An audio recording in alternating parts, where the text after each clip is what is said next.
Welcome to Sleep Audiobooks. If you would like our Better Sleep Quick Guide filled with proven techniques to improve sleep, sign up to our mailing list at sleepaudiobooks.com and we'll send the PDF as a thank you. Subscribing and leaving a comment helps this channel more than you know, so please feel free to offer suggestions for future audiobooks or to just say hi. Thank you for listening. We hope you have an excellent night's sleep. This is Sleep Audiobooks. The King in Yellow by Robert W. Chambers. Recording by Eva Staes. The Repairer of Reputations. Part 1. Ne veillons pas les fous. Les folies du plus longtemps que notre. Voilà toute la différence. Towards the end of the year 1920, the government of the United States had practically completed the program adopted during the last months of President Winthrop's administration. The country was apparently tranquil. Everybody knows how the tariff and labor questions were settled. The war with Germany, incident on the country's seizure of the Samoan Islands, had left no visible scars upon the Republic, and the temporary occupation of Norfolk by the invading army had been forgotten in the joy over repeated naval victories and the subsequent ridiculous plight of General von Gottschalk's forces in the state of New Jersey. The Cuban and Hawaiian investments had paid 100%, and the territory of Samoa was well worth its cost as a coaling station. The country was in a superb state of defense. Every coast city had been well supplied with land fortifications. The army, under the parental eye of the General Staff, organized according to the Prussian system, had been increased to 300,000 men with a territorial reserve of 1,000,000, and 6 magnificent squadrons of cruisers and battleships patrolled the 6 stations of navigable seas, leaving a steam reserve amply fitted to control home waters. The gentlemen from the West had at last been constrained to acknowledge that a college for the training of diplomats was as necessary as law schools are for the training of barristers. Consequently, we were no longer represented abroad by incompetent patriots. The nation was prosperous. Chicago, for a moment paralyzed after a second Great Fire, had risen from its ruins, white and imperial, and more beautiful than the White City had been built for its plaything in 1893. Everywhere good architecture was replacing bad, and even in New York, a sudden craving for decency had swept away a great portion of the existing horrors. Roads had been widened, properly paved and lighted. Trees had been planted, squares laid out, elevated structures demolished, and underground roads built to replace them. The new government buildings and barracks were fine bits of architecture, and the long system of stone quays which completely surrounded the island had been turned into parks, which proved a godsend to the population. The subsidizing of the State Theater and State Opera brought its own reward. The United States Academy of Design was much like European institutions of the same kind. Nobody envied the Secretary of Fine Arts, either his cabinet position or his portfolio. The Secretary of Forestry and Game Preservation had a much easier time, thanks to the new system of national mounted police. We had profited well by the latest treaties with France and England, the exclusion of foreign-born Jews as a measure of self-preservation, the settlement of the new independent Negro state of Suwannee, the checking of immigration, the new laws concerning naturalization, and the gradual centralization of power in the executive all contributed to national calm and prosperity. When the government solved the Indian problem and squadrons of Indian cavalry scouts in native costume were substituted for the pitiable organizations tacked on to the tail of skeletonized regiments by a former Secretary of War, the nation drew a long sigh of relief. When, after the colossal Congress of Religions, bigotry and intolerance were laid in their graves, and kindness and charity began to draw warring sects together, many thought the millennium had arrived. At least in the New World, which after all is a world by itself. But self-preservation is the first law, and the United States had to look on in helpless sorrow as Germany, Italy, Spain, and Belgium writhed in the throes of anarchy while Russia, watching from the Caucasus, stooped and bound them one by one. In the city of New York, the summer of 1899 was signalized by the dismantling of the elevated railroads. The summer of 1900 will live in the memories of New York people for many a cycle. The Dodge statue was removed in that year. In the following winter began that agitation for the repeal of the laws prohibiting suicide, which bore its final fruit in the month of April 1920, when the first government lethal chamber was opened on Washington Square. I had walked down that day from Dr. Archer's house on Madison Avenue, where I had been as a mere formality. Ever since that fall from my horse 4 years before, I had been troubled at times with pains in the back of my head and neck, but now for months they had been absent, and the doctor sent me away that day saying that there was nothing more to be cured in me. It was hardly worth his fee to be told that. I knew it myself. Still, I did not grudge him the money. What I minded was the mistake which he had made at first.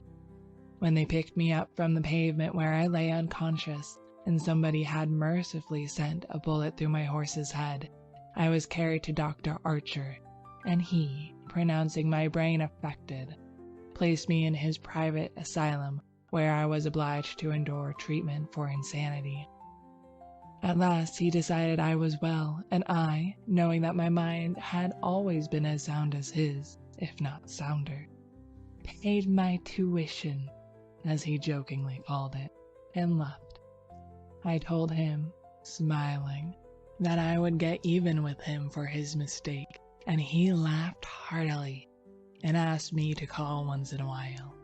I did so, hoping for a chance to even up accounts, but he gave me none, and I told him I would wait. The fall from my horse had fortunately left no evil results. On the contrary, it changed my whole character for the better. From a lazy young man about town, I had become active, energetic, temperate, and above all else, ambitious. There was only one thing which troubled me. I laughed at my own uneasiness, and yet it troubled me. During my convalescence, I had bought and read for the first time The King in Yellow. I remember after finishing the first act that it occurred to me that I had better stop. I started up and flung the book into the fireplace. The volume struck the barred grate and fell open on the hearth in the firelight. If I had not caught a glimpse of the opening words in the second act, I should never have finished it. But as I stooped to pick it up, my eyes became riveted to the open page, and with a cry of terror, or perhaps it was of joy, so poignant that I suffered in every nerve, I snatched the thing out of the coals and crept shaking to my bedroom, where I read it and reread it and wept and laughed and trembled with a horror which at times assails me yet. This is the thing that troubles me, for I cannot forget Carcosa, where black stars hang in the heavens, where the shadows of men's thought lengthen in the afternoon, when the twin suns sink into the lake of Hali, and my mind will bear forever the memory of the pallid mask. I pray God will curse the writer, as the writer has cursed the world, with this beautiful, stupendous creation, terrible in its simplicity, irresistible in its truth, a world which now trembles before the King in Yellow. When the French government seized the translated copies which had just arrived in Paris, London, of course, became eager to read it. It is well known how the book spread like an infectious disease, from city to city, from continent to continent. Barred out here, confiscated there, denounced by press and pulpit, censured even by the most advanced of literary anarchists. No definite principles had been violated in those wicked pages, no doctrine promulgated, no convictions outraged. It could not be judged by any known standard, yet, although it was acknowledged that the supreme note of art had been struck in The King in Yellow, all felt that human nature could not bear the strain, nor thrive on words in which the essence of purest poison lurked. The very banality and innocence of the first act only allowed the blow to fall afterwards with more awful effect. It was, I remember, the 13th day of April 1920 that the first government lethal chamber was established on the south side of Washington Square, between Wooster Street and South Fifth Avenue. The block, which had formerly consisted of a lot of shabby old buildings, used as cafes and restaurants for foreigners, had been acquired by the government in the winter of 1898.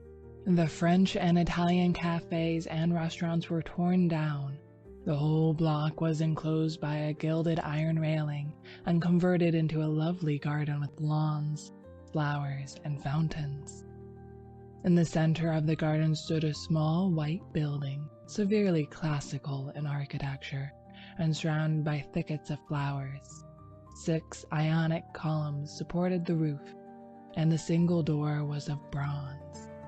A splendid marble group of the Fates stood before the door, the work of a young American sculptor, Boris Gevin, who had died in Paris when only 23 years old. Their inauguration ceremonies were in progress as I crossed University Place and entered the square. I threaded my way through the silent throng of spectators, but was stopped at 4th Street by a cordon of police. A regiment of United States Lancers were drawn up in a hollow square round the lethal chamber.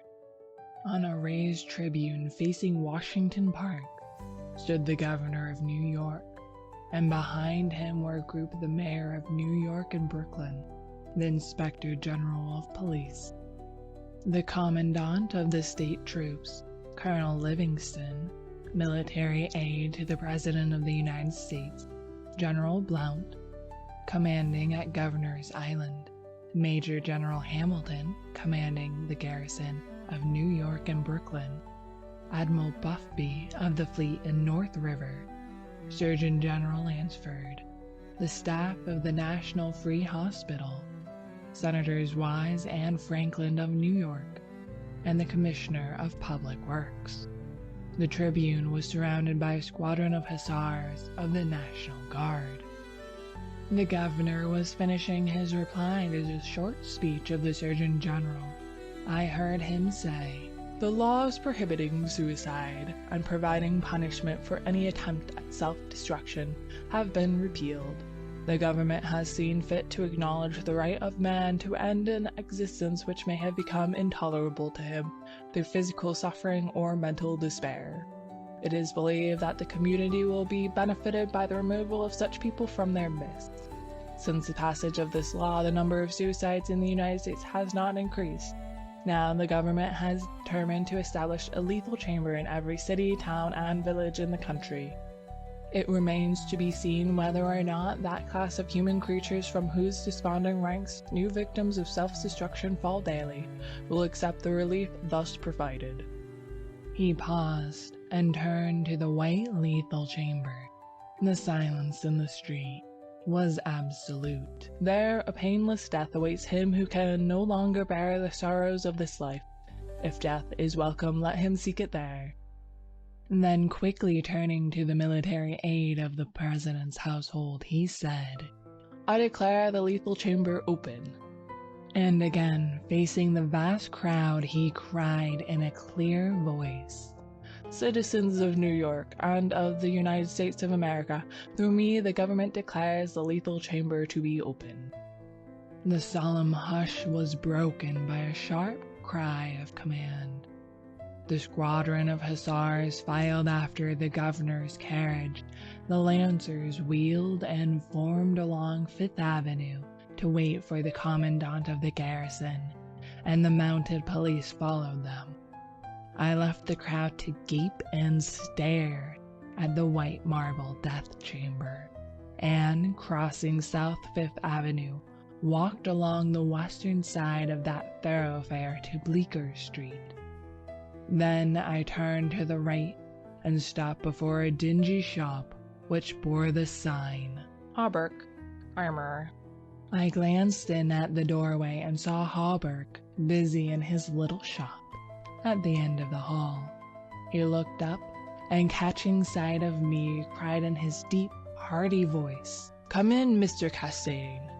Constance, his daughter, rose to meet me as I crossed the threshold and held out her pretty hand, but I saw the blush of disappointment on her cheeks and knew that it was another Castaigne she had expected, my cousin Louis.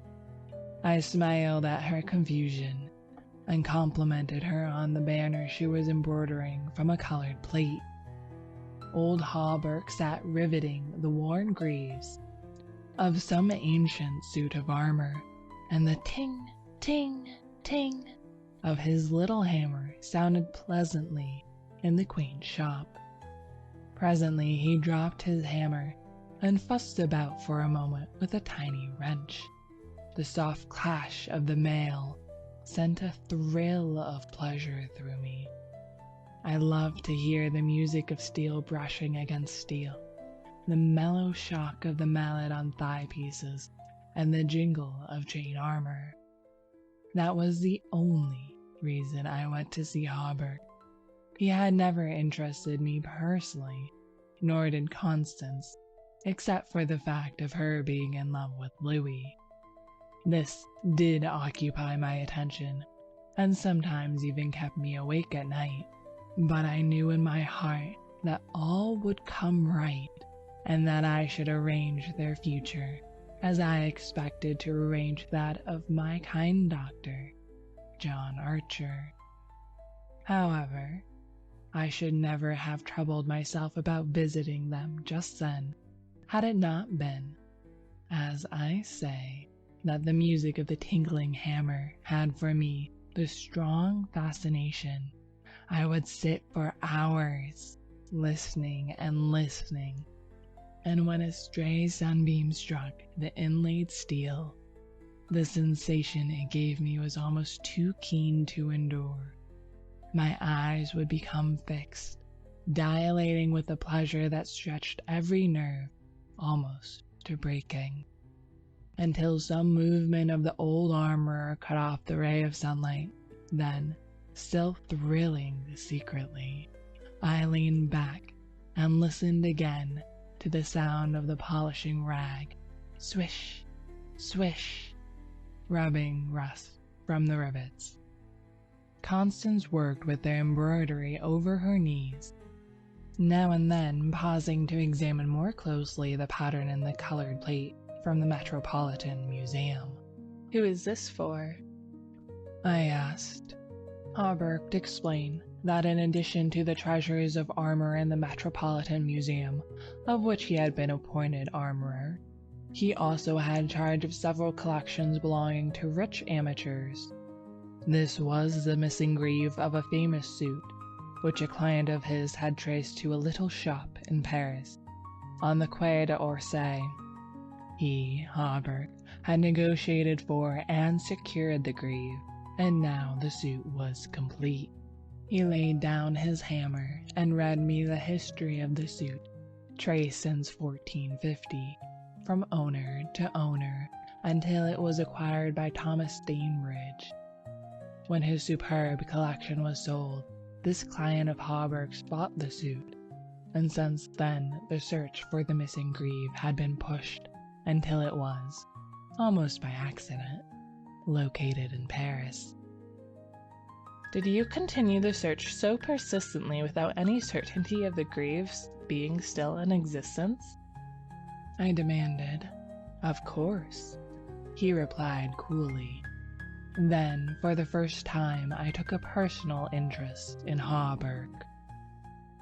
It was worth something to you, I ventured. No, he replied, laughing. My pleasure in finding it was my reward. Have you no ambition to be rich? I asked, smiling. My one ambition is to be the best armorer in the world, he answered gravely.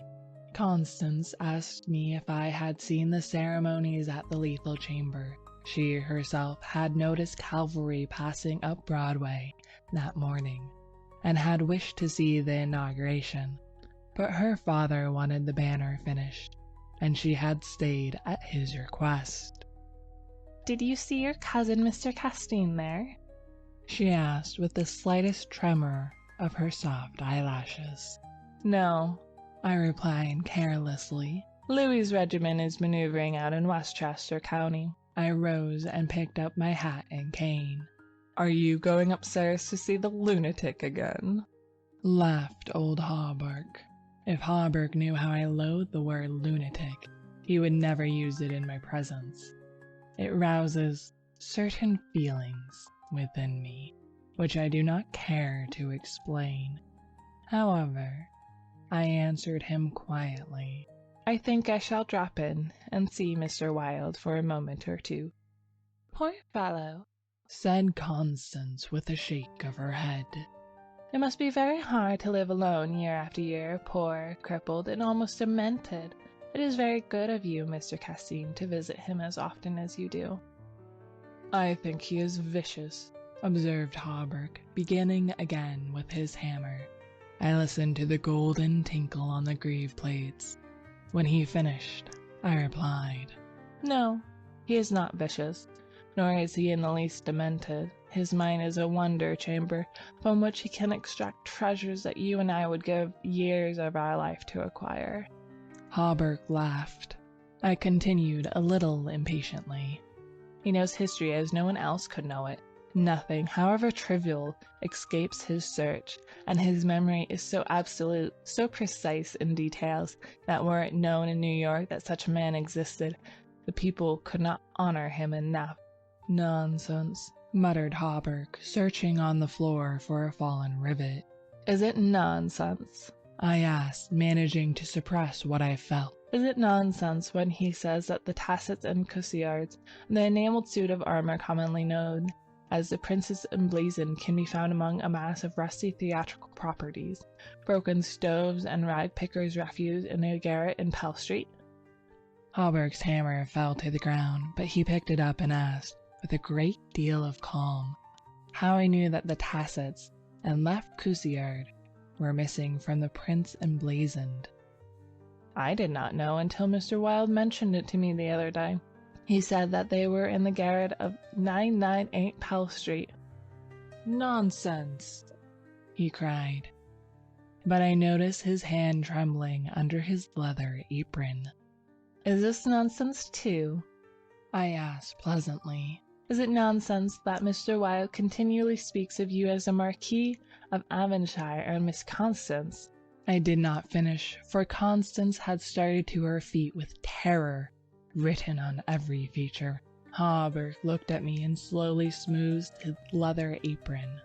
That is impossible, he observed. Mr. Wilde may know a great many things. About armor, for instance, and the Prince Emblazoned. I interposed, smiling. Yes, he continued slowly. About armor also, maybe, but he is wrong in regards to the Marquis of Avonshire, who, as you know, killed his wife's traducer years ago, and went to Australia, where he did not long survive his wife. Mr. Wilde is wrong, murmured Constance. Her lips were blanched, but her voice was sweet and calm.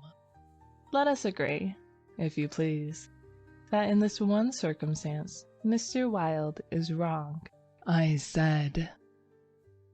End of section 1. The Repairer of Reputations, Part 2. I climbed the 3 dilapidated flights of stairs, which I had so often climbed before, and knocked at a small door at the end of the corridor. Mr. Wilde opened the door, and I walked in. When he had double-locked the door and pushed a heavy chest against it, he came and sat down beside me, peering up into my face with his little light-colored eyes. Half a dozen new scratches covered his nose and cheeks, and the silver wires which supported his artificial ears had become displaced. I thought I had never seen him so hideously fascinating. He had no ears. The artificial ones, which now stood out at an angle from the fine wire, were his one weakness. They were made of wax and painted a shell pink, but the rest of his face was yellow. He might better have reveled in the luxury of some artificial fingers for his left hand, which was absolutely fingerless, but it seemed to cause him no inconvenience, and he was satisfied with his wax ears. He was very small, scarcely higher than a child of 10, but his arms were magnificently developed, and his thighs as thick as any athlete's. Still, the most remarkable thing about Mr. Wilde was that a man of his marvelous intelligence and knowledge should have such a head. It was flat and pointed, like the heads of many of those unfortunates whom people imprisoned in asylums for the weak-minded. Many called him insane, but I knew him to be as sane as I was. I do not deny that he was eccentric. The mania he had for keeping that cat and teasing her until she flew at his face like a demon was certainly eccentric. I never could understand why he kept that creature, nor what pleasure he found in shutting himself up in his room with this surly, vicious beast. I remember once, glancing up from the manuscript I was studying by the light of some tallow dips, and seeing Mr. Wilde squatting motionless on his high chair, his eyes fairly blazing with excitement, while the cat, which had risen from her place before the stove, came creeping across the floor right at him. Before I could move, she flattened her belly to the ground, crouched, trembled, and sprang into his face. Howling and foaming, they rolled over and over on the floor, scratching and clawing, until the cat screamed and fled under the cabinet, and Mr. Wilde turned over on his back, his limbs contracting and curling up like the legs of a dying spider. He was eccentric. Mr. Wilde had climbed into his high chair and, after studying my face, picked up a dog's-eared ledger and opened it. Henry B. Matthews, He read, bookkeeper with Wysott and Company, dealers in church ornaments, called April 3rd. Reputation damage on the racetrack, known as a welcher. Reputation to be repaired by August 1st. Retainer, $5. He turned the page and ran his fingerless knuckles down the closely written columns. P. Green Dusenberry, minister of the gospel, Fairbeach, New Jersey. Reputation damage in the Bowery, to be repaired as soon as possible. Retainer, $100.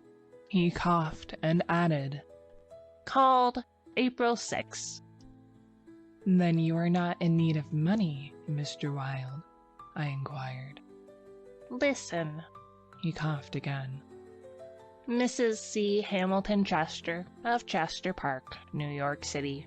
Called April 7th. Reputation damage at Dieppe, France. To be repaired by October 1st. Retainer, $500.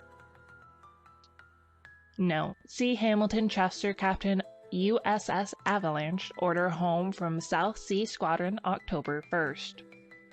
Well, I said, the profession of a repairer of reputation is lucrative. His colorless eyes sought mine. I only wanted to demonstrate that I was correct. You said it was impossible to succeed as a repairer of reputations, that even if I did succeed in certain cases, it would cost me more than I would gain by it. Today I have 500 men in my employ, who are poorly paid, but who pursue the work with an enthusiasm which possibly may be born of fear. These men enter every shade and grade of society. Some even are pillars of the most exclusive social temples. Others are the prop and pride of the financial world. Still others hold undisputed sway among the fancy and the talent. I choose them at my leisure from those who reply to my advertisements. It is easy enough. They are all cowards. I could treble the number in 20 days if I wished. So, you see, those who have in their keeping the reputations of their fellow citizens, I have in my pay. They may turn on you, I suggested. He rubbed his thumb over his cropped ears and adjusted the wax substitutes. I think not, he murmured thoughtfully. I seldom have to apply the whip, and then only once. Besides, they like their wages. How do you apply the whip? I demanded. His face for a moment was awful to look upon. His eyes dwindled to a pair of green sparks. I invite them to come and have a little chat with me, he said in a soft voice. A knock at the door interrupted him, and his face resumed its amiable expression. Who is it? He inquired. Mr. Stalet, was the answer. Come tomorrow, replied Mr. Wilde. Impossible, began the other, but was silenced by a sort of bark from Mr. Wilde. Come tomorrow, he repeated. We heard somebody move away from the door and turn the corner by the stairway. Who is that? I asked. Arnold Stalet, owner and editor-in-chief of the great New York Daily. He drummed on the ledger with his fingerless hand, adding, I pay him very badly, but he thinks it's a good bargain. Arnold Stalet? I repeated, amazed. Yes, said Mr. Wilde with a self-satisfied cough. The cat, which had entered the room as he spoke, hesitated, looked up at him, and snarled. He climbed down from the chair and, squatting on the floor, took the creature into his arms and caressed her. The cat ceased snarling, and presently began a loud purring, which seemed to increase in timbre as he stroked her. Where are the notes? I asked. He pointed to the table, and for the 100th time I pick up the bundle of manuscript entitled The Imperial Dynasty of America. One by one I studied the well-worn pages, worn only by my own handling, and although I knew all by heart from the beginning, when from Carcosa, the Hyades, Hastur, and Aldebaran, to Castine, Louis de Calvados, born December 19th, 1877. I read it with an eager, rapt attention, pausing to repeat parts of it aloud, and dwelling especially on Hildred de Calvados, only son of Hildred Castine, and Edith Lings Castine, first in succession, etc., etc. When I finished, Mr. Wilde nodded and coughed. Speaking of your legitimate ambition, he said, how do Constance and Louis get along? She loves him, I replied simply. The cat on his knee suddenly turned and struck at his eyes, and he flung her off and climbed on to the chair opposite me. And Dr. Archer, but that's a matter you can settle any time you wish, he added. Yes, I replied. Dr. Archer can wait, but it is time I saw my cousin Louis. It is time, he repeated. Then he took another ledger from the table and ran over the leaves rapidly. We are now in communication with 10,000 men, he muttered.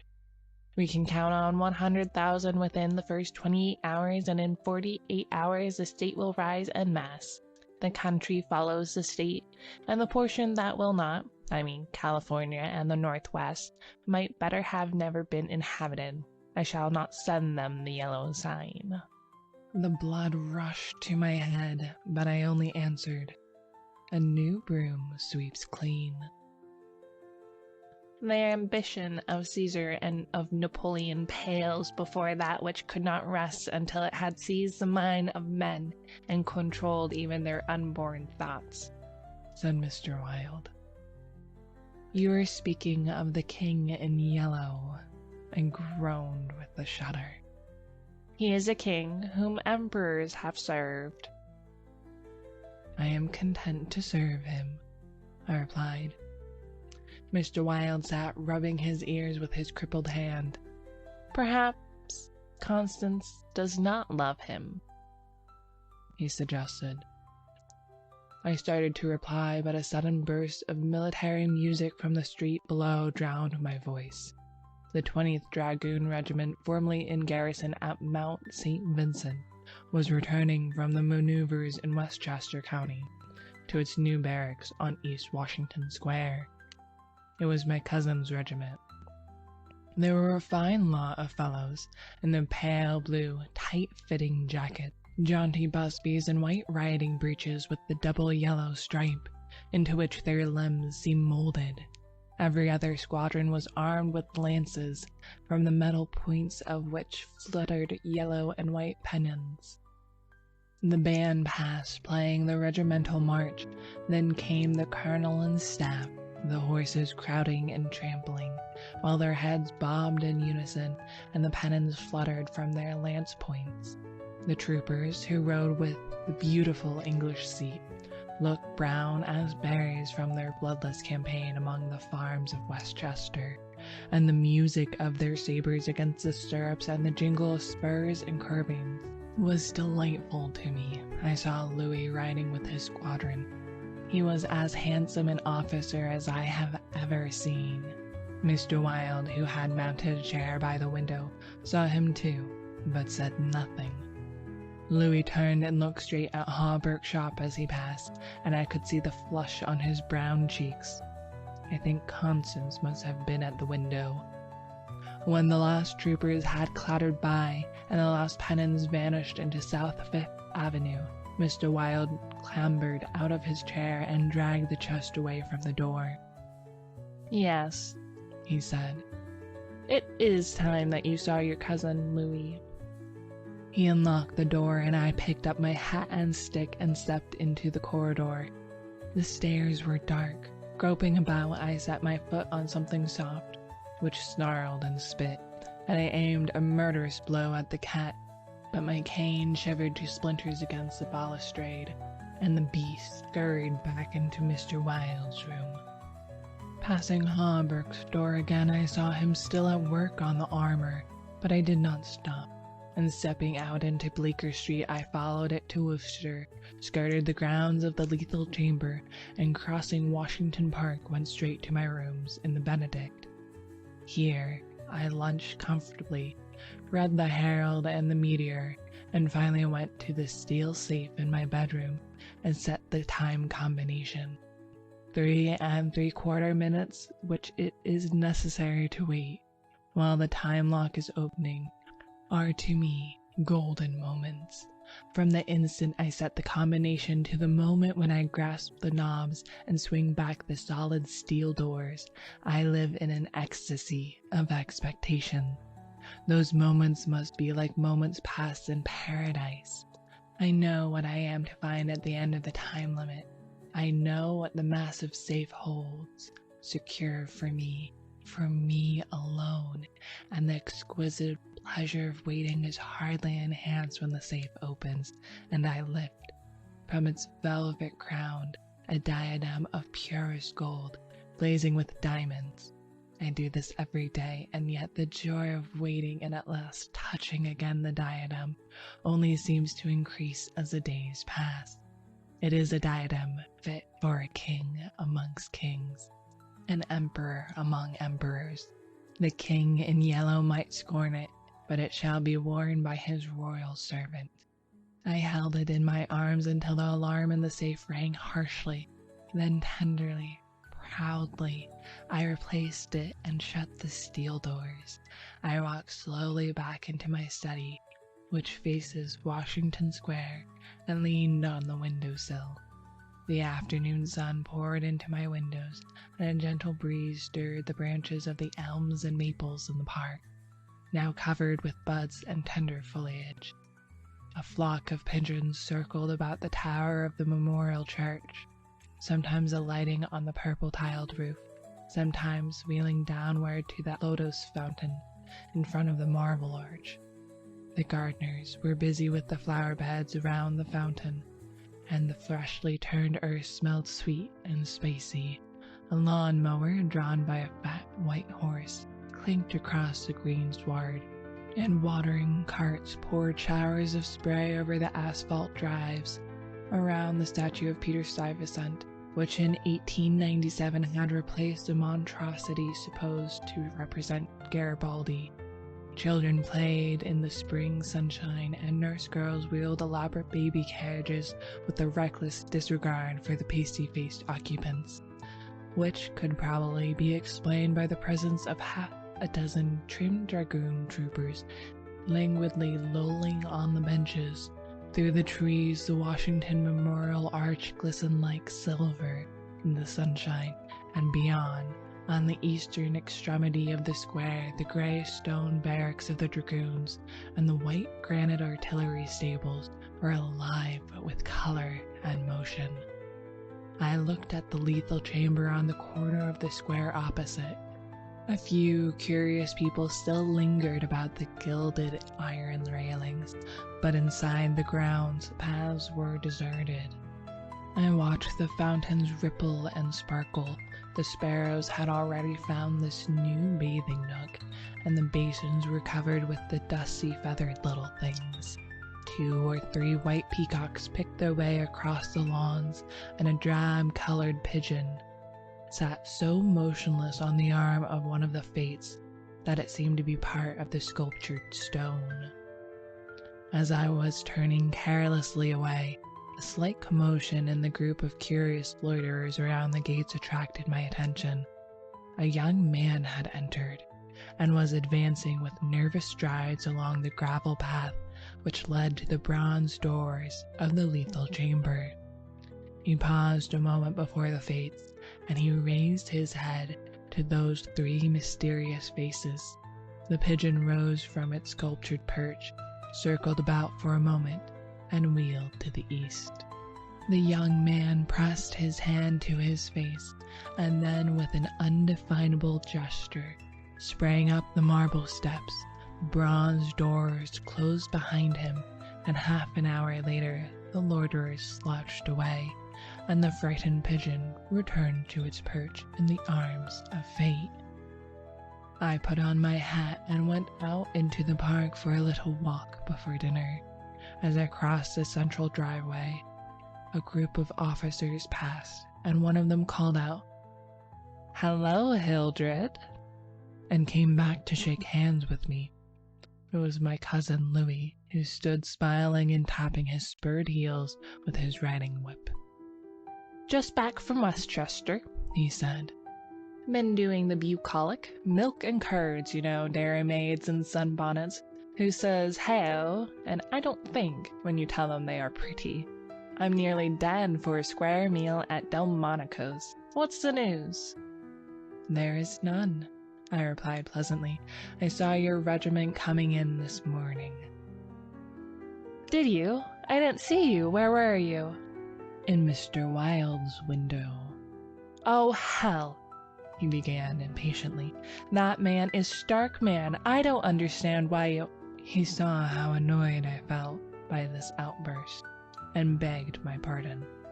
"Really, old chap," he said, "I don't mean to run down a man you like, but for the life of me I can't see what the deuce you find in common with Mr. Wilde. He's not well bred, to put it generously. He's hideously disformed. His head is the head of a criminally insane person. You know yourself he's been in an asylum." "So have I interrupted calmly. Louis looked startled and confused for a moment, but recovered and slapped me heartily on the shoulder. "You were completely cured," he began, but I stopped him again. "I suppose you mean I was simply acknowledged never to have been insane." Of course, that's what I meant. He laughed. I disliked his laugh because I knew it was forced, but I nodded gaily and asked him where he was going. Louis looked after his brother officers who had now almost reached Broadway. We had intended to sample a Brunswick cocktail, but to tell you the truth, I was anxious for an excuse to go and see Hawberk instead. Come along, I'll make you my excuse. We found old Hawberk neatly attired in a fresh spring suit, standing at the door of his shop and sniffing the air. I had just decided to take Constance for a little stroll before dinner, he replied to the impetuous volley of questions from Louis. We had thought of walking on the park terrace along the North River. At that moment, Constance appeared and grew pale and rosy by turns as Louis bent over her small, gloved fingers. I tried to excuse myself, alleging an engagement uptown, but Louis and Constance would not listen. I saw I was expected to remain and engage old Hawberk's attention. After all, it would be just as well if I kept my eye on Louis, I thought, and when they hailed a Spring Street horse car, I got in after them and took my seat beside the armorer. The beautiful line of parks and granite terraces overlooking the wharfs along the North River, which were built in 1910 and finished in the autumn of 1917, had become one of the most popular promenades in the metropolis. They extended from the Battery to 190th Street, overlooking the noble river and affording a fine view of the Jersey Shore and the Highlands opposite. Cafes and restaurants were scattered here and there among the trees, and twice a week military bands from the garrison played in the kiosks on the parapets. We sat down in the sunshine on the bench at the foot of an equestrian statue of General Sheridan. Constance tipped her sunshade to shield her eyes, and she and Louis began a murmuring conversation which was impossible to catch. Old Hawberk, leaning on his ivory-headed cane, lighted an excellent cigar, the mate to which I politely refused, and smiled at vacancy. The sun hung low above the Staten Island woods, and the bay was dyed with golden hues reflected from the sun-warmed sails of the shipping in the harbor. Brigs, schooners, yachts, clumsy ferryboats, their decks swarming with people, railroad transports carrying lines of brown, blue, and white freight cars, stately sound steamers, déclassés, tramp steamers, coasters, dredgers, scows, and everywhere pervading the entire bay, impudent little tugs puffing and whistling officiously. These were the craft of which churned the sunlight waters as far as the eye could reach. In calm contrast to the hurrying of sailing vessel and steamer, a silent fleet of white warships lay motionless in midstream. Constance's merry laugh aroused me from my reverie. "What are you staring at?" she inquired. "Nothing. The fleet," I smiled. Then Louis told us what the vessels were, pointing out each by its relative position to the old red fort on Governor's Island. "That little cigar-shaped thing there is a torpedo boat," he explained. "There are 4 more lying close together. They are the Tarpon, the Falcon, the Sea Fox, and the Octopus. The gunboats just above are the Princeton and Champlain, the Stillwater, and the Erie. Next to them lie the cruisers Farragut and Los Angeles, and above them the battleships California and Dakota, and the Washington, which is the flagship.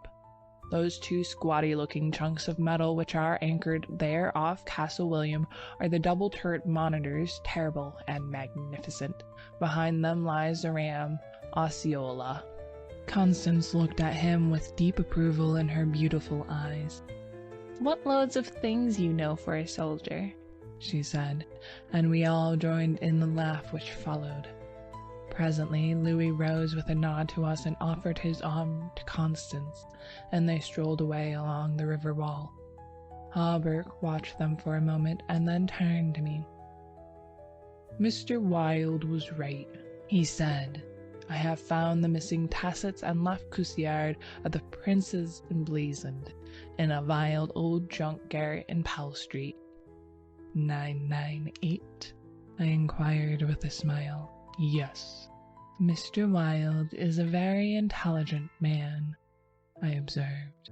"I want to give him the credit of this most important discovery," continued Hawberk, "and I intend it shall be known that he is entitled to the fame of it."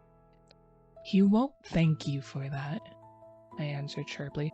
"Please say nothing about it." "Do you know what it is worth?" said Hawberk. "No. $50, perhaps." "It is valued at $500, but the owner of the Princes Emblazoned will give $2,000 to the person who completes his suit. That reward also belongs to Mr. Wilde." "He doesn't want it. He refuses it," I answered angrily. "What do you know about Mr. Wilde? He doesn't need the money. He is rich, or will be, richer than any living man except myself. What will we care for money then? What will we care, he and I, when what?" demanded Hawberk, astonished. "You will see," I replied, on my guard again. He looked at me narrowly, much as Dr. Archer used to. I knew he thought I was mentally unsound. Perhaps it was fortunate for him that he did not use the word lunatic just then. "No," I replied to his unspoken thought. "I am not mentally weak. My mind is as healthy as Mr. Wilde's. I do not care to explain just yet what I have on hand, but it is an investment which will pay more than mere gold, silver, and precious stones. It will secure the happiness and prosperity of a continent, yes, a hemisphere." "Oh," said Hawberk, "and eventually," I continued more quietly, "it will secure the happiness of the whole world." "And incidentally your own happiness and prosperity as well as Mr. Wilde's." "Exactly," I smiled, but I could have throttled him for taking that tone. He looked at me in silence for a while and then said very gently, "Why don't you give up your books and studies, Mr. Castine, and take a tramp among the mountains somewhere or other? You used to be fond of fishing. Take a cast or two at the trout and the wranglies." "I don't care for fishing anymore," I answered without a shade of annoyance in my voice. "You used to be fond of everything," he continued. "Athletics, yachting, shooting, riding." "I have never cared to ride since my fall," I said quietly. "Ah, yes, your fall," he repeated, looking away from me.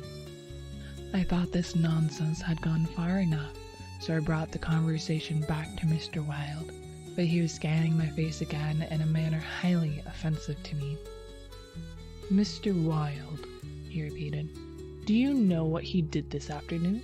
He came downstairs and nailed a sign over the hall door next to mine. It read, 'Mr. Wilde, repairer of reputations, third bell.' Do you know what a repairer of reputations can be?" "I do," I replied, suppressing the rage within. "Oh," he said again. Louis and Constance came strolling by and stopped to ask if we would join them. Hawberk looked at his watch. At the same moment a puff of smoke shot from the casements of Castle William, and the boom of the sunset gun rolled across the water and was re-echoed from the highlands opposite. The flag came running down from the flagpole, and the bugles sounded on the white decks of the warships, and the first electric light sparkled out from the Jersey shore. I turned into the city with Hawberk. I heard Constance murmur something to Louis, which I did not understand, but Louis whispered, my darling, in reply, and again, walking ahead with Hallberg through the square, I heard a murmur of sweetheart and my own Constance, and I knew the time had nearly arrived when I should speak of important matters with my cousin Louis.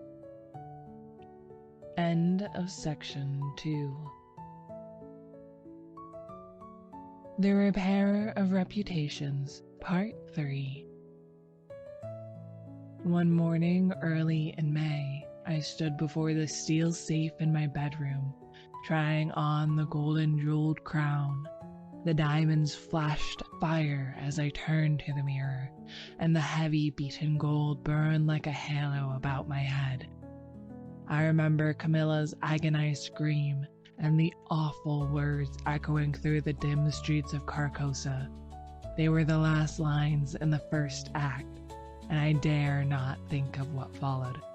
Dared not, even in the spring sunshine, there in my own room, surrounded with familiar objects, reassured by the bustle from the street and the voices of the servants in the hallway outside.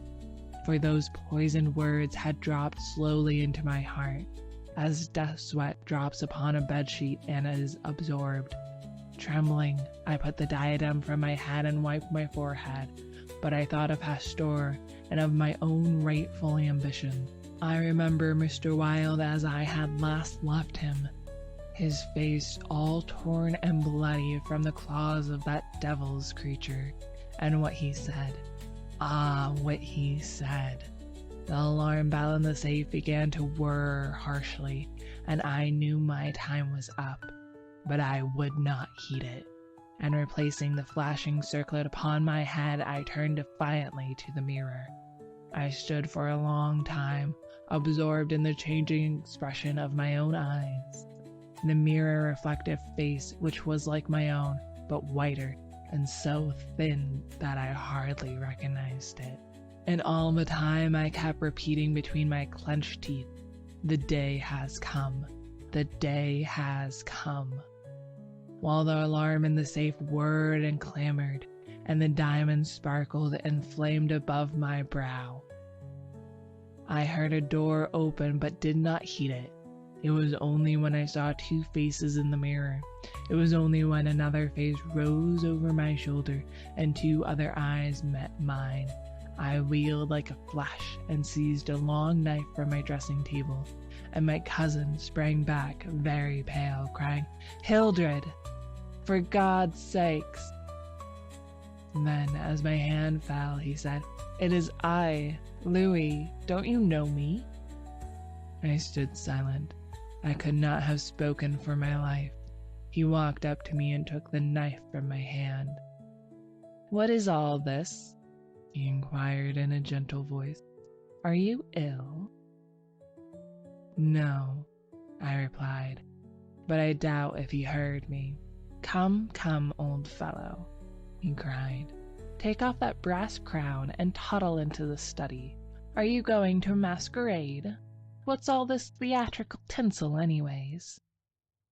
I was glad he thought the crown was made of brass and paste, yet I didn't like him any the better for thinking so. I let him take it from my hand, knowing it was best to humor him. He tossed the splendid diadem in the air and catching it turned to me smiling. "It's dear at 50 cents, he said. "What's it for?"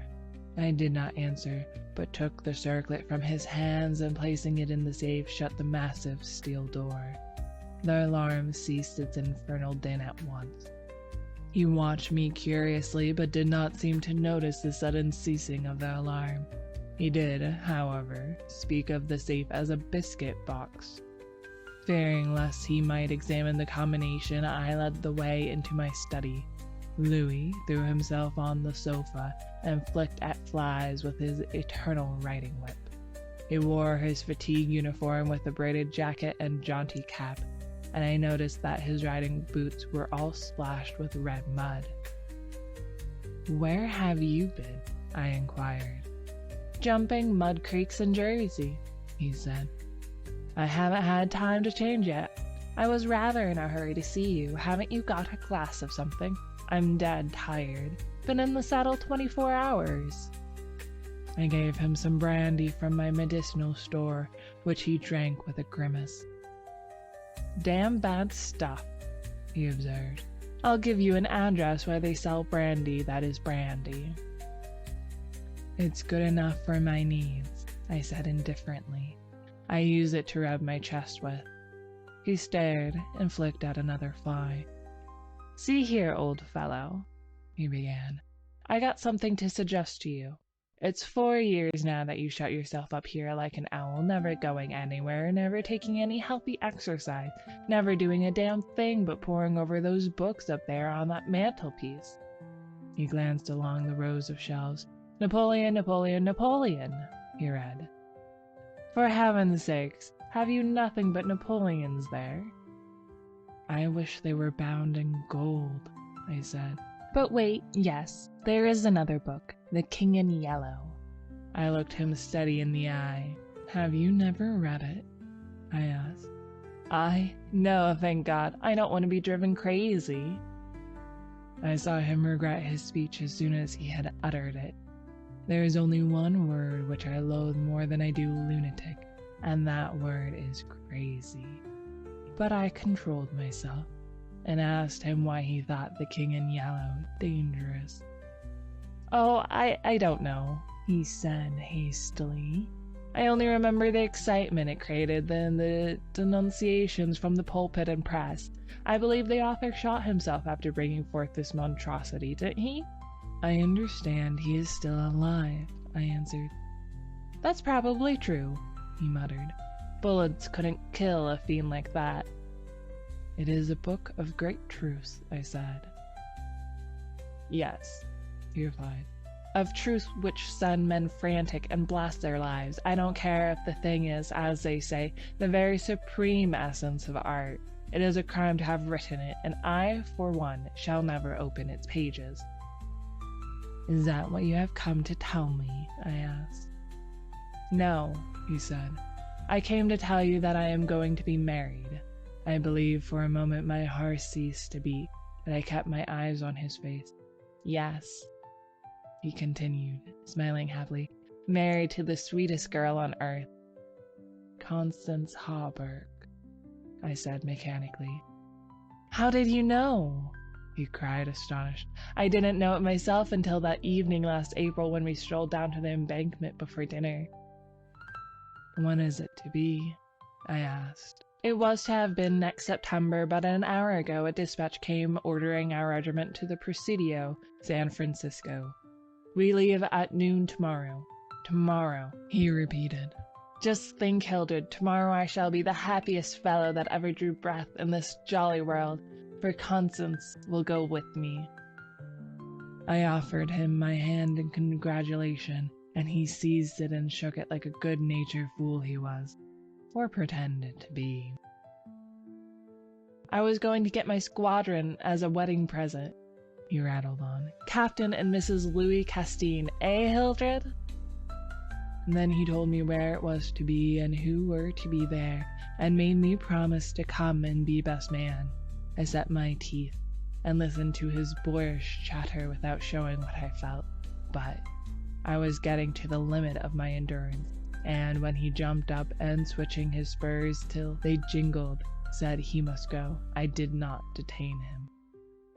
There is one thing I want to ask of you, I said quietly. Out with it, it's promised, he laughed. I want you to meet me for a quarter of an hour's talk tonight. Of course, if you wish, he said, somewhat puzzled. Where? Anywhere in the park there. What time, Hildred? Midnight. What in the name of... he began, but checked himself and laughingly assented. I watched him go down the stairs and hurry away, his saber banging at every stride. He turned into Bleecker Street, and I knew he was going to see Constance.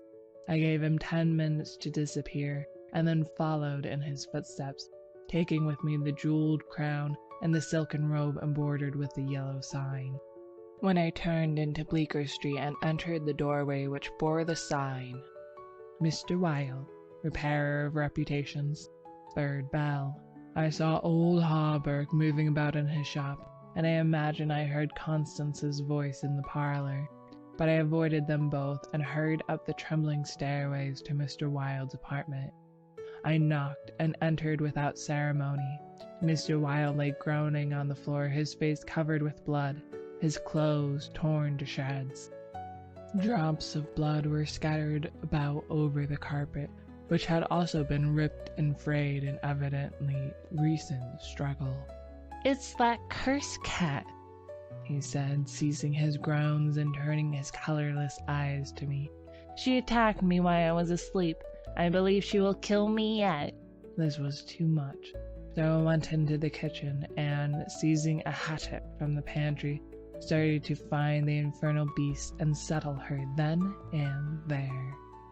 My search was fruitless, and after a while I gave it up and came back to find Mr. Wilde squatting on his high chair by the table. He had washed his face and changed his clothes. The great furrows which the cat claws had plowed up in his face he had filled with collodion, and a rag hid the wound in his throat. I told him I should kill the cat when I came across her, but he only shook his head and turned to the open ledger before him. He read name after name of the people who had come to him in regard to their reputation, and the sums he had amassed were startling. "I put the screws on now and then," he explained. "One day or other, some of these people will assassinate you," I insisted. "Do you think so?" he said, rubbing his mutilated ears. It was useless to argue with him, so I took down the manuscript entitled Imperial Dynasty of America. For the last time I should ever take it down in Mr. Wilde's study. I read it through, thrilling and trembling with pleasure. When I had finished, Mr. Wilde took the manuscript and, turning to the dark passage which leads from his study to his bedchamber, called out in a loud voice, "Vance!" Then, for the first time, I noticed a man crouching there in the shadow. How I had overlooked him during my search for the cat, I cannot imagine. "Vance, come in!" cried Mr. Wilde. The figure rose and crept towards us, and I shall never forget the face that he raised to mine, as the light from the window illuminated it. "Vance, this is Mr. Castine," said Mr. Wilde. Before he had finished speaking, the man threw himself on the ground before the table, crying and grasping, "Oh God! Oh my God! Help me! Forgive me! Oh, Mr. Castine, keep that man away! You cannot mean it! You are different! Save me! I am broken down! I was in the madhouse, and now, when all was coming right, when I had forgotten the king in yellow, but I shall go mad again! I shall go mad!" His voice died into a croaking rattle, for Mr. Wilde had leapt on him and his right hand encircled the man's throat. When Vance fell in a heap on the floor, Mr. Wilde clambered nimbly into his chair again, and rubbing his mangled ears with the stump of his hand, turned to me and asked me for the ledger. I reached it down from the shelf and he opened it. After a moment searching among the beautifully written pages, he coughed complacently and pointed to the name Vance. "Vance," he read aloud. "Osgood Oswald Vance." At the sound of his name, the man on the floor raised his head and turned a convulsed face to Mr. Wilde. His eyes were injected with blood, his lips tumefied. "Called April 28, continued Mr. Wilde. Occupation cashier in the Seaforth National Bank. Has served a term of forgery at Sing Sing, from when he was transferred to the Asylum for Criminal Insane. Pardoned by the Governor of New York and discharged from the asylum January 19, 1918. Reputation damage at Sheepshead Bay. Rumors that he lives beyond his income. Reputation to be repaired at once. Retainer $1,500. Note: has embezzled sums amounting to $30,000 since March 20, 1919. Excellent family, and secured present position through uncle's influence. father, president of Seaforth Bank. I looked at the man on the floor. "Get up, Vance," said Mr. Wilde in a gentle voice. Vance rose as if hypnotized. "He will do as we suggest now," observed Mr. Wilde, and opening the manuscript, he read the entire history of the Imperial Dynasty of America. Then, in a kind and soothing murmur, he ran over their important points with Vance, who stood like one stunned. His eyes were so blank and vacant that I imagined he had become half-witted, and remarked it to Mr. Wilde, who replied that it was of no consequence anyway. Very patiently we pointed out to Vance what his share in the affair would be, and he seemed to understand after a while. Mr. Wilde explained the manuscript using several volumes on heraldry to substantiate the results of his researches. He mentioned the establishment of the dynasties in Carcosa, the lakes which connected Hastur, Aldebaran, and the mystery of the Hyades. He spoke of Calcilda and Camilla, and sounded the cloudy depths of Deme and the lake of Hali. "The scalloped tatters of the king in yellow must hide Yttle forever," he murmured.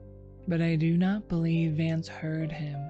Then, by degrees, he led Vance along the ramifications of the imperial family, to Uat and Thal, from now Atalba and Phantom of Truth, to Aldones. And then, tossing aside his manuscript and notes, he began the wonderful story of the last king. Fascinated and thrilled, I watched him. He threw up his head, his long arms were stretched out in a magnificent gesture of pride and power, and his eyes blazed deep in their sockets like two emeralds. Vance listened stupefied. As for me, when at last Mr. Wilde had finished, and pointing to me, cried, "The cousin of the king!" my head swam with excitement. Controlling myself with a superhuman effort, I explained to Vance why I alone was worthy of the crown, and why my cousin must be exiled or die. I made him understand that my cousin must never marry, even after renouncing all his claims, and how that least of all he should marry the daughter of the Marquis of Avonshire, and bring England into question. I showed him a list of thousands of names which Mr. Wilde had drawn up. Every man whose name was there had received the yellow sign which no living human being dare disregard. The city, the state, the whole land were ready to rise and tremble before the pallid mask. The time had come. The people should know the son of Hastur, and the whole world bow to the black stars which hang in the sky over Carcosa. Vance leaned on the table, his head buried in his hands. Mr. Wilde drew a rough sketch on the margin of yesterday's Herald with a bit of lead pencil. It was a plan of Hawberk's room. He then wrote out the order and affixed the seal, and shaking like a palsied man, I signed my first writ of execution with my name, Hildred Rex. Mr. Wilde clambered to the floor, and unlocking the cabinet, took a long square box from the first shelf. This he brought to the table and opened. A new knife lay in the tissue paper inside, and I picked it up and handed it to Vance, along with the order and the plan of Hawberk's apartment. And then Mr. Wilde told Vance he could go, and he went, shambling like an outcast of the slums. I sat for a while watching the daylight fade behind the square tower of the Judson Memorial Church, and finally, gathering up the manuscript and notes, took my hat and started for the door. Mr. Wilde watched me in silence. When I had stepped into the hall, I looked back. Mr. Wilde's small eyes were still fixed on me. Behind him, the shadows gathered in the fading light. Then I closed the door behind me and went out into the darkening streets. I had eaten nothing since breakfast, but I was not hungry. A wretched, half-starved creature who stood looking across the street at the lethal chamber. noticed me and came up to tell me a tale of misery. I gave him money, I don't know why, and he went away without thanking me. An hour later, another outcast approached and whined his story. I had a bit of blank paper in my pocket on which was traced the yellow sign. I handed it to him. He looked at it stupidly for a moment, and then with an uncertain glance at me, folded it with what seemed to be exaggerated care, and placed it in his bosom. The electric lights were sparkling among the trees, and the new moon shone in the sky above the lethal chamber. It was tiresome waiting in the square. I had wandered from the Marble Arch to the artillery stables and back again, to the lotus fountain. The flowers and the grass exhaled a fragrance which troubled me. The jet of the fountain played in the moonlight, and the musical splash of falling drops reminded me of the tinkle of chained mail in Hawberk's shop. But it was not so fascinating, and the dull sparkle of the moonlight on the water brought no such sensations of exquisite pleasure as when the sunshine played over the polished steel on a corselet on Hawberk's knee. I watched the bats darting and turning above the water plants in the fountain basin, but their rapid, jerky flight set my nerves on edge, and I went away again to walk aimlessly to and fro among the trees. The artillery stables were dark, but in the cavalry barracks the officers' windows were brilliantly lighted, and the sally port was constantly filled with troopers in fatigue, carrying straw and harness and baskets filled with tin dishes. Twice the mounted sentry at the gate was changed while I wandered up and down the asphalt walk. I looked at my watch. It was nearly time. The lights in the barracks went out one by one. The barred gate was closed, and every minute or two an officer passed in through the side wicket, leaving a rattle of accoutrements and jingle of spurs in the night air. The square had become very silent. The last homeless loiterer had been driven away by the grey-coated park policeman, and the car tracks along Wooster Street were deserted, and the only sound which broke the stillness was the stamping of the sentry's horse and the ring of his saber against the saddle pommel. In the barracks, the officers' quarters were still lighted, and military servants passed and repassed before the bay windows. 12 o'clock sounded from the new spire of St. Francis Xavier, and at the last stroke of the sad-toned bell, a figure passed through the wicket beside the portcullis, returned the salute of the sentry, and crossing the street, entered the square, and advanced toward the Benedict apartment house. "Louis," I called. The man pivoted on his spurred heels and came straight towards me. "Is that you, Hildred?" "Yes. You were on time." I took his offered hand and we strolled toward the lethal chamber. He rattled on about his wedding and the graces of Constance and their future prospects, calling attention to his captain's shoulder straps and the triple gold arabesque on his sleeves and fatigue cap. I believe I listened as much to the music of his spurs and saber as I did to his boyish babble. And at last we stood under the elms on 4th Street corner of the square opposite the lethal chamber. Then he laughed and asked me what I wanted with him. I motioned him to a seat on the bench under the electric light and sat down beside him. He looked at me curiously with the same searching glance which I hate and fear so in doctors. I felt the insult of his look, but he did not know it, and I carefully concealed my feelings. "Well, old chap," he inquired, "what can I do for you?" I drew from my pocket the manuscript and notes of the Imperial Dynasty of America, and, looking him in the eye, said, "I will tell you, on your word as a soldier, promise me to read this manuscript from beginning to end without asking me a question. Promise me to read these notes in the same way. Promise me to listen to what I have to tell later." "I promise if you wish," he said pleasantly. "Give me the paper, Hildred." He began to read, raising his eyebrows with a puzzled, whimsical air, which made me tremble with suppressed anger. As he advanced, his eyebrows contracted, and his lips seemed to form the word rubbish. Then he looked slightly bored, but apparently for my sake read with an attempt at interest, which presently ceased to be an effort. He started when, in closely written pages, he came to his own name, and when he came to mine, he lowered the paper and looked sharply at me for a moment. But he kept his word, and resumed his reading, and I let the half-formed question die on his lips unanswered. When he came to the end and read the signature of Mr. Wilde, he folded the paper carefully and returned it to me. I handed him the notes, and he settled back, pushing his fatigue cap up to his forehead with a boyish gesture, which I remembered so well in school. I watched his face as he read, and when he finished I took the notes with the manuscript and placed them in my pocket. Then I unfolded a scroll marked with the yellow sign. He saw the sign, but did not seem to recognize it, and I called his attention to it somewhat sharply. "Well," he said, "I see it. What is it?" "It is the yellow sign," I said angrily. "Oh, that's it, is it?" he said in a flattering voice, which Dr. Archer used to employ with me and would probably have employed again had I not settled his affair for him.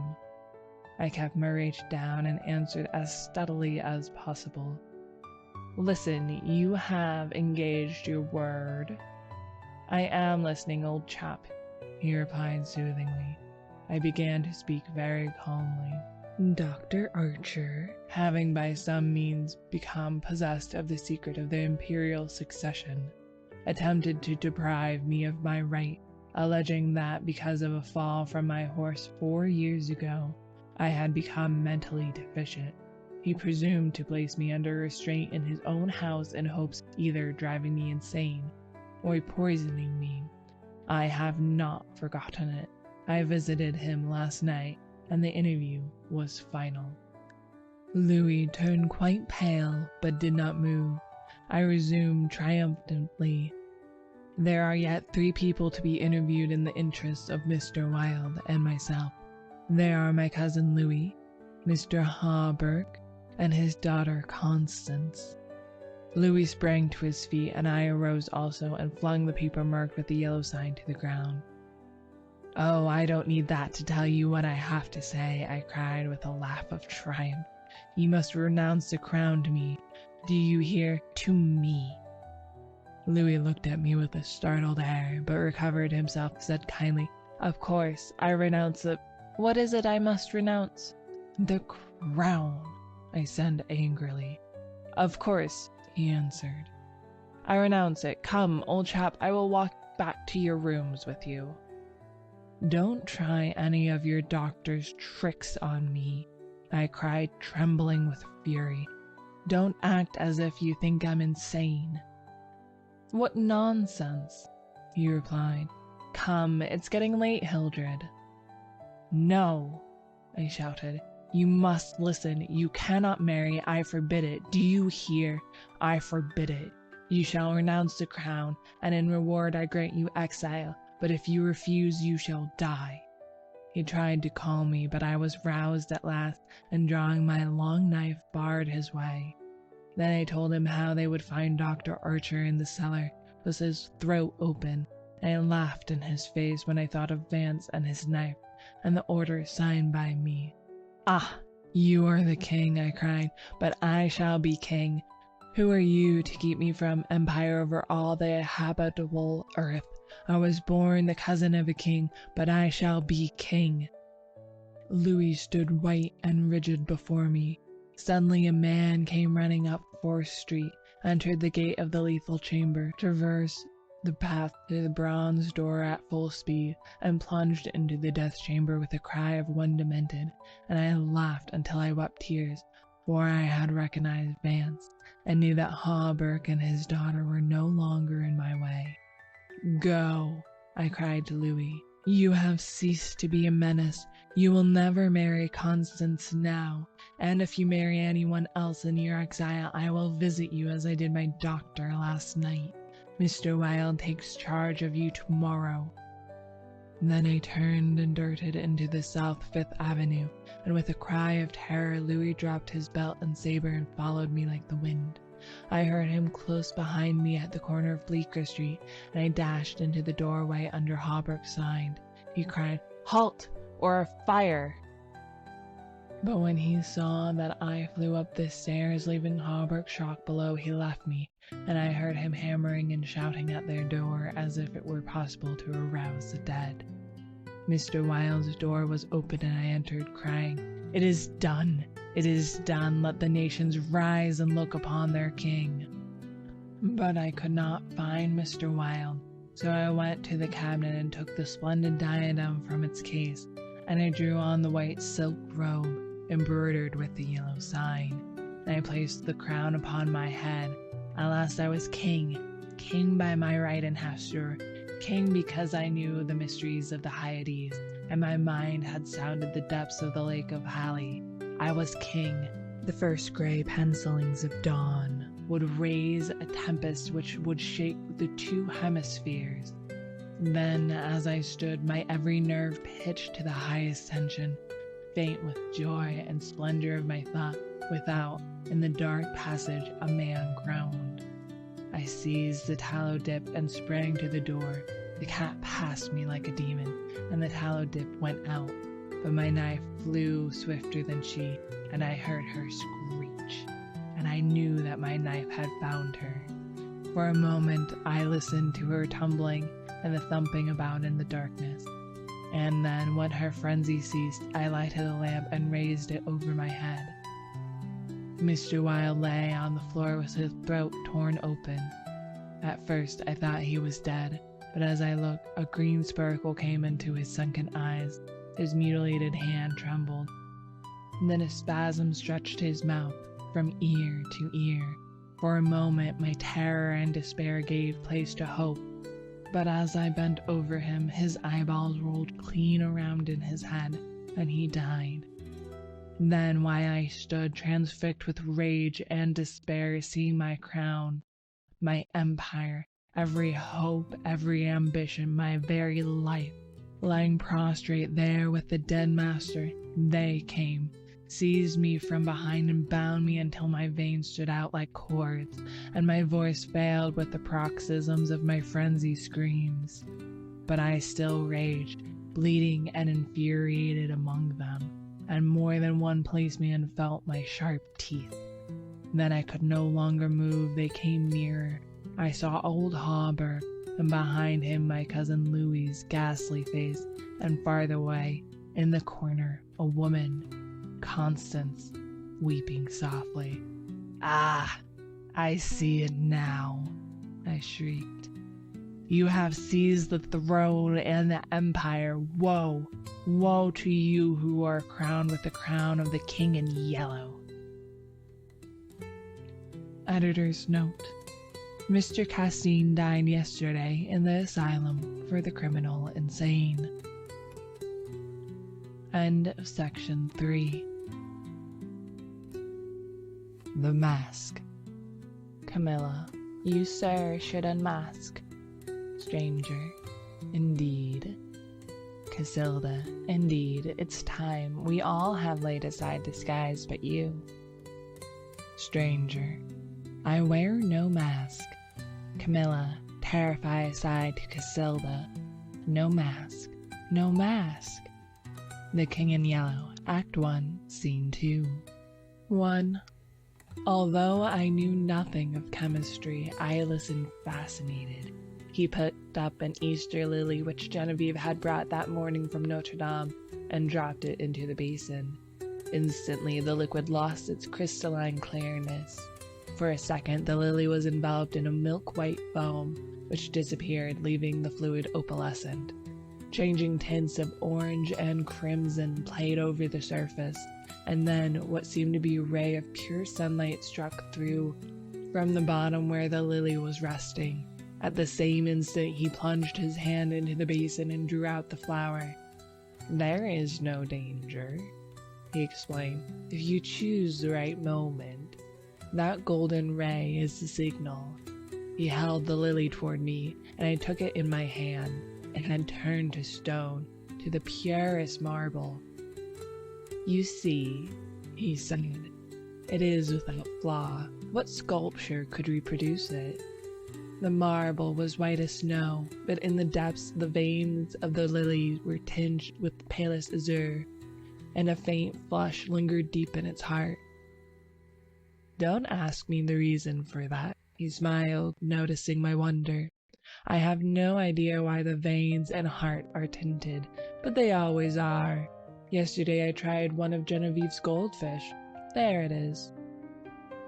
The fish looked as if sculptured in marble, but if you held it to the light, the stone was beautifully veined with a faint blue, and from somewhere within came a rosy light, like the tint which slumbers in an opal.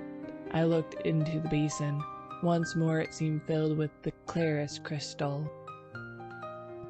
"If I should touch it now?" I demanded. "I don't know," he replied, "but you had better not try." "There is one thing I'm curious about," I said, "and that is where the ray of sunlight comes from." "It looks like a sunbeam, true enough," he said. "I don't know. It always comes when I immerse any living thing. Perhaps," he continued, smiling, "perhaps it is the vital spark of the creature escaping to the source from whence it came." I saw he was mocking, and threatened him with a maul stick, but he only laughed and changed the subject. "Stay to lunch. Genevieve will be here directly." "I saw her going to early mass," I said, "and she looked as fresh and sweet as that lily before you destroyed it." "Do you think I destroyed it?" said Boris gravely. "Destroyed, preserved, how can we tell?" We sat in the corner of a studio near his unfinished group of the Fates. He leaned back on the sofa, twirling a sculptor's chisel and squinting at his work. "By the way," he said, "I have finished," pointing up that old academic Ariadne, "and I suppose it will have to go to the salon. It's all I have ready this year, but after this success of the Madonna brought me, I feel ashamed to send a thing like that." The Madonna, an exquisite marble for which Genevieve had sat, had been the sensation of last year's salon. I looked at the Ariadne. It was a magnificent piece of technical work, but I agreed with Boris that the world would expect something better of him than that. Still, it was impossible now to think of finishing in time for the salon, that splendid, terrible group, half shrouded in the marble behind me. The Fates would have to wait. We were proud of Boris Yvonne. We claimed him and he claimed us on the strength of his having been born in America, although his father was French and his mother was a Russian. Everyone in Beaux Arts called him Boris, and yet there were only two of us whom he addressed in the same familiar way, Jack Scott and myself. Perhaps my being in love with Genevieve had something to do with his affection for me. Not that it had ever been acknowledged between us, but after all was settled, and she had told me with tears in her eyes that it was Boris whom she loved. I went over to his house and congratulated him. The perfect cordiality of that interview did not deceive either of us, I always believed, although to one at least it was a great comfort. I do not think he and Genevieve ever spoke of the matter together, but Boris knew. Genevieve was lovely. The Madonna-like purity of her face might have been inspired by the Sanctus Gounod's Mass, but I was always glad when she changed that mood for what we called her April maneuvers. She was often as variable as an April day, in the morning grave, dignified and sweet, at noon laughing, capricious, at evening whatever one least expected. I preferred her so rather that, in that Madonna-like tranquility which stirred the depths of my heart, I was dreaming of Genevieve when he spoke again. "What do you think of my discovery, Alec?" "I think it wonderful. I shall make no use of it, you know, beyond satisfying my own curiosity, so far as may be, and the secret will die with me." "It would be rather a blow to sculpture, would it not? We painters lose more than we ever gain by photography." Boris nodded, playing with the edge of the chisel. This new, vicious discovery would corrupt the world of art. No, I shall never confide this secret to anyone, he said slowly. It would be hard to find anyone less informed about such phenomena than myself, but of course I had heard of mineral springs so saturated with silica that the leaves and twigs which fell into them were turned to stone after a time. I dimly comprehended the process, how the silica replaced the vegetable matter atom by atom, and the result was a duplicate of the object in stone. This, I confess, had never interested me greatly, and as for the ancient fossils thus produced, they disgusted me. Boris, it appeared, feeling curiosity instead of repugnance, had investigated the subject, and had accidentally stumbled on a solution which, attacking the immersed object with a ferocity unheard of, in a second did the work of years. This was all I could make out of the strange story he had just been telling me. He spoke again after a long silence. I am almost afraid when I think what I have found. Scientists would go mad over the discovery. It was so simple, too. It discovered itself. When I think of that formula, and that new element precipitated in metallic scales. What new element? Oh, I hadn't thought of naming it, and I don't believe I ever shall. There are enough precious metals now in the world to cut throats over. I pricked up my ears. Have you struck gold, Boris? No. Better. But see here, Alec. He laughed, starting up. You and I shall have all we need in this world. Ah, how sinister and covetous you look already. I laughed too, and told him I was devoured by the desire for gold, and we had better talk of something else. So when Genevieve came in shortly after, we had turned our backs on alchemy. Genevieve was dressed in a silvery gray from head to foot. The light glinted along the soft curves of her fair hair as she turned her cheek to Boris, and then she saw me and returned my greeting. She had never before failed to blow me a kiss from the tips of her white fingers, and I promptly complained of the omission. She smiled and held out her hand, which dropped almost before it touched mine, and then she said, looking at Boris, "You must ask Alec to stay for luncheon." This was also something new. She had always asked me herself, until today. "I did," said Boris shortly. "And you said yes, I hope." She turned to me with a charming, conventional smile. I might have been an acquaintance of the day before yesterday. I made her a low bow. "Je vais bien l'honneur, madame." But refusing to take up our usual bantering tone, she murmured a hospitable commonplace and disappeared. Boris and I looked at one another. "I had better go home, don't you think?" I asked. "Hanged if I know," he replied frankly. While we were discussing the advisability of my departure, Genevieve reappeared in the doorway without her bonnet. She was wonderfully beautiful, but her color was too deep and her lovely eyes were too bright. She came straight up to me and took my arm. "Luncheon is ready. Was I cross, Alec? I thought I had a headache, but I haven't. Come here, Boris." And she slipped her other arm through his. "Alec knows that after you there is no other in the world whom I like as well as I like him, so if he feels sometimes snubbed, it won't hurt him." "A la bonne heure," I cried. "Who says there are no thunderstorms in April?" "Are you ready?" chanted Boris. "Aye, ready." And arm in arm we raced into the dining room, scandalizing the servants. After all, we were not so much to blame. Genevieve was 18, Boris was 23, and I not quite 21. 2. Some work that I was doing about this time on the decorations for Genevieve's boudoir kept me constantly at the quaint little hotel and the Rue Saint-Cécile. Boris and I in those days labored hard, but as we pleased, which was fitfully, and we all three with Jack Scott idled a great deal together. One quiet afternoon I had been wandering alone over the house, examining curios, prying into odd corners, bringing out sweetmeats and cigars from strange hiding places, and at last I stopped in the bathing room. Boris, all over clay, stood there washing his hands. The room was built of rose-colored marble excepting the floors, which was tessellated in rose and gray. The center was a square pool sunken below the surface of the floors. Steps led down into it, sculptured pillars supporting a frescoed ceiling. A delicious marble Cupid appeared to have just alighted on his pedestal at the upper end of the room. The whole interior was Boris's work and mine. Boris, in his working clothes of white canvas, scraped the traces of clay and red modeling wax from his handsome hands, and coquetted over his shoulder with the Cupid. "I see you," he insisted. "Don't try to look the other way and pretend not to see me. You know who made you, little humbug."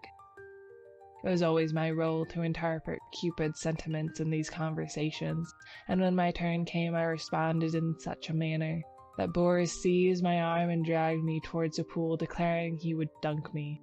Next instant he dropped my arm and turned pale. "Good God," he said, "I forgot the pool is full of the solution." I shivered a little and dryly advised him to remember better where he had stored the precious liquid. "In heaven's name, why do you keep a small lake of that gruesome stuff here, of all places?" I asked. "I want to experiment on something large," he replied. "On me, for instance." "Ah, that came too close for jesting, but I do not want to watch the action of that solution on a more highly organized living body. There is that big white rabbit," he said, following me into the studio. Jack Scott, wearing a paint-stained jacket, came wandering in, appropriated all the oriental sweetmeats he could lay his hands on, looted the cigarette case, and finally he and Boris disappeared together to visit Luxembourg Gallery, where a new silver bronze by Rodin and a landscape of Monet were claiming the exclusive attention of artistic France. I went back to the studio and resumed my work. It was a Renaissance screen which Boris wanted me to paint for Genevieve's boudoir, but the small boy, who was unwillingly dawdling through a series of posings for it, today refused all bribes to be good. He never rested an instant in the same position, and inside of 5 minutes I had as many different outlines of the little beggar. "Are you posing, or are you executing a song and dance, my friend?" I inquired. "Whatever monsieur pleases," he replied with an angelic smile. Of course I dismissed him for the day, and of course I paid him for the full time, that being the way we spoil our models. After the young imp had gone, I made a few perfunctory dabs at my work, but was so thoroughly out of humor that it took me the rest of the afternoon to undo the damage I had done. So at last I scraped my palette, stuck my brushes in a bowl of black soap, and strolled into the smoking room. I really believe that, excepting Genevieve's apartments, no room in the house was so free from the perfume of tobacco as this one. It was a queer chaos of odds and ends, hung with threadbare tapestry. A sweet-toned old spinet in good repair stood by the window. There were stands of weapons, some old and dull, others bright and modern. Festoons of Indian and Turkish armor over the mantel. 2 or 3 good pictures and a pipe rack. It was here that we used to come for new sensations in smoking.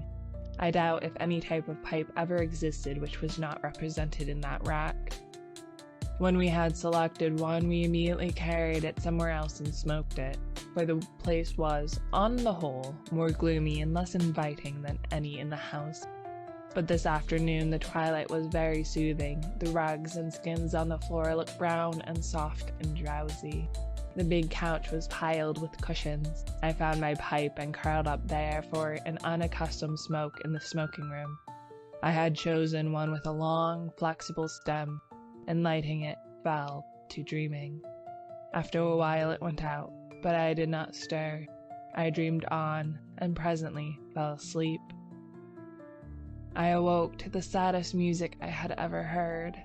The room was quite dark, and I had no idea what time it was. A ray of moonlight silvered one edge of the old spinet, and the polished wood seemed to exhale the sounds as perfume floats above a box of sandalwood. Someone rose in the darkness and came away weeping quietly, and I was fool enough to cry out, "Genevieve!" She dropped at my voice, and I had time to curse myself while I made a light and tried to raise her from the floor. She shrank away with a murmur of pain. She was very quiet and asked for Boris. I carried her to the divan and went to look for him, but he was not in the house, and the servants were gone to bed. Perplexed and anxious, I hurried back to Genevieve. She lay where I had left her, looking very white. "I can't find Boris, nor any of the servants," I said. "I know," she answered faintly. "Boris had gone to Ept with Mr. Scott. I did not remember when I sent you for him just now." "But he can't get back in that case before tomorrow afternoon, and are you hurt? Did I frighten you into falling? What an awful fool I am, but I was only half awake." "Boris thought you had gone home before dinner. Do please excuse us for letting you stay here all this time." "I had a long nap," I laughed. "So sound that I did not know whether I was still asleep or not when I found myself staring at a figure that was moving toward me and called out your name. Have you been trying the old spinet? You must have played very softly." I would tell 1,000 more lies worse than that one to see the look of relief that came onto her face. She smiled adorably and said in her natural voice, "Alec, I tripped on that wolf's head and I think my ankle is sprained. Please call Marie and then go home." I did as she bade me and left her there when the maid came in. 3. At noon next day when I called, I found Boris walking restlessly about his studio. "Genevieve is asleep just now," he told me. "The sprain is nothing, but why should she have such a high fever? The doctor can't account for it, or else he will not," he muttered. "Genevieve has a fever?" I asked. "I should say so, and has actually been a little lightheaded at intervals all night. The idea, gay little Genevieve without a care in the world, and she keeps saying her heart's broken and she wants to die." My own heart stood still. Boris leaned against the door of his studio looking down, his hands in his pockets, his kind, keen eyes clouded, a new line of trouble drawn over a mouth's good mark that made the smile. The maids had ordered to summon him. The instant Genevieve opened her eyes, we waited, and Boris, growing restless, wandered about, fussing with modeling wax and red clay. Suddenly he started for the next room. "Come and see my rose-colored bath full of death," he cried. "Is it death?" I asked, to humor his mood. "You are not prepared to call it life, I suppose," he answered. As he spoke, he plucked a solitary goldfish, squirming and twisting out of its globe. "We'll send this one after the other, wherever that is," he said. There was a feverish excitement in his voice. A dull weight of fever lay on my limbs and on my brain as I followed him to the fair crystal pool with its pink-tinted sides, and he dropped the creature in. Falling, its scaled flashed a hot orange gleam in its angry twistings and contortions. The moment it struck the liquid, it became rigid and sank heavily to the bottom. Then came the milky foam, the splendid hues radiating on the surface, and then a shaft of pure serene light broke through from seemingly infinite depths. Boris plunged in his hand and drew out an exquisite marble thing, blue-veined, rose-tinted, and glistening with opalescent drops. "Child's play," he muttered, and looked warily, longingly at me, as if I could answer such questions. But Jack Scott came in and entered into the game, as he called it, with ardor. Nothing would do but to try the experiment on the white rabbit then and there. I was willing that Boris should find distraction from his cares, but I hated to see the life go out of a warm, living creature, and I declined to be present. Picking up a book at random, I sat down in the studio to read. Alas, I had found The King in Yellow. After a few moments, which seemed ages, I was putting it away with a nervous shudder, when Boris and Jack came in bringing their marble rabbit. At the same time, a bell rang above, and a cry came from the sick room. Boris was gone like a flash, and the next moment he called, "Jack, run for the doctor. Bring him back with you. Alec, come here." I went and stood at her door. A frightened maid came out in haste and ran away to fetch some remedy. Genevieve, sitting bolt upright with crimson cheeks and glittering eyes, babbled incessantly and resisted Boris's gentle restraint. He called me to help. At my first touch, she sighed and sank back, closing her eyes, and then, as we still bent above her, she opened them again, looked straight into Boris's face, poor fever-crazed girl, and told her secret. At the same instant, our 3 lives turned into new channels. The bond that held us so long together snapped forever, and a new bond was forged in its place, for she had spoken my name. And as the fever tortured her, her heart poured out of its load of hidden sorrow. Amazed and dumb, I bowed my head while my face burned like a live coal, and the blood surged in my ears, stupefying me with its clamor. Incapable of movement, incapable of speech, I listened to her feverish words in an agony of shame and sorrow. I could not silence her. I could not look at Boris. Then I felt an arm upon my shoulder, and Boris turned a bloodless face to mine. "It is not your fault, Alec. Do not grieve so if she loves you." But he could not finish, and as the doctor stepped swiftly into the room saying, "Ah, the fever," I seized Jack Scott and hurried him to the street, saying, "Boris would rather be alone." We crossed the street to our own apartment, and that night, seeing I was going to be ill too, he went for the doctor again. The last thing I recollect with any distinctness was hearing Jack say, "For heaven's sake, doctor, what ails him to wear a face like that?" And I thought of the King in Yellow in the pallid mask. I was very ill, for the strain of 2 years which I had endured since the fatal May morning when Genevieve murmured, "I love you, but I think I love Boris best," told on me at last. I had never imagined that it could be more than I could endure. Outwardly tranquil, I had deceived myself, although the inward battle raged night after night, and I, lying alone in my room, cursed myself for rebellious thoughts, unloyal to Boris, unworthy of Genevieve. The morning always brought relief, and I returned to Genevieve and to my dear Boris, with a heart washed clean by the tempests of the night. Never in word or deed or thought while I was with them had I betrayed my sorrow, even to myself. The mask of self-deception was no longer a mask for me. It was a part of me. Night lifted it, laying bare the stifled truth below, but there was no one to see except myself. And when the day broke, the mask fell back again of its own accord. These thoughts passed through my troubled mind as I lay sick, but they were hopelessly entangled with visions of white creatures, heavy as stone, crawling about in Boris's basin, of the wolf head on the rug, foaming and snapping at Genevieve, who lay smiling beside it. I thought, too, of the King in Yellow wrapped in fantastic colors of his tattered mantle, and that bitter cry of Casilda, "Not upon us, O King, not upon us!" Feverishly, I struggled to put it from me, and I saw the lakes of Hali, thin and blank, without a ripple or wind to stir it, and I saw the towers of Carcosa behind the moon, Aldebaran, the Hyades, Allure, Hester, glided through the cloud rifts which fluttered and flapped as they passed like the scalloped tatters on the King in Yellow. Among all of these, one sane thought persisted. It never wavered, no matter what else was going on in my disordered mind, that my chief reason for existing was to meet some requirement of Boris and Genevieve. But this obligation its nature was never clear. Sometimes it seemed to be protection, sometimes support, through a great crisis.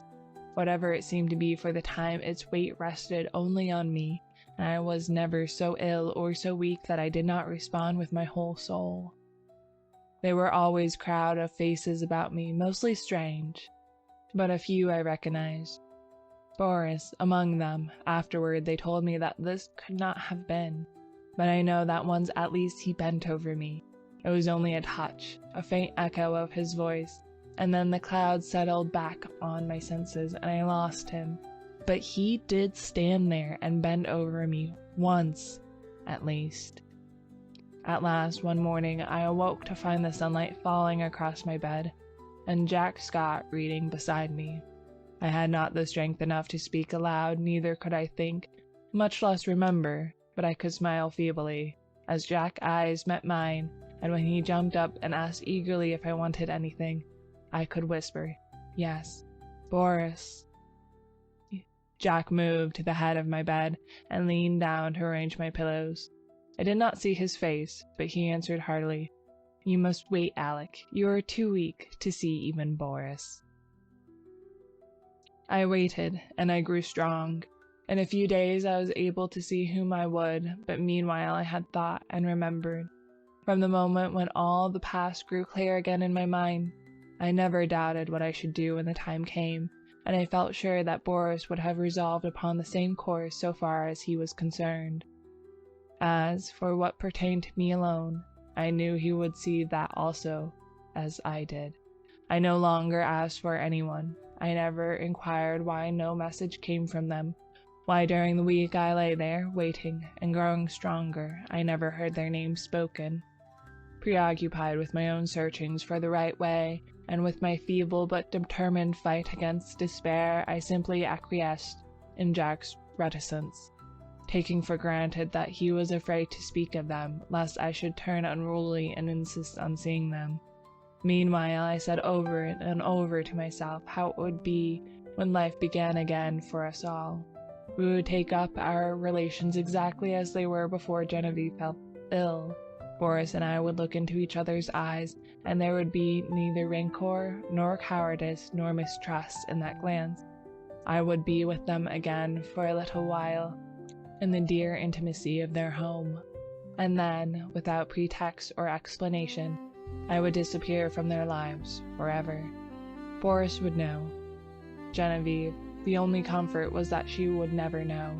It seemed, as I thought it over, that I had found the meaning of that sense of obligation which persisted all through my delirium, and the only possible answer to it. So when I was quite ready, I beckoned Jack to me one day and said, "Jack, I want Boris at once, and take my dearest greeting to Genevieve." When at last he made me understand that they were both dead, I fell into a wild rage that tore all my convalescent strength to atoms. I raved and cursed myself into a relapse, from which I crawled forth some weeks afterwards, a boor of 21 who believed that his youth was gone forever. I seemed to be past the capability of further suffering, and one day when Jack handed me a letter and the keys to Boris's house, I took them without a tremor, and asked him to tell me all. It was cruel of me to ask him, but there was no help for it, and he leaned warily on his thin hands to reopen the wound which could never entirely heal. He began very quietly, "Alec, unless you have a clue that I know nothing about, you will not be able to explain any more than I what has happened. I suspect that you would rather not hear these details, but you must learn them, else I would spare you the relation. God knows I wish I could spare the telling. I shall use few words. That day when I left you in the doctor's care and came back to Boris, I found him working on the fates. Genevieve, he said, was sleeping under the influence of drugs. She had been quite out of her mind, he said. He kept working, not talking anymore, and I watched him. Before long, I saw the third figure of the group, the one looking straight ahead, out, over the world, bore his face, not as you ever saw it, but as it looked then and to the end. This is one thing for which I should like to find an explanation, but I never shall. Well, he worked, and I watched him in silence, and we went on that way until nearly midnight. Then we heard the door open and shut sharply, and a swift rush in the next room. Boris sprang through the doorway, and I followed, but we were too late. She lay at the bottom of the pool, her hands crossed her breast. Then Boris shot himself through the heart. Jack stopped speaking. Drops of sweat stood under his eyes, and his thin cheeks twitched. I carried Boris to his room, then I went back and let that hellish fluid out of the pool, and, turning on all the water, washed the marble clean of every drop. When at length I dare descend the steps, I found her lying there, as white as snow. At last, when I decided what was best to do, I went into the laboratory and first emptied the solution in the basin into the waste pipe. Then I poured the contents of every jar and bottle after it. There was wood in the fireplace, so I built a fire, and breaking the locks of Boris's cabinet, burnt every paper, notebook, and letter I found there. With a mallet from the studio, I smashed to pieces all the empty bottles, then loading them into a coal shuttle, I carried them to the cellar and threw them over the red-hot bed of the furnace. 6 times I made the journey, and at last not a vestige remained of anything which might again aid in seeking for the formula which Boris had found. Then at last I dared call the doctor. He is a good man, and together we struggled to keep it from the public. Without him, I never could have succeeded. At last we got the servants paid and sent away into the country, where old Rosier keeps them quiet with stories of Boris and Genevieve's travels in distant lands, from whence they will not return for years. We buried Boris in the little cemetery of Sèvres. The doctor is a good creature and knows when to pity a man who can bear no more. He gave his certificate of heart disease and asked no questions of me. Then, lifting his head from his hands, he said, "Open the letter, Alec. It is for us both." I tore it open. It was Boris's will, dated a year before. He left everything to Genevieve, and in case of her dying childless, I was to take control of the house in the Rue Saint-Cécile, and Jack Scott the management at Ep. On our deaths, the property reverted to his mother's family in Russia, with the exception of the sculptured marbles executed by himself. These he left to me. The page blurred under our eyes, and Jack got up and walked to the window. Presently he returned and sat down again. I dreaded to hear what he was going to say, but he spoke with the same simplicity and gentleness. Genevieve lies before the Madonna in the marble room. The Madonna bends tenderly above her, and Genevieve smiles back into that calm face that never would have been except for her. His voice broke, but he grasped my hand, saying, "Courage, Alec." Next morning he left for Ep to fulfill his trust. 4. The same evening I took the keys and went into the house I had known so well. Everything was in order, but the silence was terrible. Though I went twice to the door of the marble room, I could not force myself to enter. It was beyond my strength. I went into the smoking room and sat down before the spinet. A small lace handkerchief lay on the keys, and I turned away, choking. It was plain I could not stay, so I locked every door, every window, and the 3 front and back gates, and went away. Next morning, Alcide packed my valise, and leaving him in charge of my apartments, I took the Orient Express for Constantinople. During the 2 years I wandered through the East. At first, in our letters, we never mentioned Genevieve and Boris, but gradually their names crept in.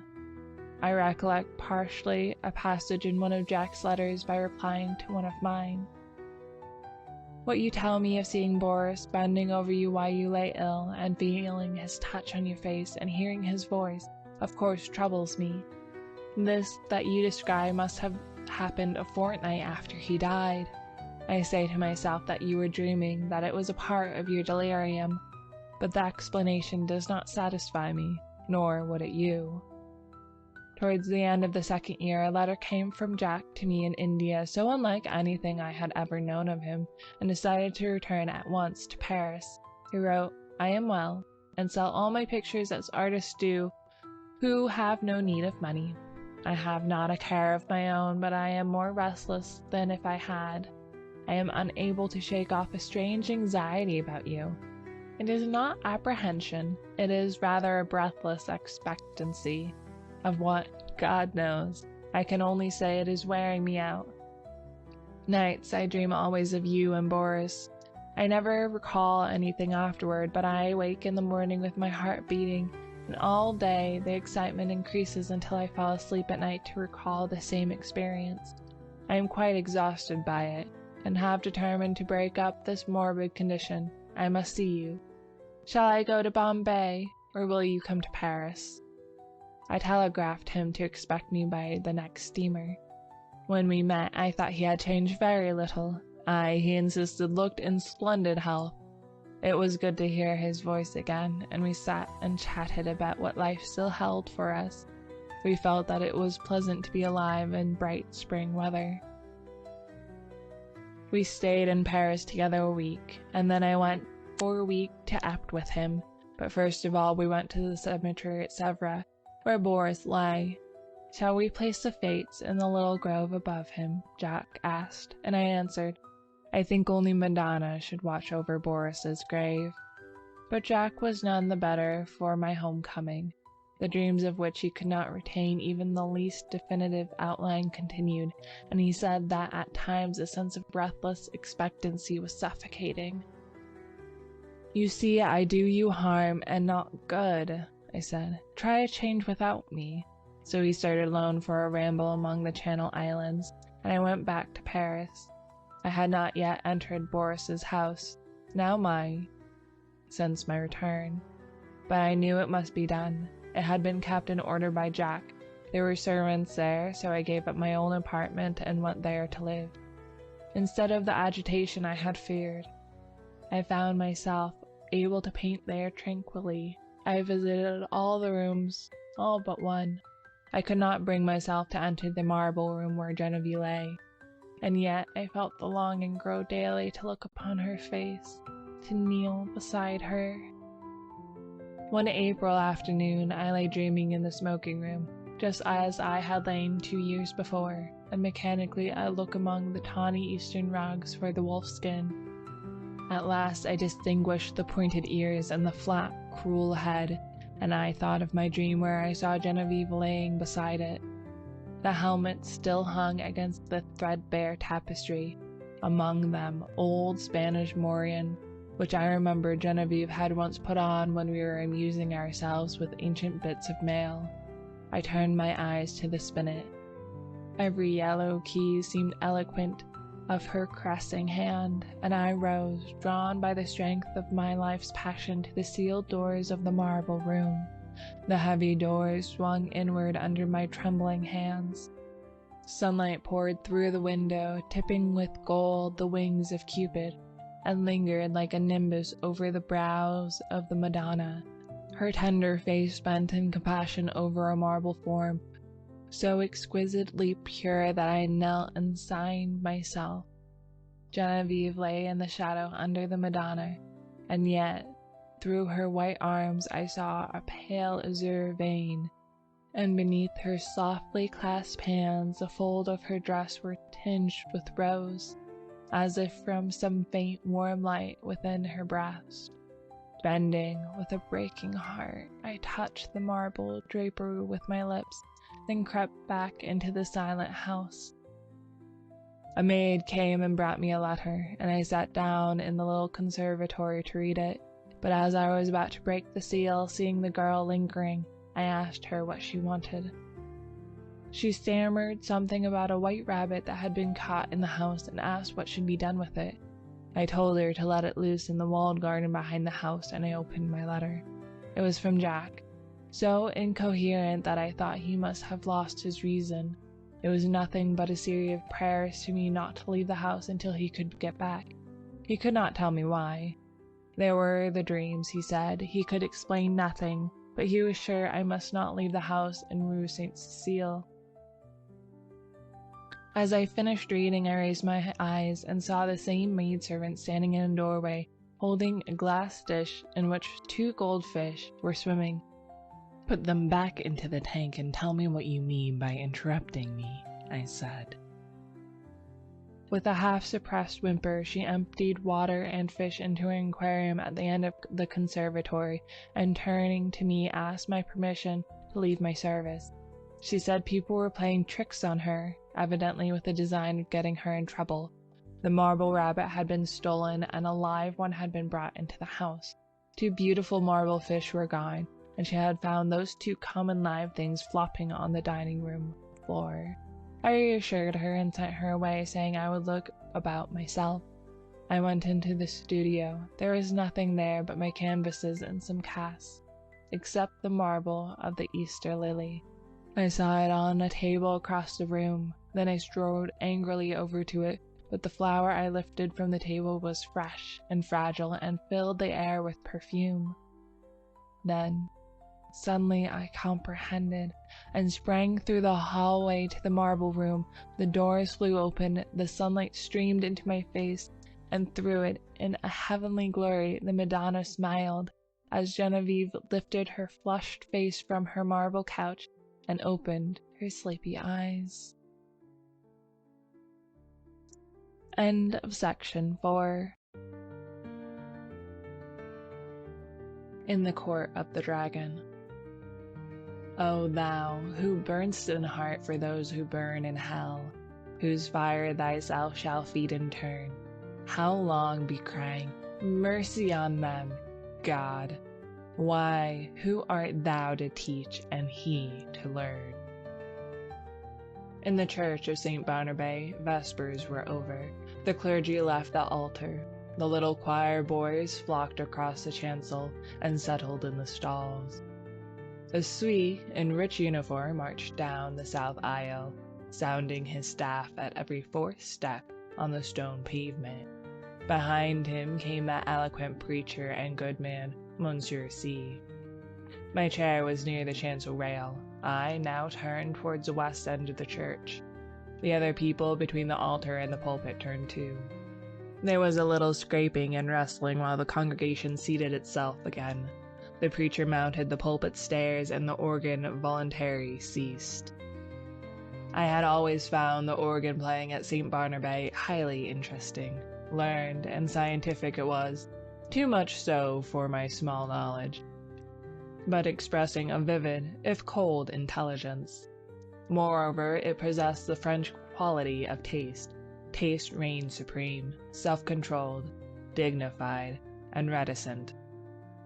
Today, however, from the first chord I had felt a change for the worse, a sinister change.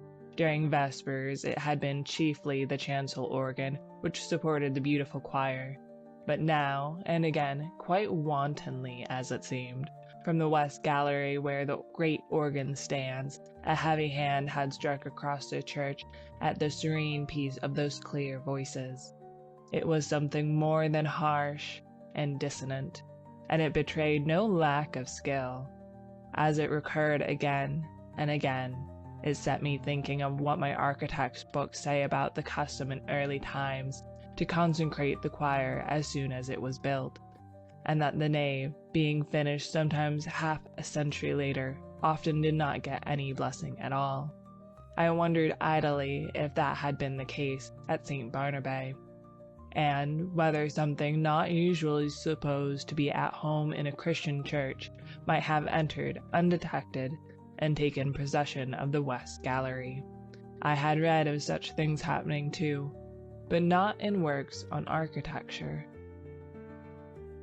Then I remembered that St. Barnabé was not much more than 100 years old, and smiled at the incongruous association of medieval superstitions with that cheerful little piece of 18th century Rococo. But now vespers were over, and there should have followed a few quiet chords, fit to accompany meditation, while we waited for the sermon. Instead of that, the discord at the lower end of the church broke out with the departure of the clergy, as if now nothing could control it. I belong to those children of an older and simpler generation who do not love to seek psychological subtleties in art, and I have ever refused to find in music anything more than melody and harmony. But I felt that in the labyrinth of sounds now issuing from that instrument there was something being hunted.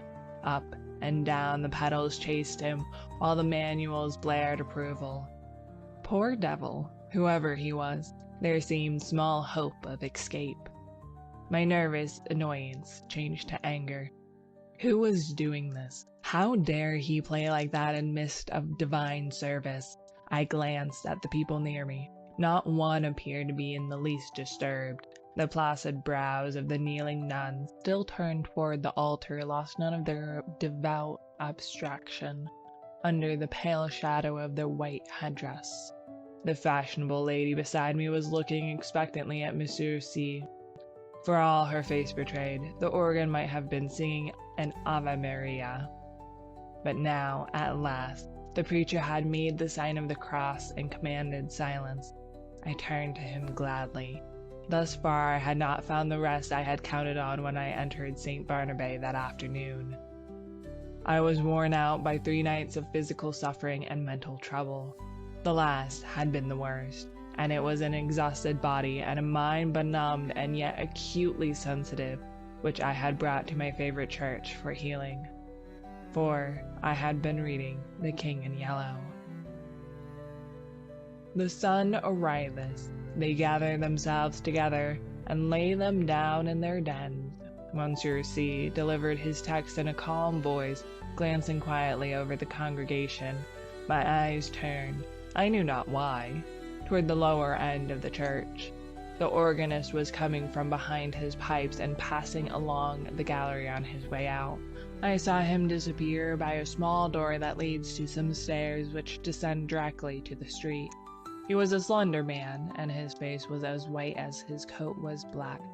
Good riddance, I thought, with your wicked music. I hope your assistant will play the closing voluntary. With a feeling of relief, with a deep, calm feeling of relief, I turned back to the mild face in the pulpit and settled myself to listen.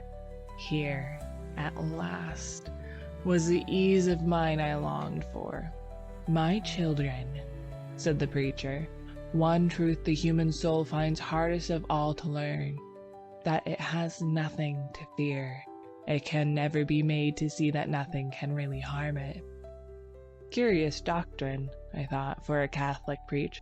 Let's see how he will reconcile that with the Fathers.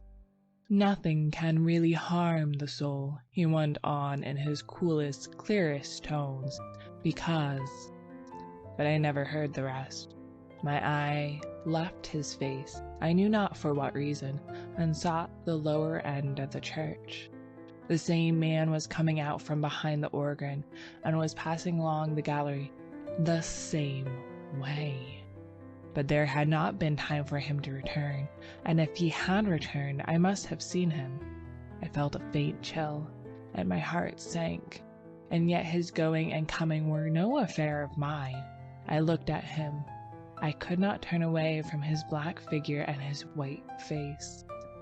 When he was exactly opposite to me, he turned and sent across the church, straight into my eyes, a look of hate, intense and deadly. I had never seen any other like it. Would to God I might never see it again. Then he disappeared by the same door through which I had watched him depart less than 60 seconds before. I sat and tried to collect my thoughts. My first sensation was like that of a very young child badly hurt, when it catches its breath before crying out. To suddenly find myself the object of such hatred was exquisitely painful, and this man was an utter stranger. Why should he hate me so? Me, whom he had never seen before. For the moment all other sensation was merged in this one pang.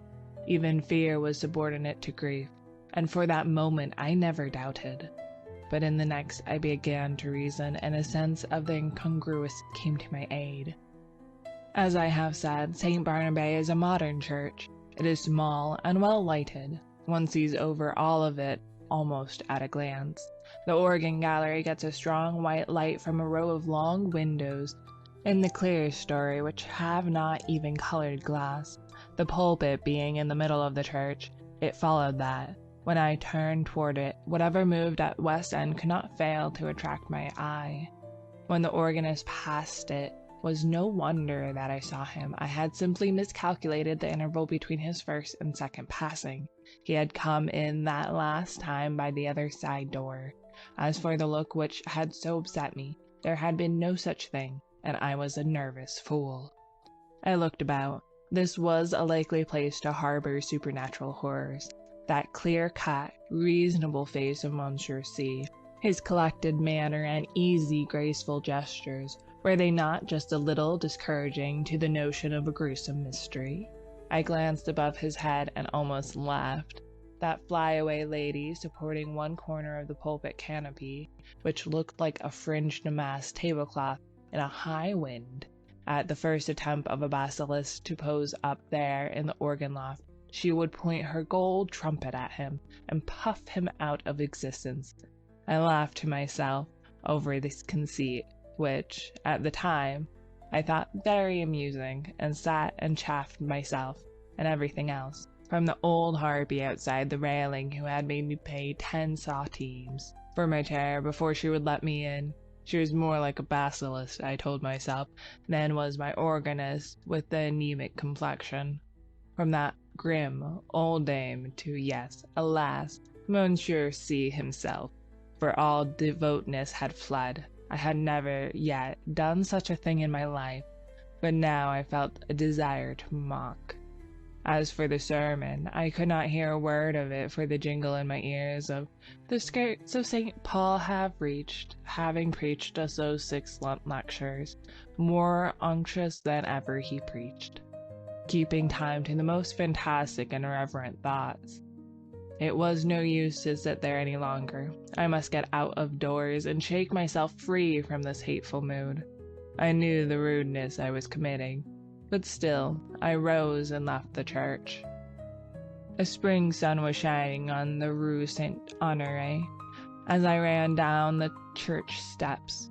On one corner stood a barrel full of yellow jonquils, pale violets from the Riviera, dark Russian violets, and white Roman hyacinths, and a golden cloud of mimosa.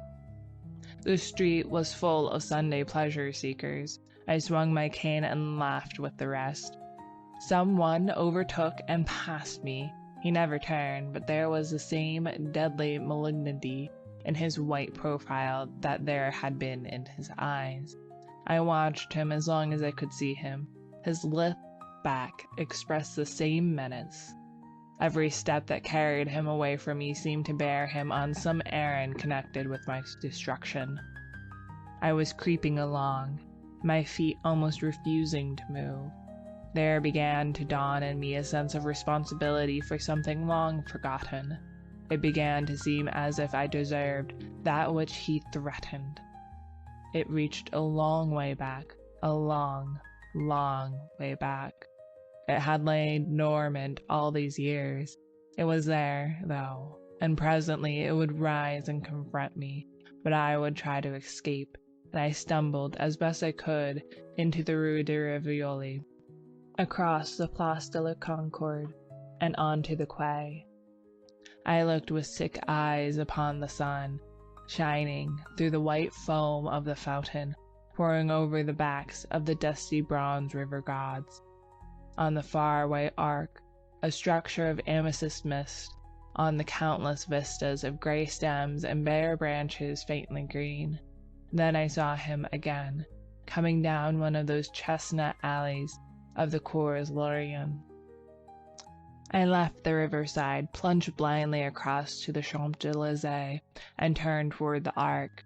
The setting sun was sending its rays along the greensward of the Rond Point. In the full glow he sat on a bench, children and young mothers all about him.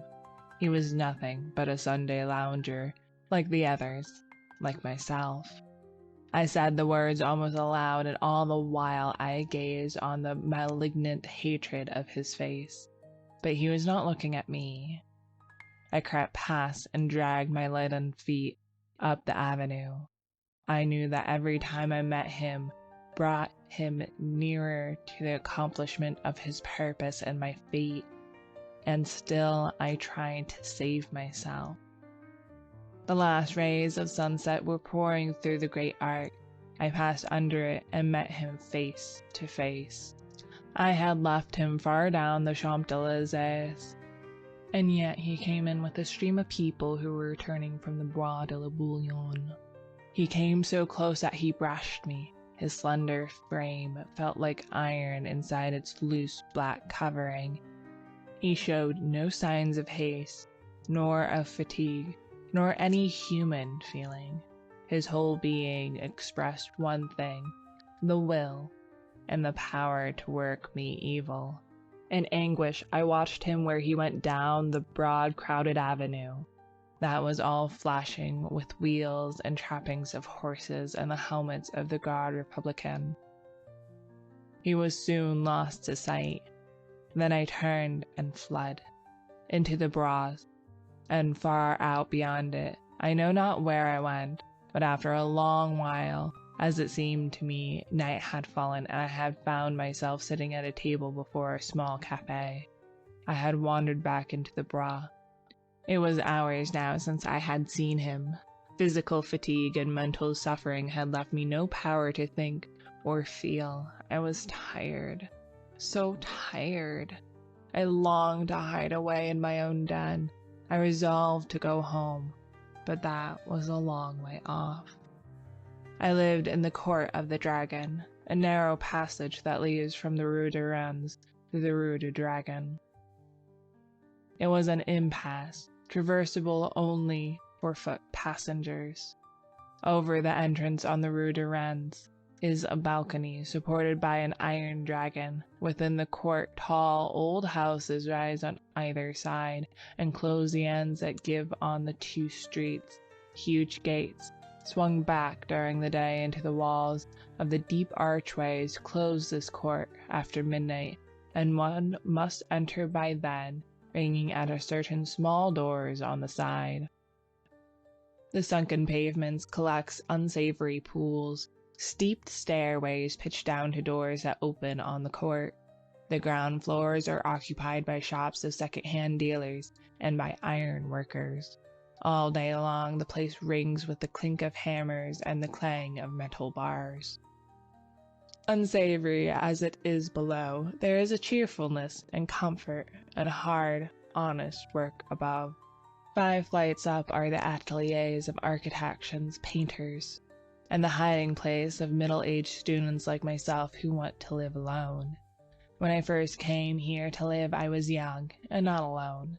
I had to walk a while before any conveyance appeared, but at last, when I had almost reached the Arc de Triomphe again, an empty cab came along and I took it. From the Arc to the Rue de Rennes is a drive of more than half an hour, especially when one is conveyed by a tired cab horse that has been at the mercy of Sunday fete makers. There had been time before I passed under the dragon's wings to meet my enemy over and over again, but I never saw him once, and now refuge was close at hand. Before the wide gateway a small mob of children were playing. Our concierge and his wife walked among them, with their black poodle keeping order. Some couples were waltzing on the sidewalk. I returned their greetings and hurried in. All the inhabitants of the court had trooped out into the street. The place was quite deserted, lighted by a few lanterns hung high up, in which the glass burned dimly. My apartment was at the top of a house, halfway down the court, reached by a staircase that descended almost into the street, with only a bit of passageway intervening. I set my foot on the threshold of the open door. The friendly old ruinous stairs rose before me, leading up to rest and shelter. Looking back over my shoulder, I saw him, 10 paces off. He must have entered the court with me. He was coming straight on, neither slowly nor swiftly, but straight on to me. And now he was looking at me. For the first time since our eyes encountered across the church, they met now again, and I knew that the time had come. Retreating backward, down the court, I faced him. I meant to escape by the entrance of the Rue du Dragon. His eyes told me I never should escape. It seemed ages while we were going, I retreating, he advancing, down the court in perfect silence. But at last I felt the shadow of the archway, and the next step brought me within it. I had meant to turn here and spring through into the street, but the shadow was not that of an archway, it was that of a vault. The great doors on the Rue du Dragon were closed. I felt this by the blackness which surrounded me, and at the same instant I read it in his face. How his face gleamed in the darkness, drawing swiftly nearer. The deep vaults, the huge closed doors, their cold iron clamps were all on his side. The thing which he had threatened had arrived. It gathered and bore down on me from the fathomless shadows. The point from which it would strike was his infernal eyes. Hopeless, I set my back against the barred doors and defied him. There was a scraping of chairs on the stone floor and a rustling as the congregation rose. I could hear the Swiss staff in the south aisle preceding Monsieur C. to the sacristy. The kneeling nuns, roused from their devout abstraction, made their reverence and went away. The fashionable lady, my neighbor, rose also, with graceful reserve. As she departed, her glance just flitted over my face in disapproval. Half dead, or so it seemed to me, yet intensely alive to every trifle, I sat among the leisurely moving crowd, then rose too and went to the door. I had slept through the sermon. Had I slept through the sermon? I looked up and saw him passing along the gallery to his place. Only his side I saw. The thin, bent arm in its black covering looked like one of those devilish, nameless instruments which lie in the disused torture chambers of medieval castles. But I had escaped him, though his eyes had said I should not. Had I escaped him? That which gives him the power over me came back out of oblivion, where I had hoped to keep it, for I knew him now, death and the awful abode of lost souls, whither my weakness long ago had sent him. They had changed him for every other eye, but not for mine. I had recognized him almost from the first. I had never doubted what he was come to do, and now I knew while my body sat safe in the cheerful little church, he had been hunting my soul in the court of the dragon. I crept to the door. The organ broke out overhead with a blare. A dazzling light filled the church, blotting the altar from my eyes. The people faded away. The arches, the vaulted roof vanished. I raised my seared eyes to the fathomless glare, and I saw the black stars hanging in the heavens, and the wet winds from the lake of Hali chilled my face. And now, far away, over leagues of tossing cloud waves, I saw the moon dripping with spray, and beyond, the towers of Carcosa rose behind the moon. Death, and the awful abode of lost souls, whither my weakness long ago had set him, had changed him for every other eye but mine. Now I heard his voice, rising, swelling, thundering through the flaring light, and as I fell, the radiance increasing, poured over me in waves of flame. Then I sank into the depths, and I heard the king in yellow, whispering to my soul, "It is a fearful thing to fall into the hands of the living God." End of section 5. The Yellow Sign. Let the red dawn surmise what we shall do when this blue starlight dies and all is through. 1. There are so many things which are impossible to explain. Why should certain chords in music make me think of the brown and golden tints of autumn foliage? Why should the Mass of St. Cecile bend my thoughts wandering among caverns whose walls blaze with ragged masses of virgin silver? What was it in the roar and turmoil of Broadway at 6 o'clock that flashed before my eyes a picture of a still Breton forest where sunlight filtered through a spring foliage and Sylvia bent, half curiously, half tenderly, over a small green lizard, murmuring, "To think that this is also a little word of God." When I first saw the watchman, his back was toward me. I looked at him indifferently until he went into the church. I paid no more attention to him than I had to any other man who lounged through Washington Square that morning. And when I shut my window and turned back into my studio, I had forgotten him. Late in the afternoon, the day being warm, I raised the window again and leaned out to get a sniff of air. A man was standing in the courtyard of the church, and I noticed him again with as little interest as I had that morning. I looked across the square to where the fountain was playing, and then, with my mind filled with the vague impression of trees, asphalt drives, and the moving groups of nursemaids and holidaymakers, I started to walk back to my easel. As I turned, my listless glance included the man below in the churchyard. His face was toward me now, and with a perfect involuntary movement I bent to see it. At the same moment he raised his head and looked at me. Instantly I thought of a coffin worm. Whatever it was about the man that repelled me I did not know, but the impression of a plump white grave worm was so intense and nauseating that I must have shown it in my expression, for he turned his puffy face away with a movement which made me think of a disturbed grub in a chestnut. I went back to my easel and motioned the model to resume her pose. After working a while, I was satisfied that I was spoiling what I had done as rapidly as possible, and I took up a palette knife and scraped the color out again. The flesh tones were sallow and unhealthy, and I did not understand how I could have painted such a sickly color onto a study which before had glowed with healthy tones. I looked at Tessie. She had not changed, and with clear flush of health dyed her necks and cheeks as I frowned. "Is it something I've done?" she said. "No, I've made a mess of this arm, and for the life of me I can't see how I came to paint such mud as that into the canvas," I replied. "Don't I pose well?" she insisted. "Of course, perfectly." "Then it's not my fault?" "No, it's my own." "I am very sorry," she said.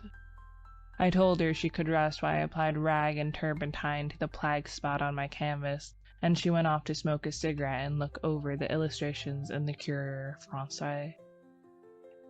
I did not know whether it was something in the turpentine or a defect in the canvas, but the more I scrubbed, the more that gangrene seemed to spread.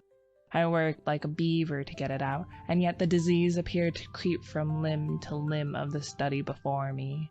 Alarmed, I strove to arrest it, but now the color on the breast changed, and the whole figure seemed to absorb the infection as a sponge soaks up water. Vigorously I applied palette knife, turpentine, and scraper, thinking all the time what a seance I should hold with Duval, who had sold me the canvas. But soon I noticed that it was not the canvas which was defective, nor yet the colors of Edward. It must be the turpentine, I thought angrily, or else my eyes have become so blurred and confused by the afternoon light that I can't see straight. I called Tessie, the model. She came and leaned over my chair, blowing rings of smoke into the air. "What have you been doing to it?" she exclaimed. "Nothing," I growled. "It must be this turpentine." "What a horrible color it is now," she continued. "Do you think my flesh resembles green cheese?" "No, I don't," I said angrily. "Did you ever know me to paint like that before?" "No, indeed." "Well then, it must be the turpentine, or something," she admitted.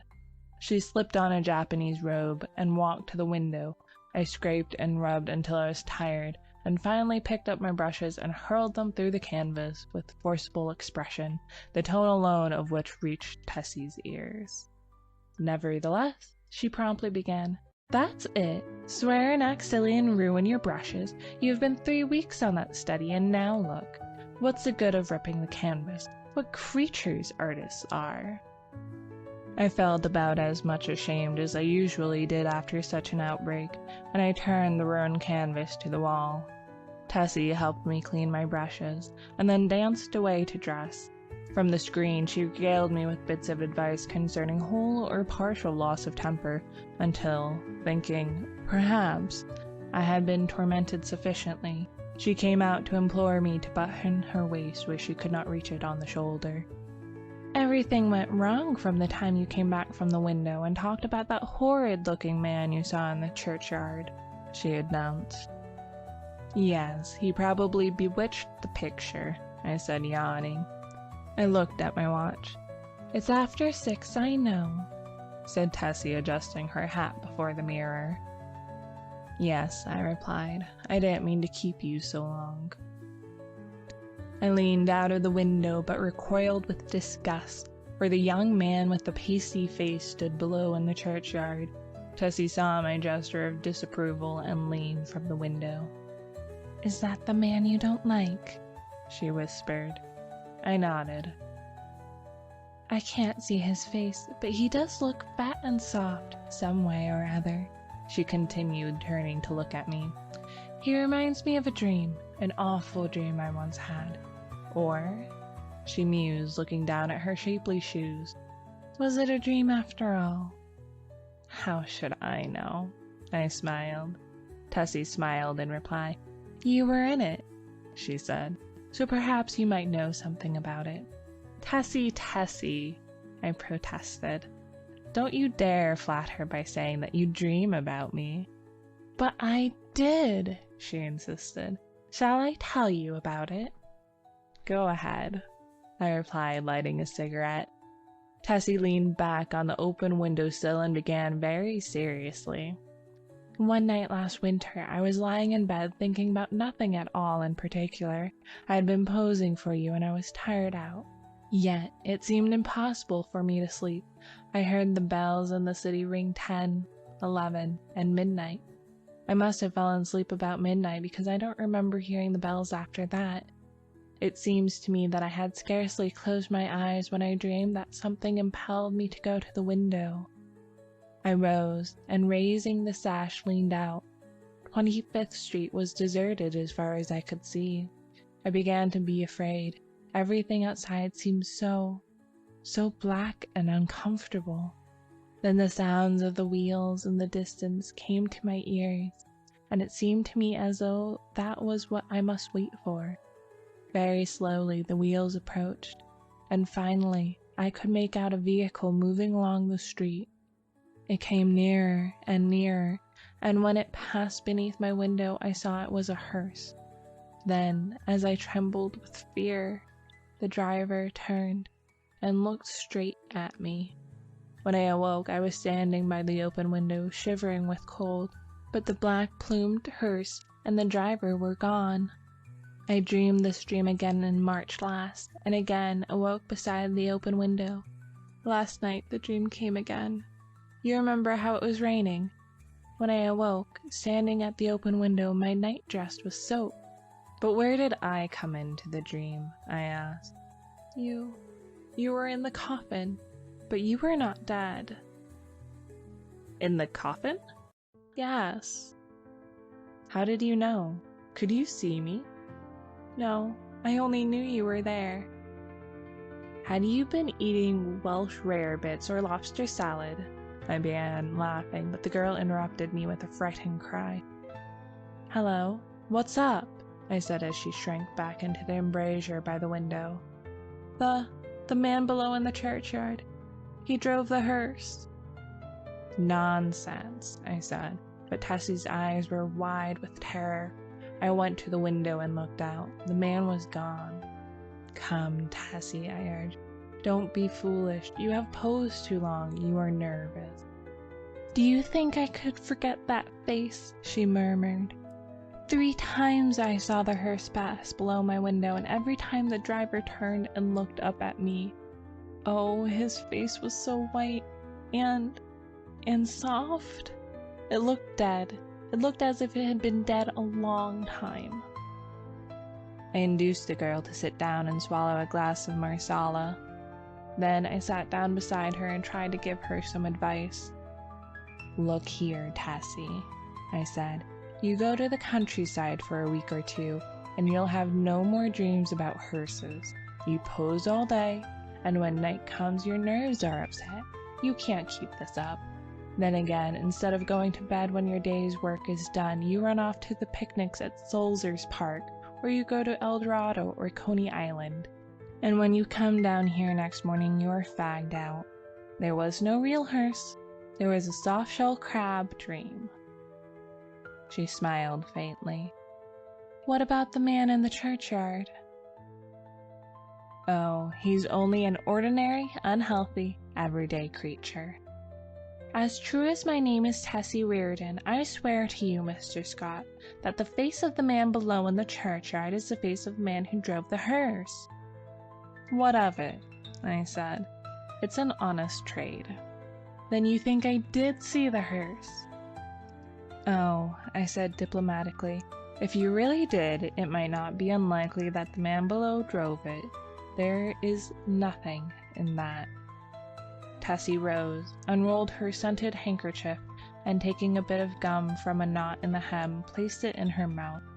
Then, drawing on her glove, she offered me her hand with a frank, "Good night, Mr. Scott," and walked out.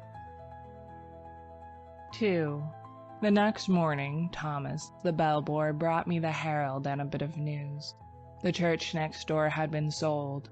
I thank heaven for it, not that being a Catholic I had any repugnance for the congregation next door, but because my nerves were shattered by a blatant exhorter, whose every word echoed through the aisle of the church as if it had been my own room, and who insisted on his R's with a nasal persistent which revolted my every instinct. Then, too, there was a fiend in human shape, an organist who reeled off some of the grand old hymns with an interpretation of his own, and I longed for the blood of a creature who could pay the doxology with an amendment of minor chords, which one hears only in the quartet of very young undergraduates. I believe the minister was a good man, but when he bellowed, "And the Lord said unto Moses, the Lord is a man of war, and the Lord is his name. My wrath shall wax hot, and I will kill you with the sword," I wondered how many centuries of purgatory it would take to atone for such a sin. "Who bought the property?" I asked Thomas.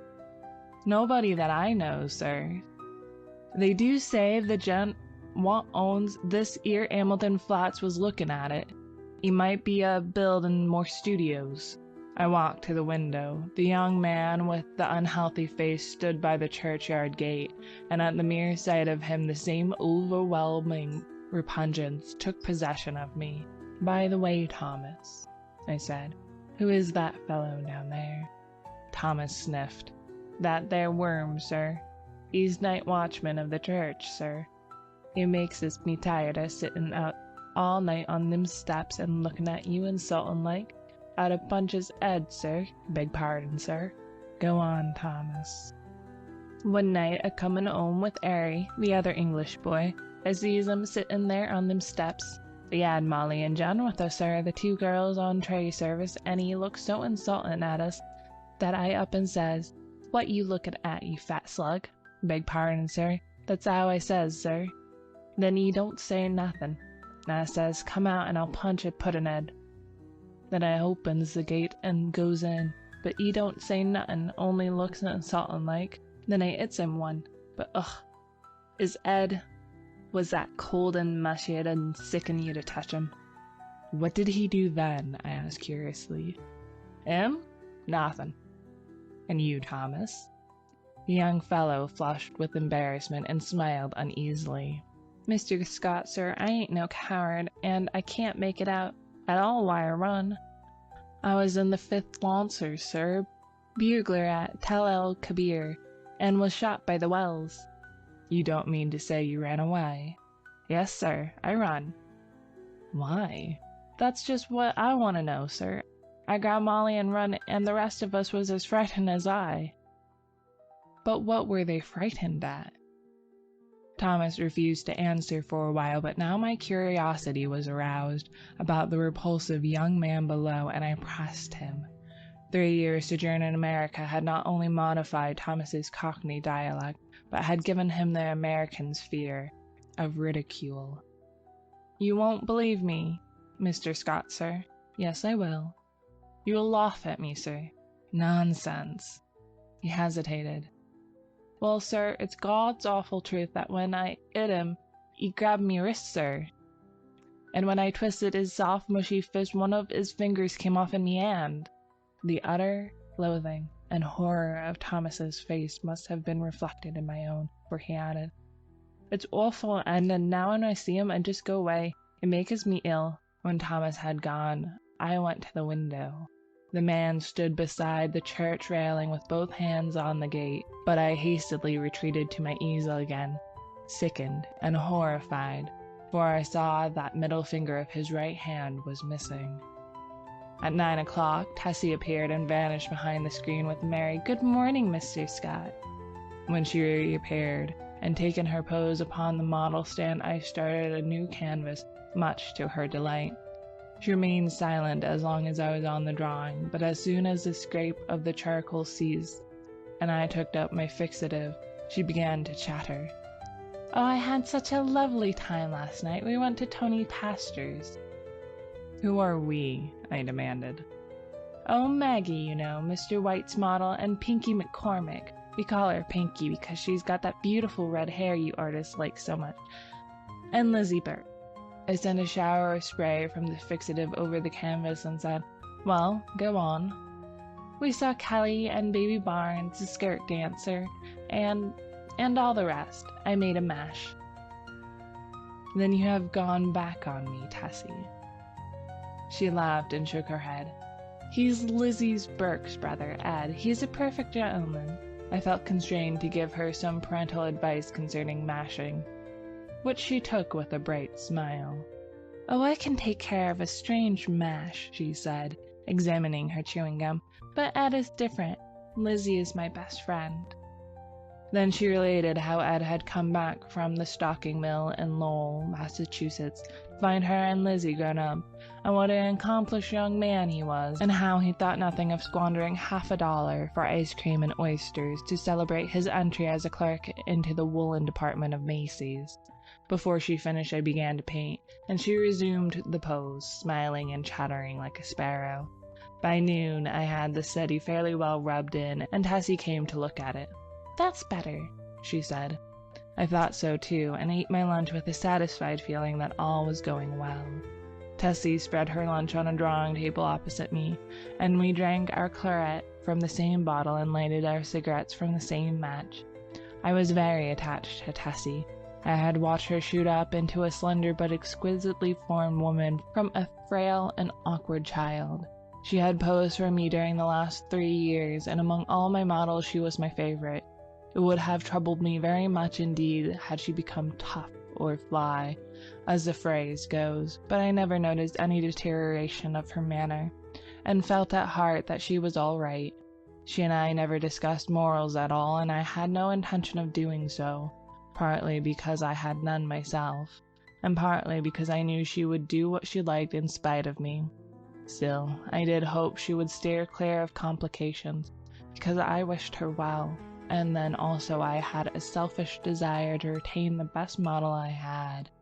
I knew that mashing, as she termed it, had no significance with girls like Tessie, and that such things in America did not resemble in the least the same things in Paris.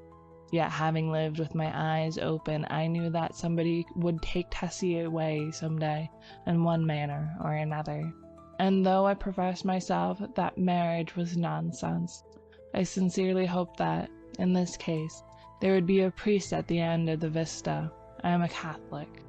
When I listen to High Mass, when I sign myself, I feel that everything, including myself, is more cheerful, and when I confess, it does me good.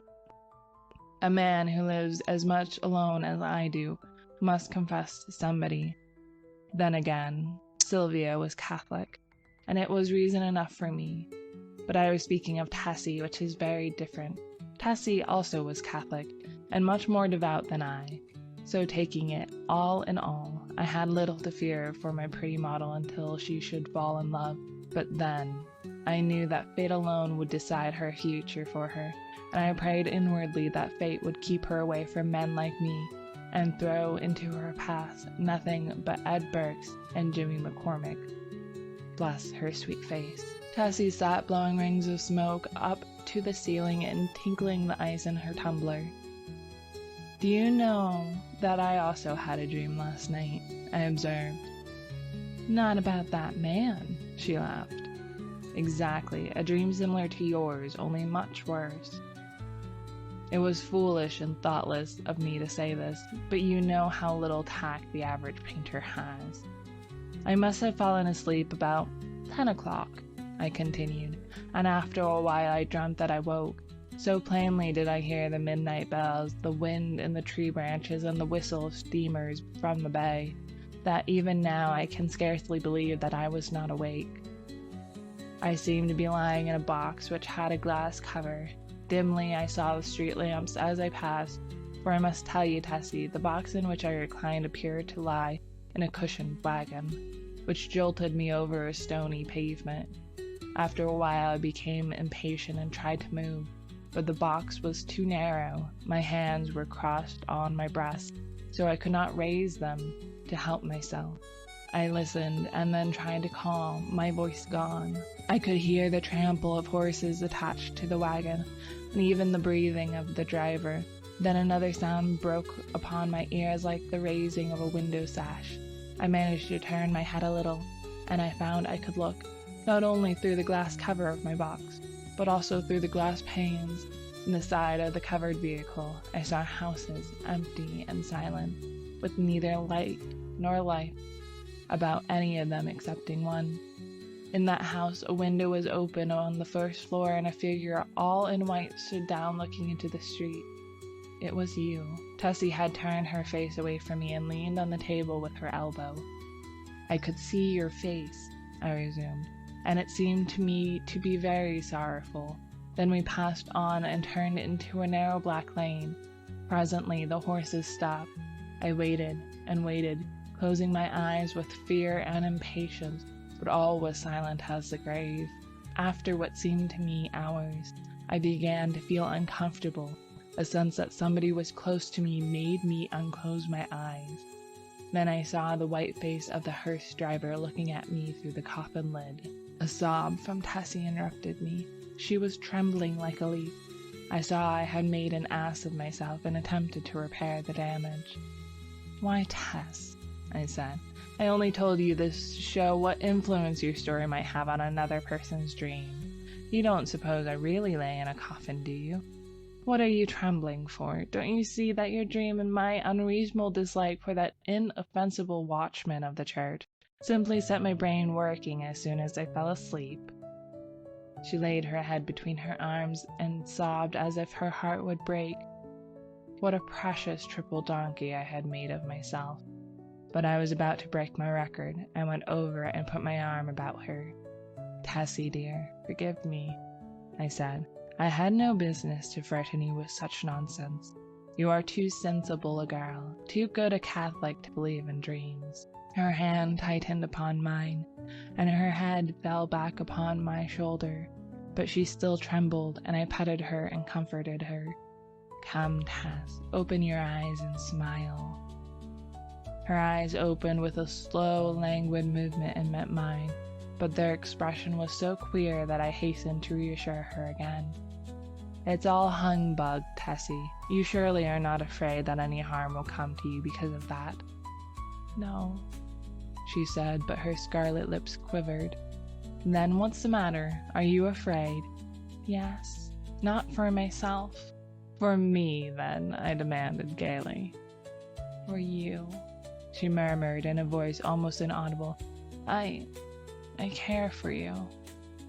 At first I started to laugh, but when I understood her, a shock passed through me and I sat like one turned to stone. This was the crowning bit of idiocy I had committed. During the moment which elapsed between her reply and my answer, I thought of 1,000 responses to that innocent confession. I could pass it by with a laugh. I could misunderstand her and assure her as to my health. I could simply point out that it was impossible she could love me, but my reply was quicker than my thoughts, and I might think and think now when it was too late, for I had kissed her on the mouth. That evening I took my usual walk in Washington Park, pondering over the occurrences of the day. I was thoroughly committed. There was no back out now, and I stared the future straight in the face. I was not good, not even scrupulous, but I had no idea of deceiving either myself or Tessie.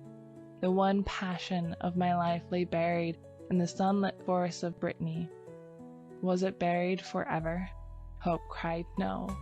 For 3 years I had been listening to the voice of hope, and for 3 years I had waited for a footstep on my threshold. Had Sylvia forgotten? No, cried Hope. I said I was no good. That is true, but still I was not exactly a comic opera villain. I had led an easygoing, reckless life, taking what invited me of pleasure, deploring and sometimes bitterly regretting consequences. In one thing alone, except my painting, was I serious, and that was something which laid hidden, if not lost, in the Breton forests. It was too late for me to regret what had occurred during the day. Whatever it had been, pity, a sudden tenderness for sorrow, or the more brutal instinct of gratified vanity, it was all the same now, and unless I wished to bruise an innocent heart, my path lay marked before me.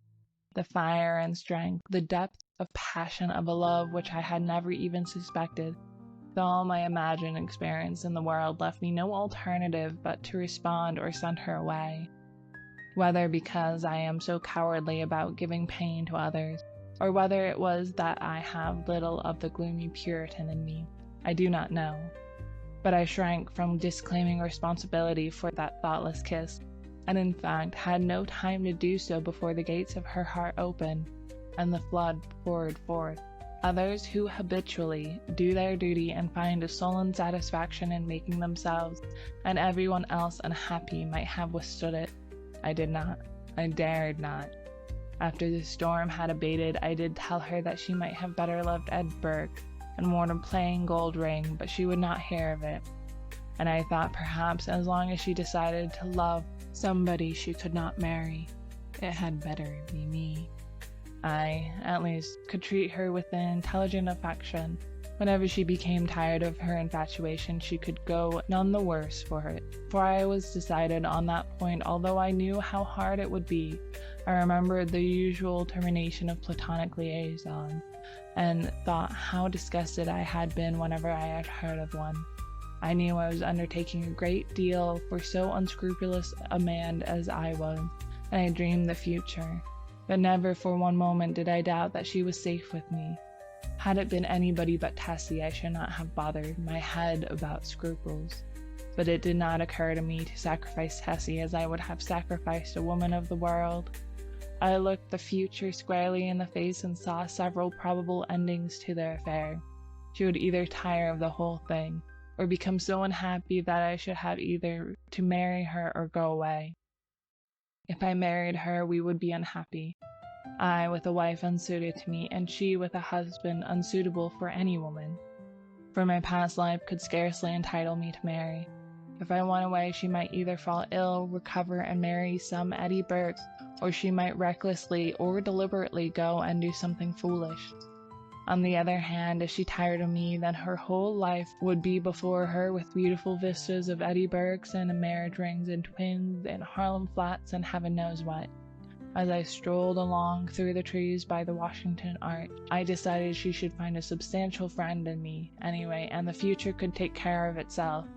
Then I went into the house and put on my evening dress, for the little faintly perfumed note on my dresser said, "Have a cab at the stage door at 11, and the note was signed Edith Carmichael, Metropolitan Theatre.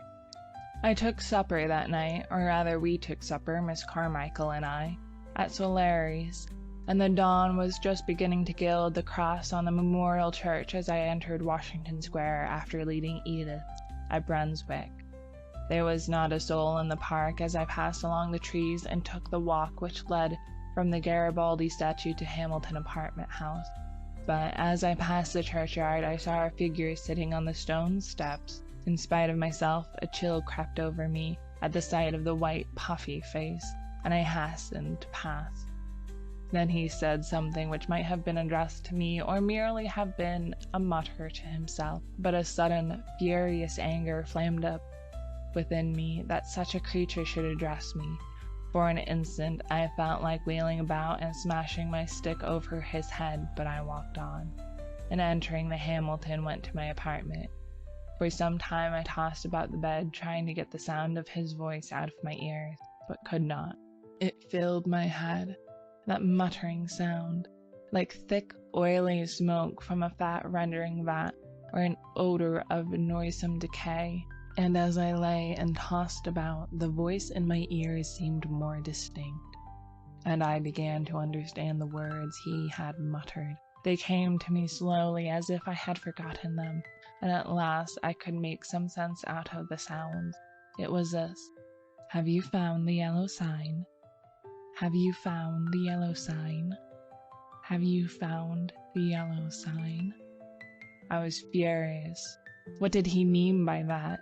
Then, with a curse upon him and his, I rolled over and went to sleep. But when I awoke later, I looked pale and haggard, for I had dreamed the dream of the night before, and it troubled me more than I cared to think. I dressed and went down into my studio. Tessie sat by the window, but as I came in, she rose and put both arms around my neck for an innocent kiss. She looked so sweet and dainty that I kissed her again and then sat down before the easel. "Hello, where is the study I began yesterday?" I asked. Tessie looked conscious, but did not answer. I began to hunt among the piles of canvases, saying, "Hurry up, Tessie, and get ready. We must take advantage of the morning light." When, at last, I gave up the search among the other canvases and turned around the room for the missing study, I noticed Tessie standing by the screen with her clothes still on. "What's the matter?" I asked. "Don't you feel well?" "Yes." "Then hurry." "Do you want me to pose as I have always posed?" Then I understood. Here was a new complication. I had lost, of course, the best new model I have ever seen. I looked at Tessie. Her face was scarlet. Alas, alas, we have eaten of the tree of knowledge, and Eden and native innocence were dreams of the past. I mean, for her. I suppose she noticed the disappointment on my face, for she said, "I will pose if you wish. The study is behind the screen here where I have put it." "No," I said, "we will begin something new." I went into my wardrobe and picked out a Moorish costume which fairly blazed with tinsel. It was a genuine costume, and Tessie retired to the screen with it enchanted. When she came forth again, I was astonished. Her long black hair was bound above her forehead with a circlet of turquoise, and the ends curled about her glittering girdle. Her feet were encased in the embroidered pointed slippers, and the skirt of her costume, curiously wrought with arabesque in silver, fell to her ankles. The deep metallic blue vest embroidered with silver, and the short Moresque jacket spangled and sewn with turquoise became her wonderfully. She came up to me and held up her face smiling. I slipped my hand into my pocket, and drawing out a gold chain with a cross attached, dropped it over her head. "It's yours, Tessie." "Mine?" she faltered. "Yours. Now go and pose." Then, with a radiant smile, she ran behind the screen and presently reappeared with a little box on which was written my name. "I had intended to give it to you when I went home tonight," she said, "but I can't wait now." I opened the box. On the pink cotton lay inside a clasp of black onyx, on which was inlaid a curious symbol or letter in gold. It was neither Arabic nor Chinese, nor, as I found afterwards, did it belong to any human script. "It's all I had to give you for a keepsake," she said timidly. I was annoyed, but I told her how much I should prize it and promised to wear it always. She fastened it on my coat beneath the lapel. "How foolish, Tess, to go and buy me such a beautiful thing as this," I said.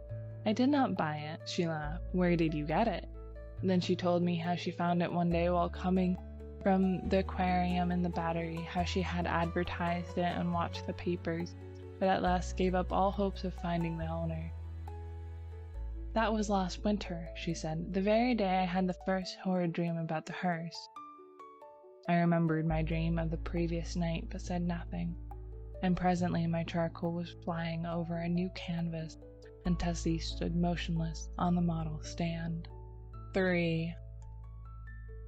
The day following was a disastrous one for me. While moving a framed canvas from one easel to another, my foot slipped on the polished floor, and I fell heavily on both wrists. They were so badly sprained that it was useless to attempt to hold a brush, and I was obliged to wander about the studio, glaring at unfinished drawings and sketches. until despair seized me and I sat down to smoke and twiddle my thumbs with rage. The rain blew against the windows and rattled on the roof of the church, driving me into a nervous fit with its interminable patter. Tessie sat sewing by the window and every now and then raised her head and looked at me with such innocent compassion that I began to feel ashamed of my irritation and looked about for something to occupy me. I had read all the papers and all the books in the library, but for the sake of something to do, I went to the bookcases and shoved them open with my elbow. I knew every volume by its color and examined them all, passing slowly about the library and whistling to keep up my spirit. I was turning to go into the dining room when my eye fell upon a book bound in serpent skin, standing in a corner of the top shelf of the last bookcase. I did not remember it, and from the floor could not decipher the pale lettering on the back, so I went to the smoking room and called Tessie. She came in from the studio and climbed up to reach the book. "What is it?" I asked. "The King in Yellow." I was dumbfounded. Who had placed it there? How had it come in my rooms? I had long ago decided that I should never open that book, and nothing on earth could have persuaded me to buy it. Fearful lest curiosity might tempt me to open it, I had never even looked at it in bookstores. If I ever had any curiosity to read it, the awful tragedy of young Castine, whom I knew, prevented me from exploring its wicked pages. I had always refused to listen to any description of it, and indeed, nobody ever ventured to discuss the second part aloud, so I had absolutely no knowledge of what those leaves might reveal. I stared at the poisonous mottled binding as I would at a snake. "Don't touch it, Tessie," I said. "Come down." Of course, my admonition was enough to arouse her curiosity, and before I could prevent it, she took the book and, laughing, danced off into the studio with it. I called to her, but she slipped away with a tormenting smile at my helpless hand, and I followed her with some impatience. "Tessie," I cried, entering the library. "Listen, I am serious. Put that book away. I do not wish you to open it." The library was empty. I went into both drawing rooms, then into the bedrooms, laundry, kitchen, and finally returned to the library and began a systematic search. She had hidden herself so well that it was half an hour later when I discovered her crouching white and silent by the lattice window in the storeroom above. At the first glance I saw she had been punished for her foolishness. The King in Yellow lay at her feet, but the book was open at the second part. I looked at Tessie and saw it was too late. She had opened The King in Yellow. Then I took her by the hand and led her into the studio. She seemed dazed, and when I told her to lie down on the sofa, she obeyed me without a word.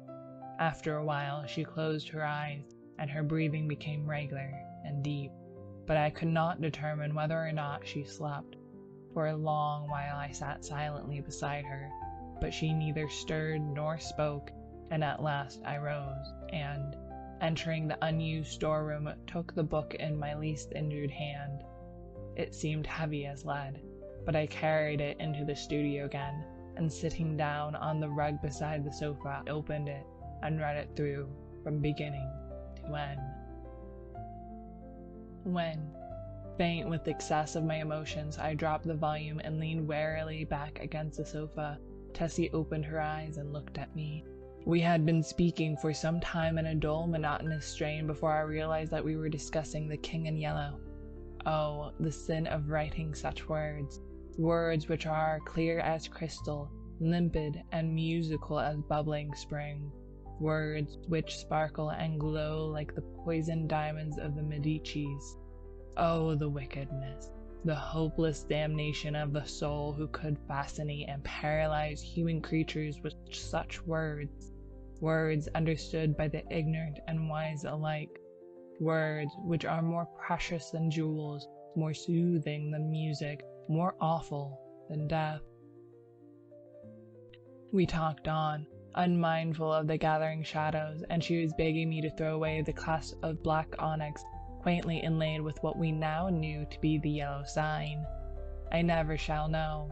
why I refused. Though even at this hour here in my bedroom as I write this confession, I should be glad to know what it was that prevented me from tearing the yellow sign from my breast and casting it into the fire. I am sure I wished to do so, and yet Tessie pleaded with me in vain.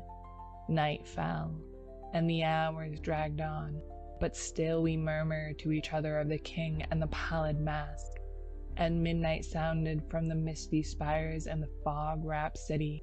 We spoke of Hester and of Casilda, while outside the fog rolled against the blank window panes as the cloud waves rolled and break on the shores of Halley.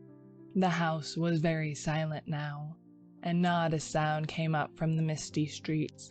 Tessie lay among the cushions, her face a grey blot in the gloom, but her hands were clasped in mine, and I knew that she knew, and read my thoughts as I read hers, for we had understood the mystery of the Hyades, and the phantom of truth was laid. Then, as we answered each other, swiftly, silently, thought on thought, the shadows stirred in the gloom about us, and far in the distant streets we heard a sound. Nearer and nearer it came, the dull crunching of wheels. Nearer and yet nearer, and now outside before the door it ceased, and I dragged myself to the window and saw a black-plumed hearse. The gate below opened and shut, and I crept shaking to my door and bolted it, but I knew no bolts, no locks could keep that creature out who was coming for the yellow sign. And now I heard him moving very softly along the hall. Now he was at the door, and the bolts rotted at his touch. Now he had entered. With eyes starting from my head, I peered into the darkness, but when he came into the room, I did not see him. It was only when I felt him envelop me in his cold, soft grasp that I cried out and struggled with deadly fury, but my hands were useless, and he tore the onyx clasp from my coat and struck me full in the face. Then, as I fell, I heard Tessie's soft cry and her spirit fled, and even while falling, I longed to follow her, for I knew that the king in yellow had opened his tattered mantle, and there was only God to cry to now. I could tell more, but I cannot see what help it will be to the world. As for me, I am past human help or hope. As I lie here, writing, careless even whether or not I die before I finish, I can see the doctor gathering up his powders and phials with a vague gesture to the good priest beside me, which I understand. They will be very curious to know the tragedy. They, of the outside world, who write books and print millions of newspapers, but I shall write no more. And the Father Confessor will seal my last words with the seal of sanctity when his holy office is done. They, of the outside world, may send their creatures into wrecked homes and death-smitten firesides, and their newspapers will batten on blood and tears. But with me, their spies must halt before the confessional. They know that Tessie is dead, and that I am dying. They know how the people in the house, aroused by an infernal scream, rushed into my rooms and found one living and two dead. But they do not know what I shall tell them now. They do not know that the doctor said, as he pointed to a horrible, decomposed heap on the floor, the livid corpse of the watchman from the church. I have no theory, no explanation. That man must have been dead for months. I think I am dying. I wish the priest would. End of section 6. The Desmodel 10. Mais je crois que je suis descendu en puits ténébreux en quel de soi, Heraclitus, etre vérité cachée. There be 3 things which are too wonderful for me, ye, 4 which I know not. The way of an eagle in the air, the way of a serpent upon a rock, the way of a ship in the midst of the sea, and the way of a man with a maid. 1. The utter desolation of the scene began to have its effect. I sat down to face the situation and, if possible, recall to mind some landmark which might aid me in extracting myself from my present position. If I could only find the ocean again, all would be clear, for I knew one could see the island of Gua from the cliffs. I laid down my gun and, kneeling behind a rock, lighted a pipe. Then I looked at my watch. It was nearly 4 o'clock. I might have wandered far from Kerselec since daybreak. Standing the day before on the cliffs below Kerselec was Gulven, looking out over the somber moors among which I had now lost my way. These downs had appeared to me level as a meadow, stretching to the horizon, and although I knew how deceptive is distance, I could not realize that what from Kerselec seemed to be mere grassy hollows were great valleys covered with gorse and heather, and what looked like scattered boulders were in reality enormous cliffs of granite. "It's a bad place for a stranger," old Gulven had said. "You better take a guide." And I had replied, "I shall not lose myself." Now I knew that I had lost myself, as I sat there smoking, with the sea wind blowing in my face. On every side stretched the moorland, covered with flowering gorse and heath and granite boulders. There was not a tree in sight, much less a house. After a while I picked up the gun, and turning my back on the sun, tramped on again. There was little use in following any of the brawling streams which every now and then crossed my path, for instead of flowing into the sea, they ran inland to reedy pools in the hollows of the moors. I had followed several, but they all led me to swamps, or silent little ponds, from which the snipe rose peeping and wheeled away in ecstasy of fright. I began to feel fatigued, and the gun galled my shoulder in spite of the double pads. The sun sank lower and lower, shining level across yellow gorse and the moorland pools. As I walked, my own gigantic shadow led me on, seeming to lengthen at every step. The gorse scraped against my leggings, crackled beneath my feet, showering the brown earth with blossoms, and the brake bowed and billowed along my path. From the tufts of heath rabbits scurried away through the bracken, and among the swamp grass I heard the wild duck's drowsy quack.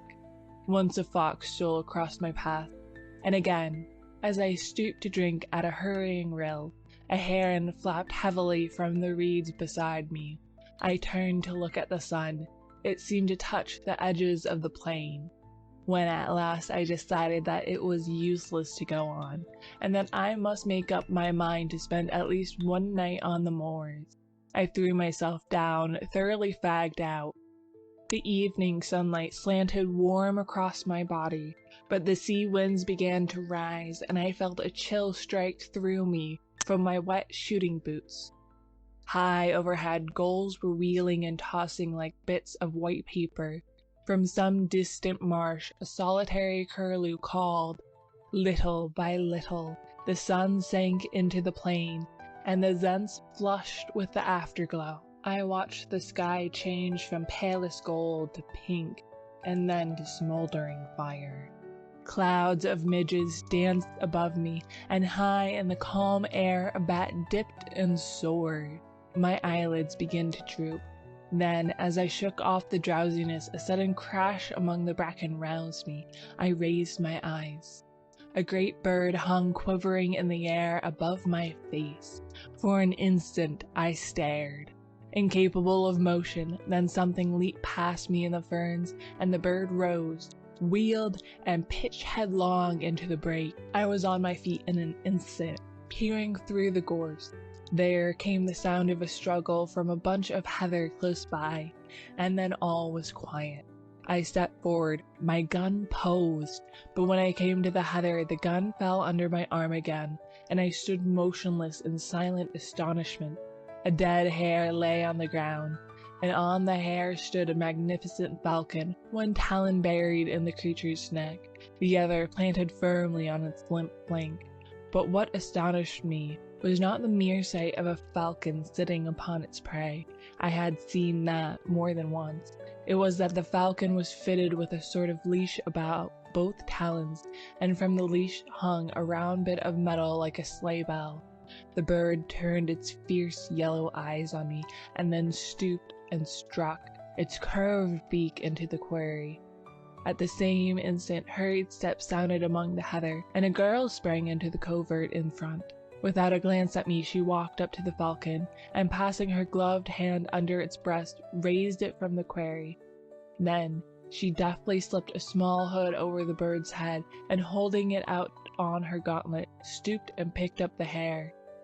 She passed a cord about the animal's legs, and fastened the end of the thong to her girdle. Then she started to retrace her steps through the covert. As she passed me, I raised my cap, and she acknowledged my presence with a scarcely perceptible inclination. I had been so astonished, so lost in admiration of the scene before my eyes, that it had not occurred to me that here was my salvation. But as she moved away, I recollected that unless I wanted to sleep on a windy moor that night, I had better recover my speech without delay. At my first word, she hesitated, and as I stepped before her, I thought a look of fear came into her beautiful eyes. But as I humbly explained my unpleasant plight, her face flushed, and she looked at me in wonder. "Surely you did not come here from Cursalot?" she repeated. Her sweet voice had no trace of the Breton accent, nor any accent which I knew. And yet there was something in it I seemed to have heard before, something quaint and indefinable, like a theme of an old song. I explained that I was an American, unacquainted with the Finistère, shooting there for my own amusement. "An American," she repeated in the same quaint musical tone. "I have never before seen an American." For a moment she stood silent, then looking at me, she said, "If you should walk all night, you could not reach Cursalot now, even if you had a guide." This was pleasant news, but I began, if I could only find a peasant's hut where I might get something to eat and shelter. The falcon on her wrist fluttered and shook its head. The girl smoothed its glossy back and glanced at me. "Look around," she said gently. "Can you see the end of these moors? Look, north, south, east, west. Can you see anything but moorland and bracken?" "No," I said. "The moor is wild and desolate. It is easy to enter, but sometimes they who enter never leave it. There are no peasants' hut here." "Well," I said, "if you will tell me in which direction Cursic lies, tomorrow it will take me no longer to go back than it has to come." She looked at me again with an expression almost like pity. "Ah," she said, "to come is easy and takes hours. To go is different, and may take centuries." I stared at her in amazement, but decided that I had misunderstood her. None. Before I had time to speak, she drew a whistle from her belt and sounded it. "Sit down and rest," she said to me. "You have come a long distance and art tired." She gathered up her pleated skirts and, motioning me to follow, picked her dainty way through the gorse and a flat rock among the ferns. "They will be here directly," she said, and taking a seat at one end of the rock invited me to sit down at the other edge. The afterglow was beginning to fade in the sky, and a single star twinkled faintly through the rosy haze. A long, wavering triangle of waterfowl drifted southward over our head, and from the swamps a round plover were calling. "They are very beautiful, these moors," she said quietly. "Beautiful, but cruel to strangers," I answered. "Beautiful and cruel," she repeated dreamily. "Beautiful and cruel." "Like a woman," I said stupidly. "Oh?" she cried with a little catch in her breath and looked at me, her dark eyes to mine, and I thought she seemed angry or frightened. "Like a woman," she repeated under her breath. "How cruel to say so." Then after a pause, as though speaking aloud to herself, "How cruel of him to say that." I don't know what sort of apology I offered for my inane, though harmless, speech, but I know that she seemed so troubled about it that I began to think I had said something very dreadful without knowing it, and remembered with horror the pitfalls and snares which the French language sets for foreigners. While I was trying to imagine what I might have said, a sound of voices came across the moor, and the girl rose to her feet. "No," she said with a trace of a smile on her pale face. "I will not accept apologies, monsieur, but I must prove you wrong. And that shall be my revenge. Look, here come Pasteur and Raoul." 2 men loomed up in the twilight. One had a sack across his shoulders, and the other carried a hoop before him as a waiter carries a tray. The hoop was fastened with straps to his shoulders, and around the edge of the circlet sat 3 hooded falcons, fitted with tinkling bells. The girl stepped up to the falconer, and with a quick turn of her wrist transferred her falcon to the hoop, where it quickly sidled off and nestled among its mates, who shook their hooded heads and ruffled the feathers till the bell jesses tinkled again. The other man stepped forward and, bowing respectfully, took up the hare and dropped it into the game sack. "These are my piqueurs," said the girl, turning to me with gentle dignity. "Raoul is a good falconer, and I shall some day make him a grand veneur. Pasteur is incomparable." The 2 silent men saluted me respectfully. "Did I not tell you, monsieur, that I should prove you wrong?" she continued. "This, then, is my revenge, that you do me the courtesy of accepting food and shelter at my own house." Before I could answer, she spoke to the falconers, who started instantly across the heath, and with a gracious gesture to me she followed. I don't know whether I made her understand how profoundly grateful I felt, but she seemed pleased to listen, as we walked over the dewy heather. "Are you not very tired?" she asked.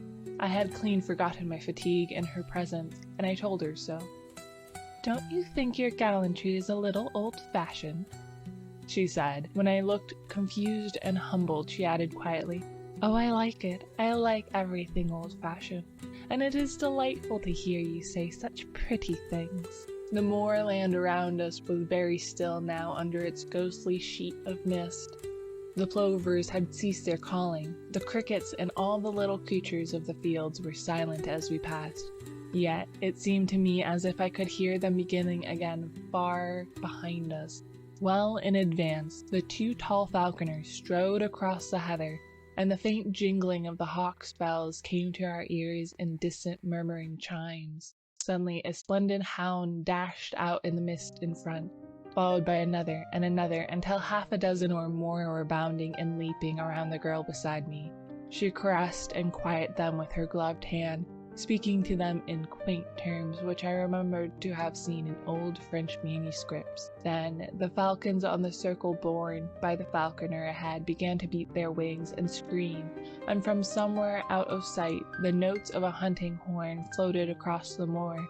The hounds sprang away before us and vanished in the twilight. The falcons flapped and squealed upon their perch, and the girl, taking up the song of the horn, began to hum. Clear and mellow, her voice sounded in the night air. Chasseur, chasseur, chasseuse encore, quitte rosette et jeanneton, tonton, tonton, tontan, tonton, ou poif, rebattre des l'aurore, que les amours soient de ponton, tonton, tontan, tonton. As I listened to her lovely voice, a gray mass which rapidly grew more distinct loomed up in front, and the horn rang out joyously through the tumult of the hounds and falcons. A torch glimmered at a gate, a light streamed through an opening door, and we stepped upon a wooden bridge which trembled under our feet, and rose creaking and straining behind us as we passed over the moat and into a small stone court, walled on every side. From an open doorway a man came and, bending in salutation, presented a cup to the girl beside me. She took the cup and touched it with her lips, then lowering it, turned to me and said in a low voice, "I bid you welcome." At that moment one of the falconers came up with another cup. Before handing it to me, presented it to the girl, who tasted it. The falconer made a gesture to receive it, but she hesitated a moment, and then, stepping forward, offered me the cup with her own hands. I felt this to be an act of extraordinary graciousness, but hardly knew what was expected of me, and did not raise it to my lips at once. The girl flushed crimson. I saw that I must act quickly. "Mademoiselle," I faltered. A stranger whom you have saved from dangers he may never realize empties this cup to the gentlest and loveliest hostess of France. In his name, she murmured, crossing herself as I drained the cup. Then, stepping into the doorway, she turned to me with a pretty gesture and, taking my hand in hers, led me into the house, saying again and again, "You are very welcome. Indeed, you are welcome to the Chateau d'Is." 2. I awoke next morning with the music of the horn in my ears, and leaping out of the ancient bed, went to a curtained window where the sunlight filtered through little deep-set panes. The horn ceased, and I looked into the court below. A man who might have been brother to the 2 falconers of the night before stood in the midst of a pack of hounds. A curved horn was strapped over his back, and in his hand he held a long-lashed whip. The dogs whined and yelled, dancing around him in anticipation. There was the stamp of horses, too, in the walled yard. "Mount!" cried a voice in Breton, and with a clatter of hoofs, the 2 falconers, with falcons upon their wrists, rode into the courtyard among the hounds. Then I heard another voice, which sent the blood throbbing to my heart. "Parole Louis, hunt the hounds well, and spare neither spur nor whip. Thou, Raoul, and thou, Gaston, see that the Epervier does not prove himself niais, and if it be best in your judgment, faites courtoisie à l'oiseau, jardiner en oiseau." Like the mouet there on Hastur's wrist, is not difficult, but thou, Raoul, mayest not find it so simple to govern the agger. Twice last week he foamed au vif and left the biquet, though he is used to the lure. The birds act like a stupid branche. Patre en agger n'est pas si facile. Was I dreaming? The old language of falconry, which I had read in yellow manuscripts, the old forgotten French of the Middle Ages, was sounding in my ears while the hounds bayed and the hawk's bells tinkled accompaniment to the stamping horses. She spoke again in the sweet, forgotten language. "If you'd rather attach the longe, and leave thy agate or block, Raoul, I shall say nothing, for it were a pity to spoil so fair a day's sport with an ill-trained soif. Sire Bessier, it is possible the best way, ça lui donnera de honte." I was perhaps hasty with the bird. It takes time to pass à la filière, and the exercise escape. Then the falconer Raoul bowed in his stirrups and replied, "If it be the pleasure of the mademoiselle, I shall keep the hawk." "It is my wish," she answered. "Falconry I know, but you have yet to give me many a lesson en tousserie, my poor Raoul. Sur Parole Louis, mount." The huntsman sprang into an archway and in an instant returned, mounted upon a strong black horse, followed by a piqueur also mounted. "Ah!" she cried joyously. "Speed, Glamarac, Renee! Speed, speed all! Sound thy horn, Sir Pirot!" The silvery music of the hunting horn filled the courtyard. The hounds sprang through the gateway, and galloping hoofbeats plunged out the paved court, loud on the drawbridge, suddenly muffled, then lost in the heather and the bracken of the moors. Distant and more distant sounded the horn, until it became so faint that the sudden carol of a soaring lark drowned it in my ears. I heard the voice below responding to some call from within the house. "I do not regret the chase. I will go another time. Courtesy to the stranger, Pelagie, remember." And a feeble voice came quavering from within the house. "Courtoisie." I stripped and rubbed myself from head to foot in the huge earthen basin of icy water which stood upon the stone floor at the foot of my bed. Then I looked about for my clothes. They were gone, but on a settle near the door lay a heap of garments which I inspected with astonishment. As my clothes had vanished, I was compelled to attire myself in the costume which had evidently been placed there for me to wear while my own clothes dried. Everything was there, cap, shoes, and hunting doublet of silvery grey homespun, but the close-fitting costume and seamless shoes belonged to another century, and I remembered the strange costumes of the 3 falconers. in the courtyard, I was sure that it was not the modern dress of any portion of France or Brittany. But not until I was dressed and stood before a mirror between the windows did I realize that I was clothed much more like a young huntsman of the Middle Ages than like a Breton of that day. I hesitated and picked up the cap. Should I go down and present myself in that strange guise? There seemed to be no help for it. My own clothes were gone, and there was no bell in the ancient chamber to call a servant, so I contented myself with removing a short hawk's feather from the cap, and, opening the door, went downstairs. By the fireplace in the large room at the foot of the stairs, an old Breton woman sat spinning with a distaff. She looked up at me when I appeared, and smiling frankly wished me health in the Breton language, to which I laughingly replied in French. At the same moment my hostess appeared and returned my salutation with a grace and dignity that sent a thrill to my heart. Her lovely head, with its dark curly hair, was crowned with a headdress which set all doubts as to the epoch of my own costume at rest. Her slender figure was exquisitely set off in the homespun hunting gown edged with silver, and on her gauntlet-covered wrist she bore one of her petted hawks. With perfect simplicity she took my hand and led me into the garden in the court, and seating herself before a table invited me very sweetly to sit beside her. Then she asked me in her soft, quaint accent how I had passed the night, and whether I was very much inconvenienced by wearing the clothes which old Pelagie had put there for me while I slept. I looked at my own clothes and shoes drying in the sun by the garden wall, and hated them. What horrors they were compared to the graceful costume which I now wore. I told her this laughing, but she agreed with me very seriously. "We will throw them away," she said in a quiet voice.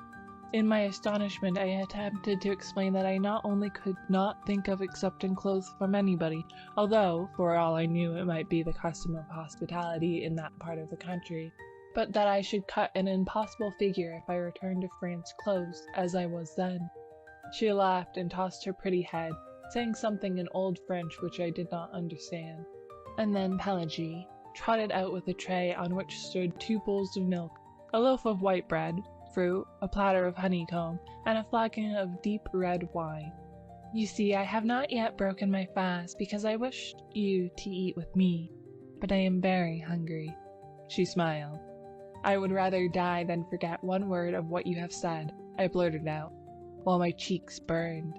"She will think me mad," I added to myself, but she turned to me with sparkling eyes. "Ah," she murmured, "then monsieur knows all that there is of chivalry." She crossed herself and broke bread. I sat and watched her white hands, not daring to raise my eyes to hers. "Will you not eat?" she asked. "Why do you look so troubled?" "Ah, why?" I knew it now. I knew I would give my life to touch with my lips those rosy palms. I understand now that from the moment when I looked into her dark eyes there on the moor last night, I had loved her. My great and sudden passion held me speechless. "Are you ill at ease?" she asked again. Then, like a man who pronounces his own doom, I answered in a low voice, "Yes, I am ill at ease for love of you." And she did not stir nor answer. The same power moved my lips in spite of me, and I said, "I, who am unworthy of the lightest of your thoughts, I, who abuse hospitality and repay your gentle courtesy with bold presumption, I love you." She leaned her head upon her hands and answered softly, "I love you. Your words are very dear to me. I love you." "Then I shall win you." "Win me," she replied. But all the time I had been sitting silent, my face turned toward her. She, also silent, her sweet face resting on her upturned palm, sat facing me, and as her eyes looked into mine, I knew that neither she nor I had spoken human speech, but I knew that her soul had answered mine, and I drew myself up, feeling youth and joyous love coursing through every vein. She, a bright color in her lovely face, seemed as one awakened from a dream, and her eyes sought mine with a questioning glance which made me tremble with delight. We broke our fast. Speaking of ourselves, I told her my name and she told me hers, the Desmolel, Jean 10. She spoke of her father and mother's death, and how the 19 of her years had been passed in the little fortified farm alone with her nurse, Pelagie, Glenmorac, Renee, the piqueur, and the 4 falconers, Ral, Gaston, Hastur, and the Sieur Pirot Louis, who had served her father. She had never been outside the moorland, never even had seen a human soul before except the falconers and Pelagie. She did not know how she had heard of Kerselec. Perhaps the falconers had spoke of it. She knew the legends of Loup Garou and the Jean Leflamme from her nurse Pelagie. She embroidered and spun flax. Her hawks and hounds were her only distraction. When she had met me there on the moor, she had been so frightened that she almost dropped at the sound of my voice. She had, it was true, seen ships at sea from the cliffs, but as far as the eye could reach, the moors over which she galloped were destitute of any sign of human life. There was a legend which old Pelagie told how anybody once lost in the unexplored moorland might never return, because the moors were enchanted. She did not know whether it was true. She had never thought about it until she met me. She did not know whether the falconers had been outside, or whether they could go if they would. The books in the house, which Pelagie, the nurse, had taught her to read, were hundreds of years old. All of this she told me with a sweet seriousness seldom seen in anyone but children. My own name she found easy to pronounce, and insisted, because my first name was Philip, that I must have French blood in me. She did not seem curious to learn anything about the outside world, and I thought perhaps she had forfeited her interest and respect from the stories of her nurse. We were still sitting at the table, and she was throwing grapes to the small field birds which came fearlessly at her feet. I began to speak in a vague way of going, but she would not hear of it, and before I knew it I had promised to stay a week and hunt with hawk and hound in their company. I also obtained permission to come again from Kerselec and visit her after my return. "Why?" she said innocently. "I do not know what I should do if you never came back." And I, knowing that I had no right to awaken her with the sudden shock which the avowal of my own love would bring to her, sat silent, hardly daring to breathe. "You will come often," she said. "Very often," I said. "Every day?" "Every day." "Oh," she sighed, "I am very happy. Come and see my hawks." She rose and took my hand again, with a childlike innocence of possession, and we walked through the gardens and fruit trees to a grassy lawn, which was bordered by a brook.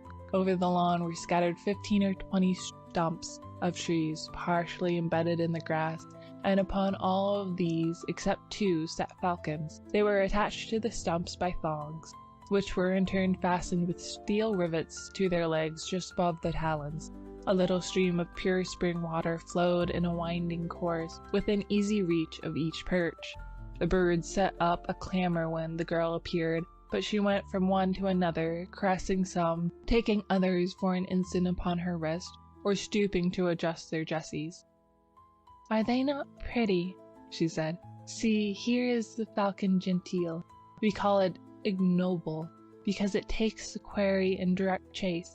This is a blue falcon. In Valkyrie we call it noble because it rises over the quarry and wheeling drops upon it from above. This white bird is a gerfalcon from the north. It is also noble. Here is a merlin, and this Kerselec is a falcon heroner." I asked her how she had learned the old language of falconry. She did not remember, but thought her father must have taught it to her when she was very young. Then she led me away and showed me the young falcons still in the nest. "They are termed niais in falconry," she explained.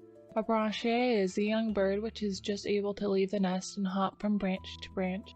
A young bird which has not yet molted is called soise, and a muie is a hawk which has molted in captivity. When we catch a wild falcon which has changed its plumage, we call it an haggard. Ral first taught me to dress a falcon. Shall I teach you how it's done?" She seated herself on the bank of the stream among the falcons, and I threw myself at her feet to listen. Then the Desmodeltes held up one rosy-tipped finger and began very gravely. First, one must catch the falcon. I am caught, I answered. She laughed very prettily and told me that my dressage would perhaps be difficult, as I was noble. I am already tamed, I replied, jessied and belled. She laughed delighted. Oh, my brave falcon, then will you return at my call? I am yours, I answered gravely. She sat silent for a moment, then the color heightened in her cheeks and she held up her finger again, saying, Listen, I wish to speak of falconry. I listened, Countess Jean d'Ys, but again she fell into the reverie and her eyes seemed fixed on something beyond the summer cloud. Philip, she said at last. Jean, I whispered. That is all I wish. She sighed. Philip and Jean. She held her hand towards me and I touched it with my lips. Win me, she said, but this time it was the body and the soul which spoke in unison. After a while, she began again. Let us speak of falconry. Begin, I replied. We have caught the falcon.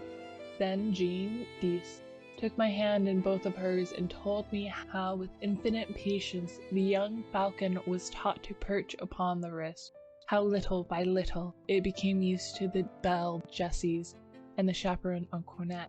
They must first have a good appetite, she said. Then, little by little, I reduced their nourishment, which in falconry we call pot. When, after many nights have passed, au bloc, as these birds are now, I prevail upon the agger to stay quietly on the wrist. Then the bird is ready to be taught to come for its food. I fix the pot to the end of the thong, or lure, and teach the bird to come to me as soon as I begin to whirl the cord in circles about my head. At first I drop the pot, then the falcon comes and he eats the food on the ground. After a little while he will learn to seize the lure in motion as I whirl it around my head or drag it over the ground. After this, it is easy to teach the falcon to strike at game, always remembering to faire caresser de l'oiseau, that is, to allow the bird to taste the quarry. A squeal from one of the falcons interrupted her, and she rose to adjust the longe, which had become whipped about the block. But the bird still flapped its wings and screamed. What is the matter? She said. Philip, can you see? I looked around and at first saw nothing to cause commotion, which now heightened by the screams and flapping of all the birds. Then my eyes fell upon the rock beside the stream for which the girl had risen. A grey serpent was moving slowly across the surface of the boulder, and the eyes in it flat, triangular head sparkling like jet. A couleuvre, she said quietly. It is harmless, is it not? I asked. She pointed to the black V-shaped figure on its neck. It is certain death. It is a viper. We watched the reptile moving slowly over the smooth rock to where the sunlight fell in a broad, warm patch. I started forward to examine it, but she clung to my arm, crying, Don't, Philip, I'm afraid. For me? For you, Philip, I love you. Then I took her in my arms and kissed her on the lips, but all I could say is, Jean, Jean, Jean.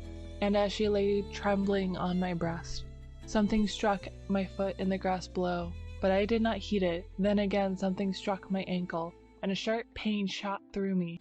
I looked into the sweet face of Jean d'Ys and kissed her, and, with all my strength, lifted her in my arms and flung her from me. Then, bending, I tore the viper from my ankle and set my heel upon its head. I remember feeling weak and numb. I remember falling to the ground.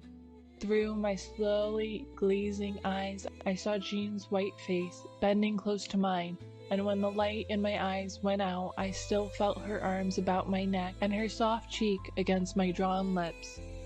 When I opened my eyes, I looked around in terror. Jean was gone. I saw the stream and the flat rock. I saw the crushed viper in the grass beside me, but the hawks and blocks had disappeared. I sprang to my feet. The garden, the fruit trees, the drawbridge, and the walled court were gone. I stared stupidly at the heap of crumbling ruins, ivy-covered and gray, through which great trees had pushed their way. I crept forward, dragging my numb foot, and as I moved, a falcon sailed from the tree-tops among the ruins and soaring, mounting in narrow circles, faded and vanished in the clouds above. Jean, Jean! I cried, but my voice died on my lips, and I fell on my knees among the weeds, and as God willed it, I, not knowing, had fallen kneeling before a crumbling shrine carved in stone for our Mother of Sorrows. I saw the sad face of the Virgin wrought in the cold stone. I saw the cross and thorns at her feet, and beneath it I read, "Pray for the soul of Desmond Jean Dees, who died in her youth for the love of Philip a stranger, AD 1573. But upon the icy slab lay a woman's glove, still warm and fragrant. End of section 7. The Prophet's Paradise. If but the vine and love abjuring band are in the Prophet's paradise to stand, alack, I doubt the Prophet's paradise were empty as the hollow of one's hand. The Studio. He smiled, saying, "Seek her throughout the world." I said, "Why tell me of the world? My world is here, between these walls and the sheet of glass above, here among gilded flagons and dull jeweled arms, tarnished frames and canvases, black chests and high-backed chairs, quaintly carved and stained in blue and gold." "For whom do you wait?" he said, and I answered, "When she comes, I shall know her." On my hearth a tongue of flame whispered secrets to the whitening ashes. In the street below I heard footsteps, a voice, and a song. "For whom then do you wait?" he said, and I answered, "I shall know her." Footsteps, a voice, and a song in the street below, and I knew the song, but neither the steps nor the voice. "Fool," he cried, "the song is the same, the voice and steps have but changed with years."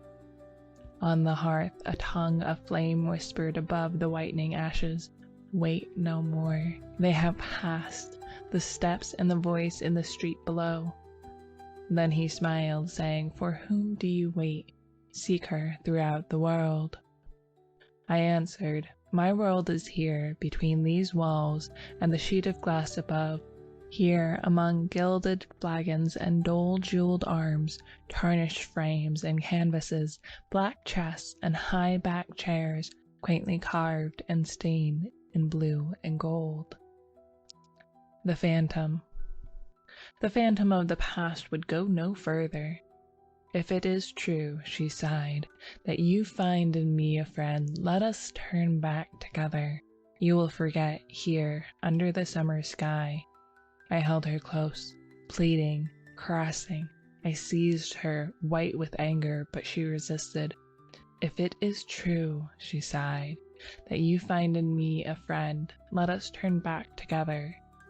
The phantom of the past would go no further. The Sacrifice. I went into a field of flowers whose petals are whiter than snow and whose heart are pure gold. Far afield a woman cried, "I have killed him I loved." And from a jar she poured blood upon the flowers whose petals are whiter than snow and whose hearts are pure gold. Far afield I followed, and on the jar I read 1,000 names, while from within the fresh blood bubbled to the brim. "I have killed him I loved," she cried. "The world's athirst, now let it drink." She passed, and far afield I watched her pouring blood upon the flowers whose petals are whiter than snow and whose hearts are pure gold. Destiny.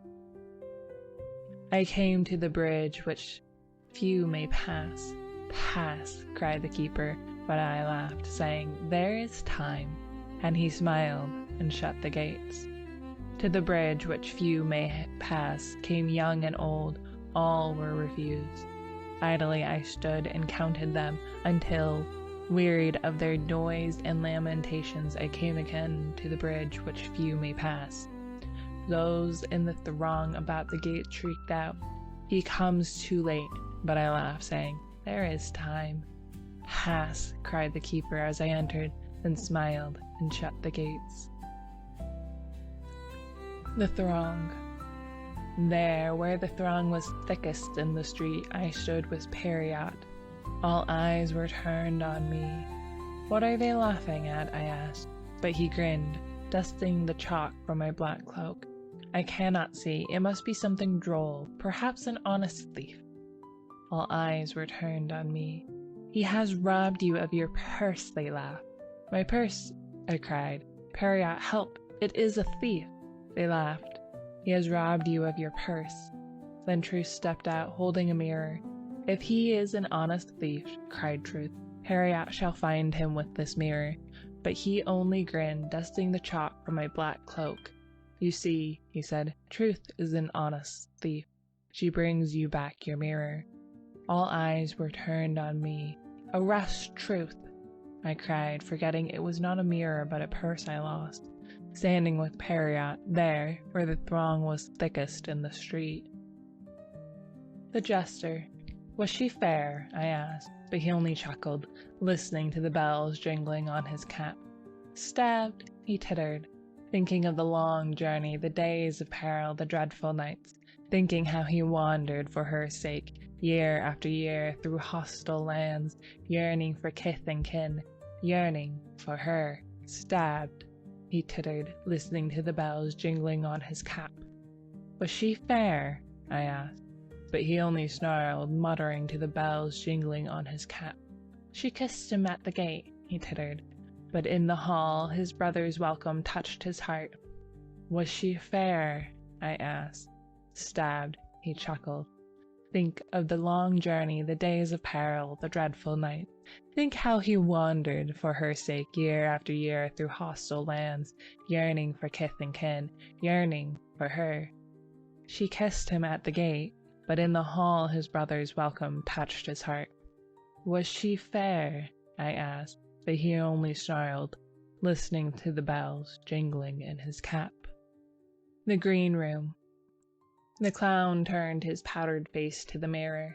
"If to be fair is to be beautiful," he said, "who can compare with me in my white mask?" "Who can compare with him in his white mask?" I asked of Death beside me. "Who can compare with me?" said Death, "for I am paler still." "You are very beautiful," sighed the clown, turning his powdered face from the mirror.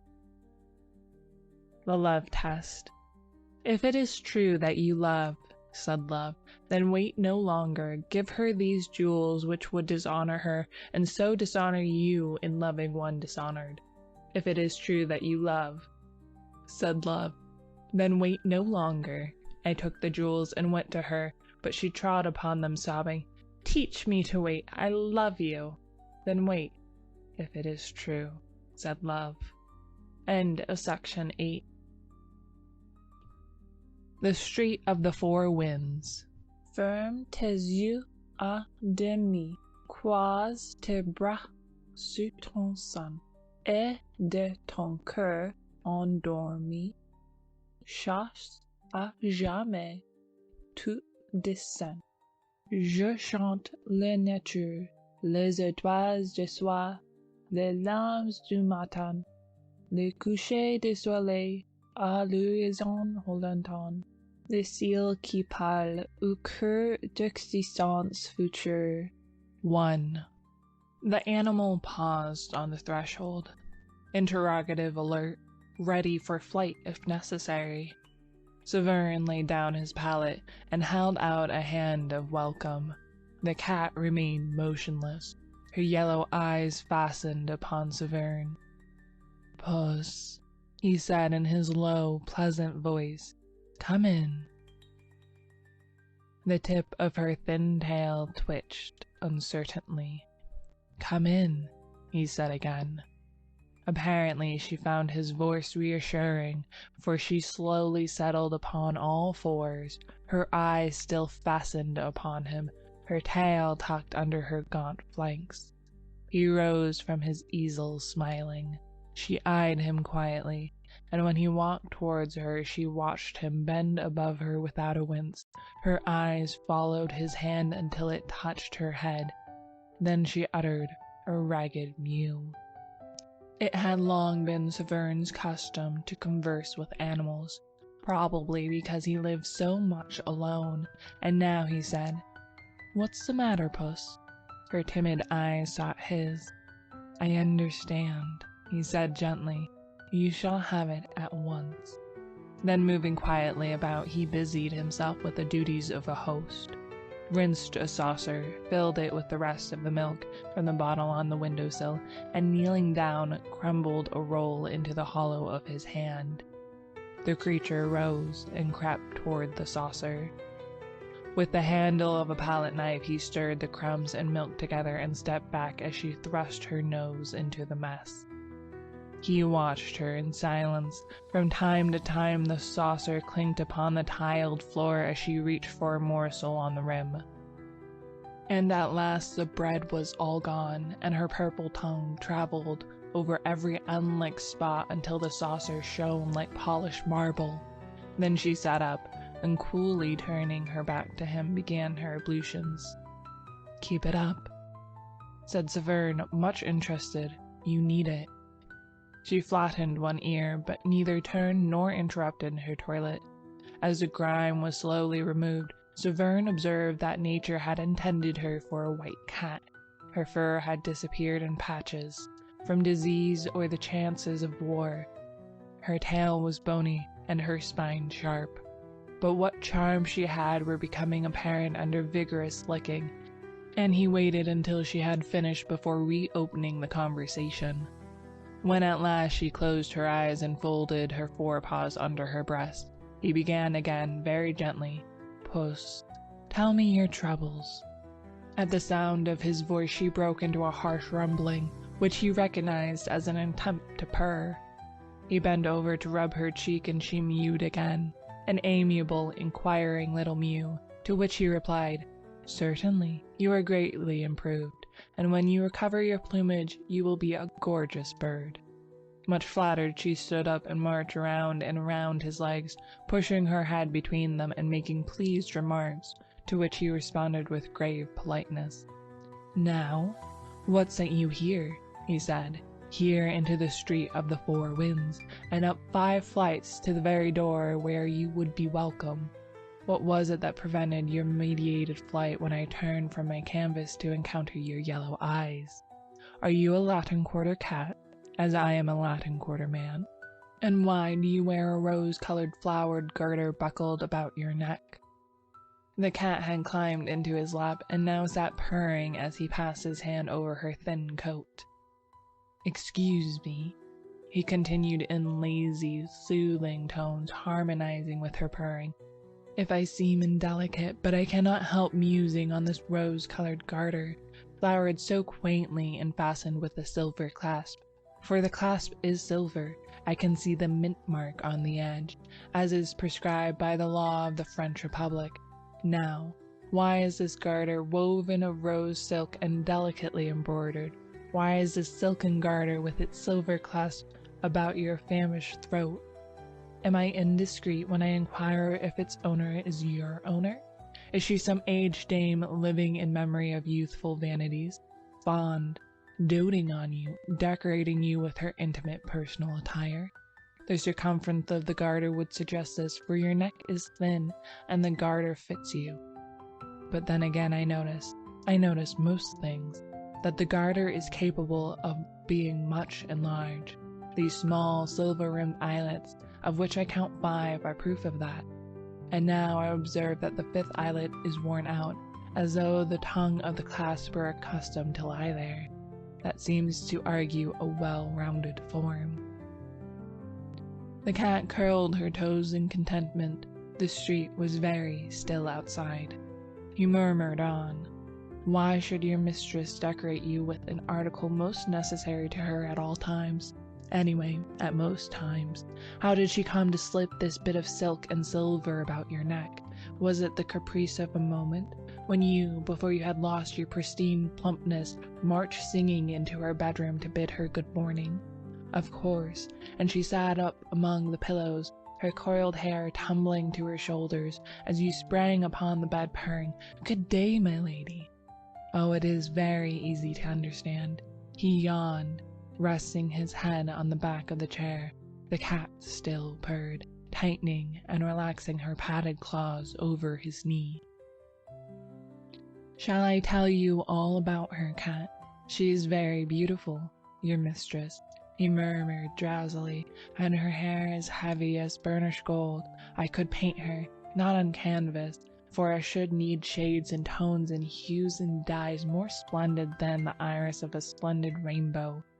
I could only paint her with closed eyes, for in dreams alone can such colors as I need be found. For her eyes, I must have their azure from the skies untroubled by a cloud, the skies of dreamland. For her lips, roses from the palaces of slumberland, and for her brows, snowdrifts from the mountains which tower in fantastic pinnacles to the moons. Oh, much higher than our moon here, the crystal moons of dreamland. She is very beautiful, your mistress. The words died on his lips, and his eyelids drooped.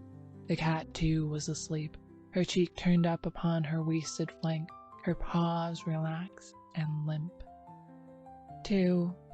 It is fortunate, said Severn, sitting up and stretching, that we have tided over the dinner hour, for I have nothing to offer you for supper but what may be purchased with 1 silver franc. The cat on his knee rose, arched her back, yawned, and looked up at him. What shall it be? A roast chicken with salad? No. Possibly you prefer beef? Of course. And I shall try an egg with some white bread. Now for the wines. Milk for you? Good. I shall take a little water, fresh from the wood, with a motion toward the bucket and the sink. He put on his hat and left the room. The cat followed to the door, and after he had closed it behind him, she settled down, smelling at the cracks and cocking one ear at every creak from the crazy old building. The door below opened and shut. The cat looked serious, for a moment doubtful, and her ears flattened in nervous expectation. Presently she rose with a jerk of her tail and started on a noiseless tour of the studio. She sneezed at a pot of turpentine, hastily retreating to the table, which she presently mounted, and having satisfied her curiosity concerning a roll of red modeling wax, returned to the door and sat down with her eyes on the crack over the threshold. And then she lifted her voice in a thin plaint. When Severn returned he looked grave, but the cat, joyous and demonstrative, marched around him, rubbing her gaunt body against his legs, driving her head enthusiastically into his hand, and purring until her voice mounted to a squeal. He placed a bit of meat wrapped in brown paper upon the table, and with a penknife cut it into shreds. The milk he took from a bottle, which had served for medicine, and poured it into the saucer on the hearth. The cat crouched before it, purring and lapping at the same time.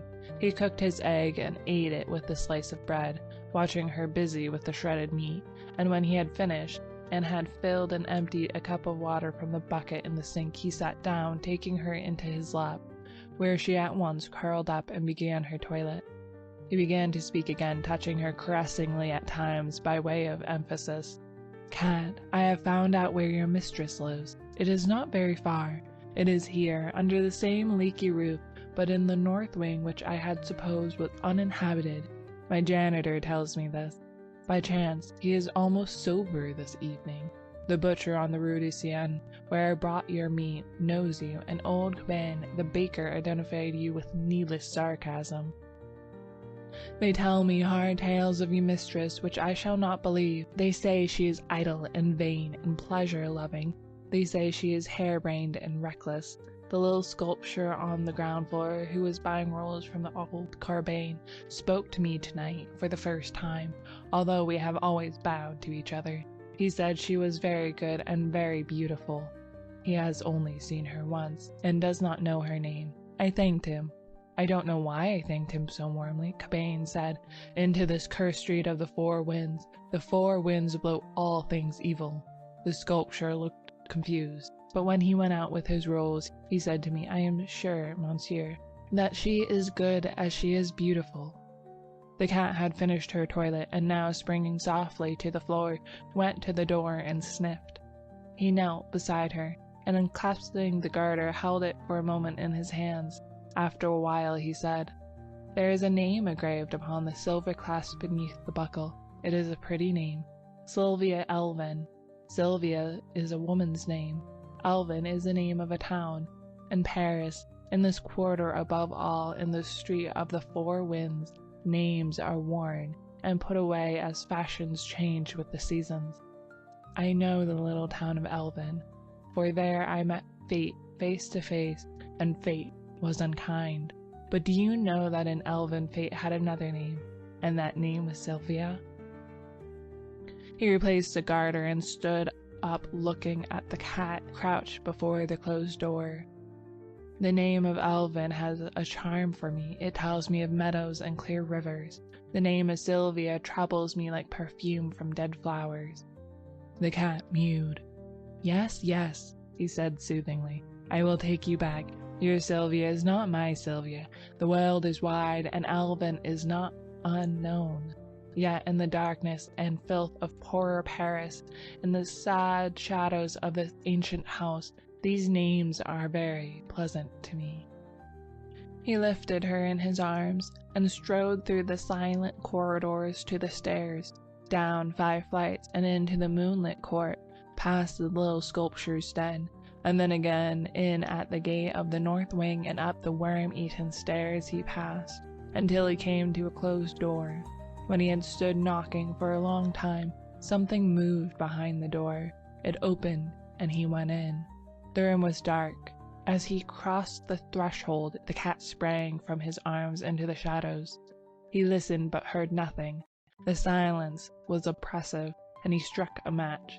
At his elbow stood a table, and on the table a candle in a gilded candlestick. This he lighted, then looked around. The chamber was vast, the hangings heavy with embroidery.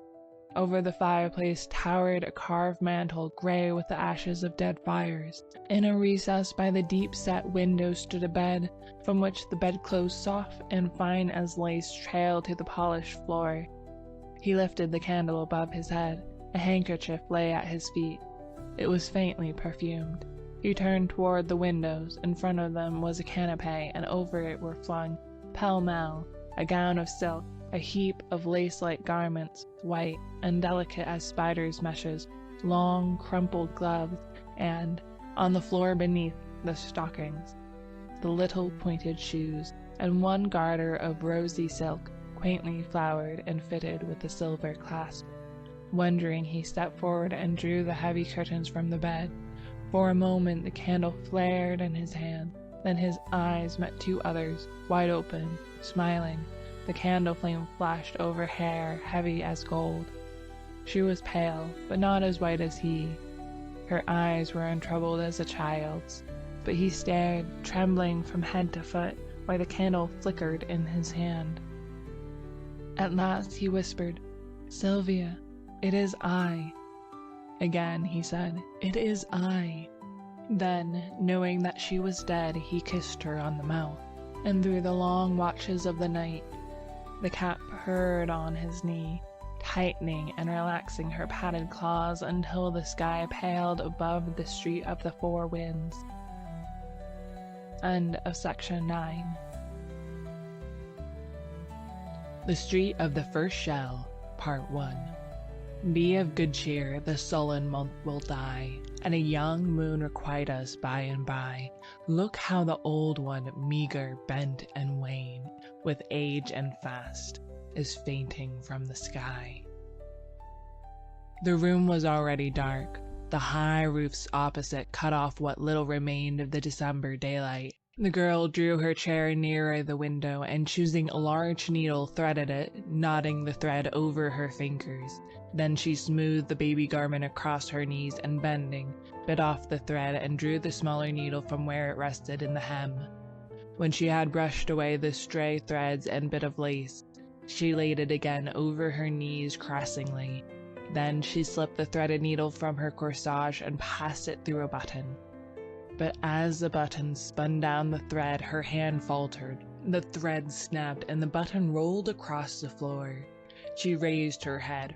Her eyes were fixed on a strip of waning light above the chimneys. From somewhere in the city came the sound like distant beating of drums, and beyond, far beyond, a vague muttering, now growing, swelling, rumbling in the distance like the pounding of surf upon the rocks, now like the surf again, receding, growling, menacing. The cold had become intense, a bitter, piercing cold, which strained and snapped at joist and beam and turned the slush of yesterday to flint. From the street below, every sound broke sharp and metallic. The clatter of sabots, the rattle of shutters, or the rare sound of a human voice. The air was heavy, weighted with the black cold as with a pall. To breathe was painful, to move an effort. In the desolate sky there was something that wearied, in the brooding clouds something that saddened. It penetrated the freezing city, cut by the freezing river, the splendid city with its towers and domes, its quays and bridges, its 1,000 spires. It entered the squares, it seized the avenues and the palaces, stole across bridges and crept among the narrow streets of the Latin Quarter, gray under the gray of the December sky. Sadness, utter sadness, a fine icy sleet was falling, powdering the pavement with tiny crystalline dust. It sifted against the window panes and drifted in heaps along the sill. The light at the window had nearly failed, and the girl bent low over her work. Presently she raised her head, brushing the curls from her eyes. "Jack? Dearest? Don't forget to clean your palette," he said, "All right," and picking up the palette sat down upon the floor in front of the stove. His head and shoulders were in shadow, but the firelight fell across his knees and glimmered red on the blade of the palette knife. Full in the firelight beside him stood a colored box. On the lid was carved, J. Trent, École des Beaux-Arts, 1870. This inscription was ornamented with an American and a French flag. The sleet blew against the window panes, covering them with stars and diamonds, then, melting from the warmer air within, ran down and froze again in fern-like terraces. A dog whined, and the patter of small paws sounded on the zinc behind the stove. "Jack, dear, do you think Hercules is hungry?" The patter of paws was redoubled behind the stove. "He's whining," she continued nervously. "and if it isn't because he's hungry, it's because—" Her voice faltered. A loud humming filled the air. The windows vibrated. "Oh, Jack," she cried. "Another—" But her voice was drowned in a scream of a shell tearing through the clouds overhead. "This is the nearest yet," she murmured. "Oh no," he answered cheerfully. "It probably fell way over by Montmartre." And as she did not answer, he said again with exaggerated unconcern, "They wouldn't take the trouble to fire at the Latin Quarter. Anyway, they haven't a battery that can hurt it." After a while she spoke up brightly. "Jack, dear, when are you going to take me to see Monsieur West's statues?" "I will bet," he said, throwing down his palette and walking over to the window beside her, "that Colette has been here today." "Why?" she asked, opening her eyes very wide. Then, "Oh, it is too bad. Really, men are tiresome when they think they know everything, and I warn you that if Monsieur West is vain enough to imagine that Colette—" From the north another shell came whistling and quavering through the sky, passing above them with a long drawn screech, which left the windows singing. "That," he blurted out, "was too near for comfort." They were silent for a while, then he spoke again gaily.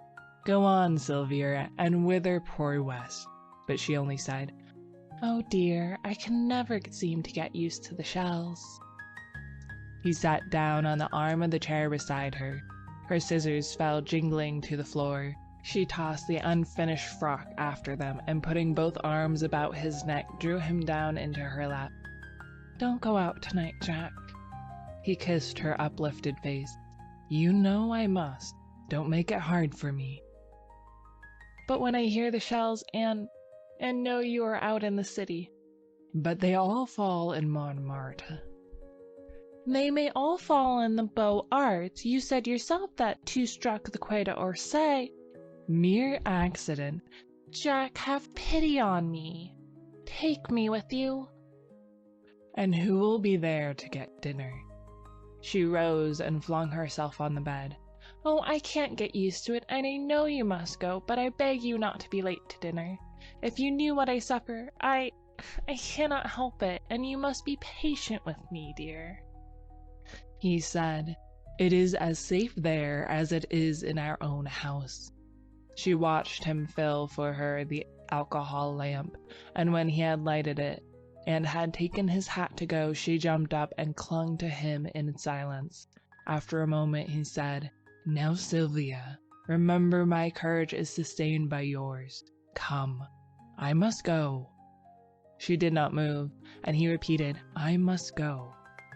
Then she stepped back, and he thought she was going to speak and waited, but she only looked at him, and a little impatiently he kissed her again, saying, "Don't worry, dearest."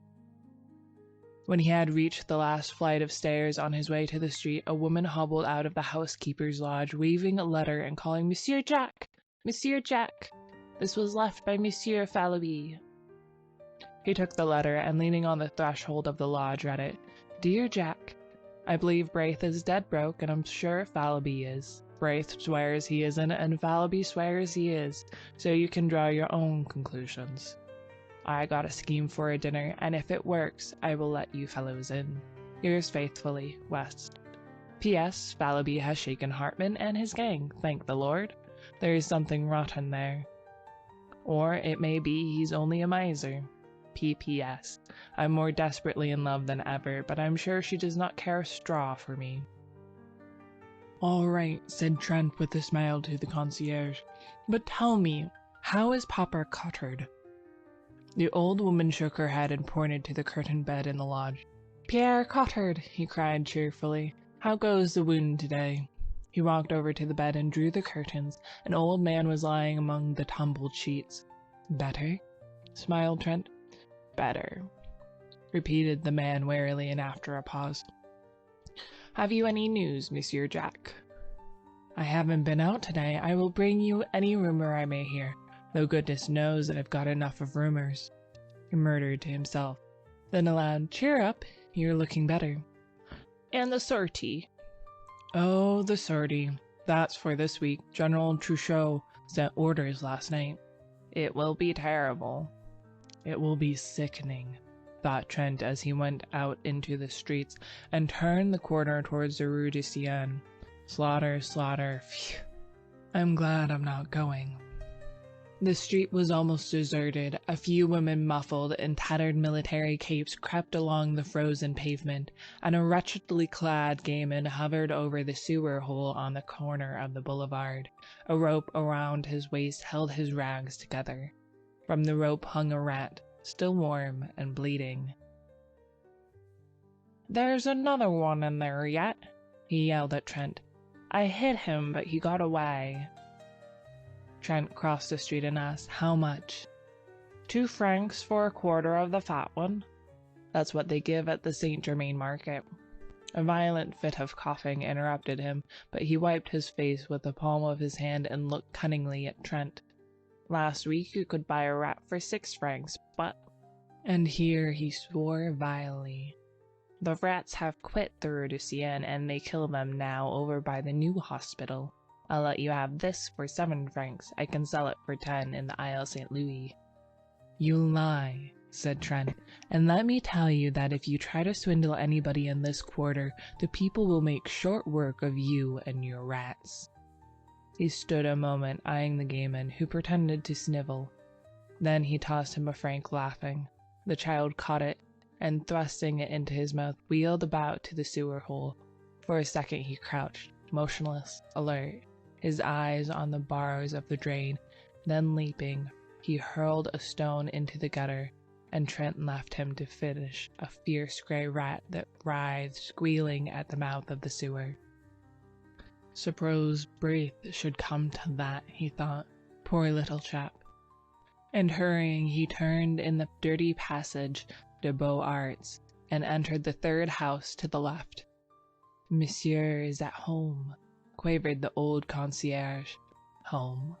A garret absolutely bare, save for the iron bedstead in the corner and the iron basin and pitcher on the floor.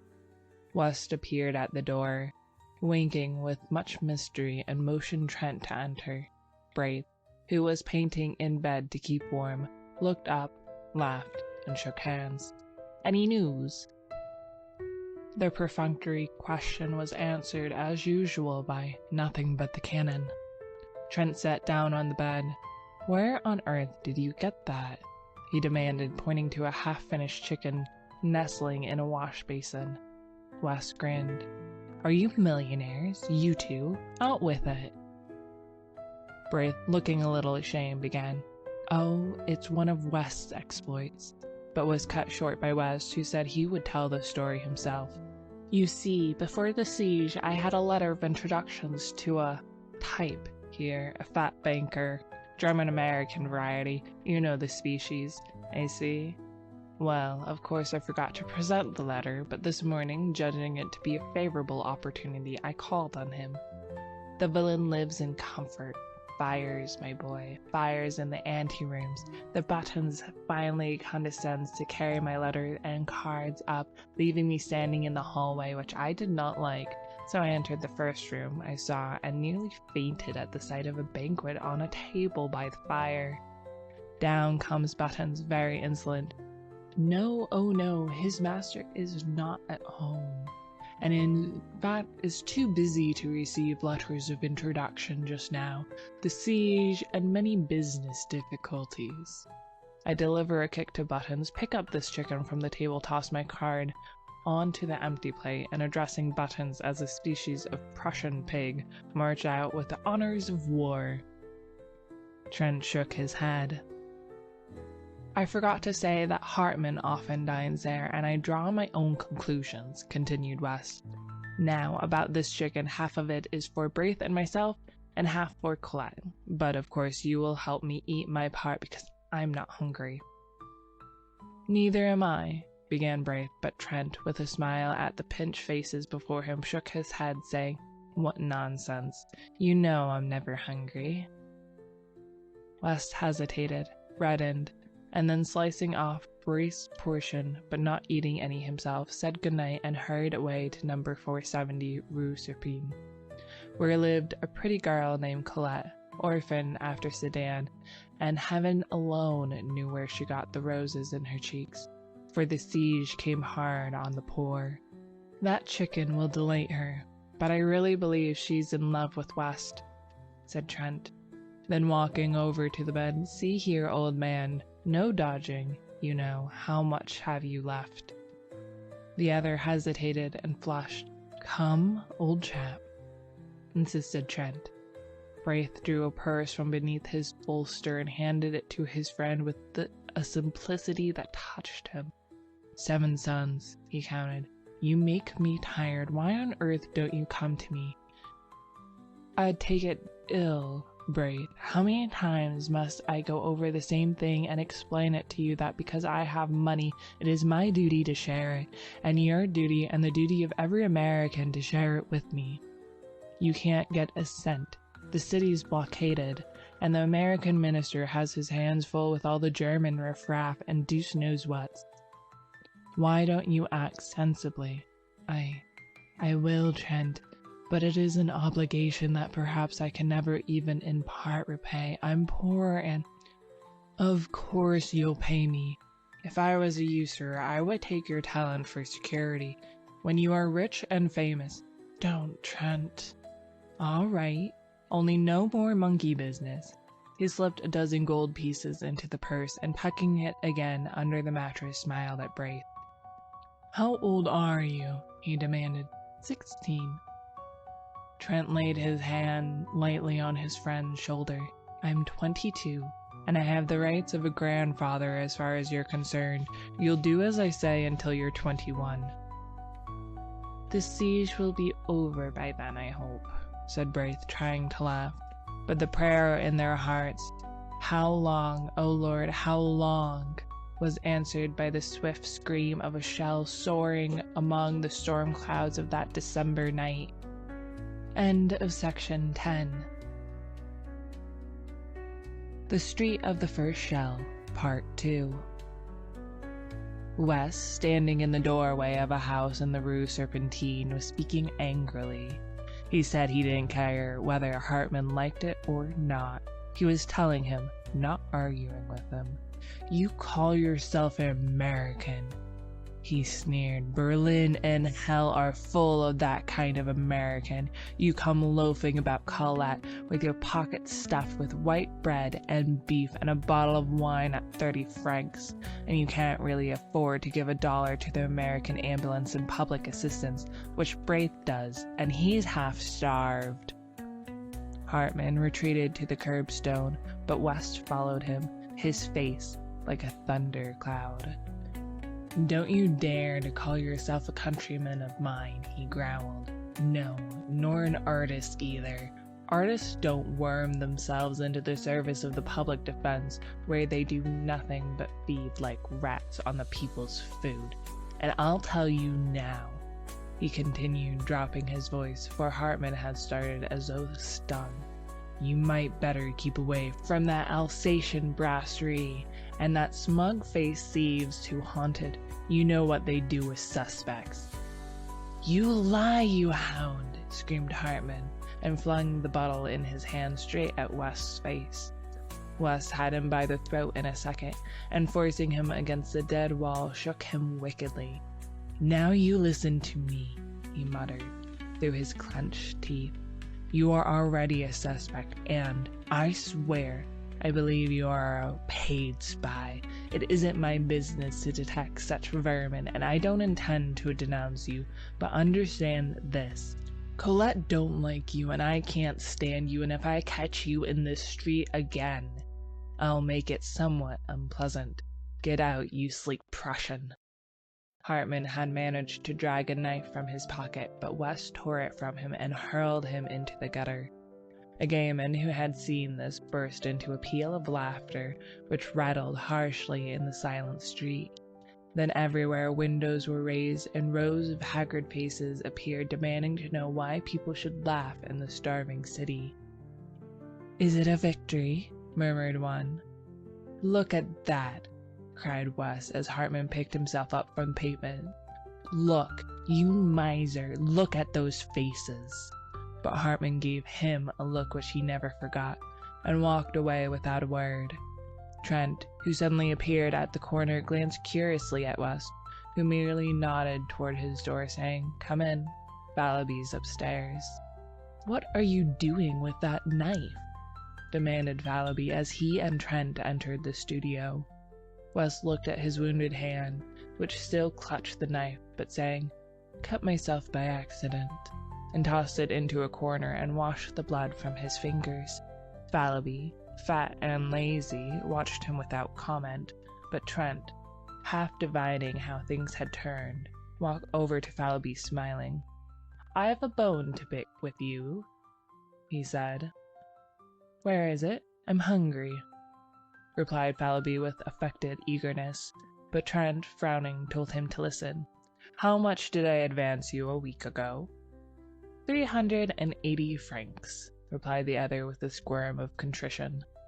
"Where is it?" Fallowby began a series of intricate explanations, which were soon cut short by Trent. "I know.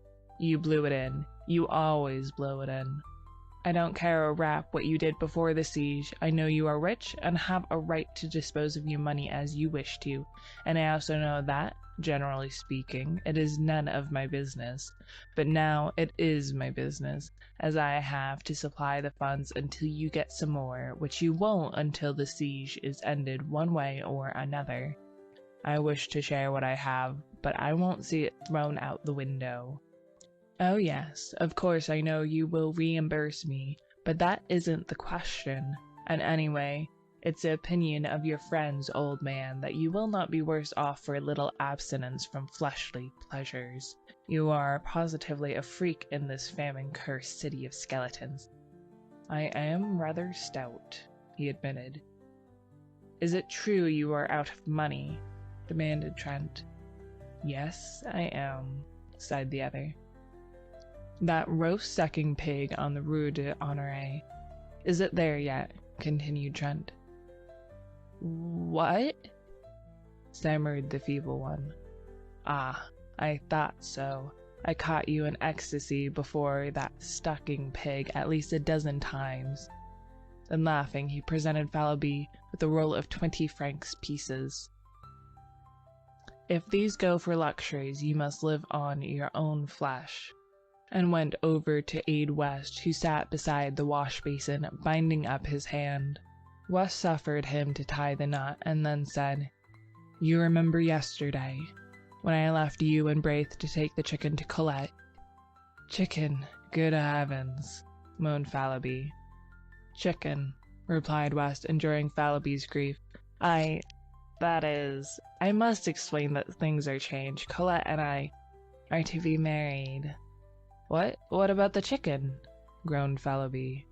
"Shut up," laughed Trent, and slipping his arm through West, walked to the stairway. "The poor little thing," said West. "Just think, not a splinter of firewood for a week, and wouldn't tell me because she thought I needed it for my clay figure. Whew. When I heard it, I smashed the smirking clay nymph to pieces, and the rest can freeze and be hanged."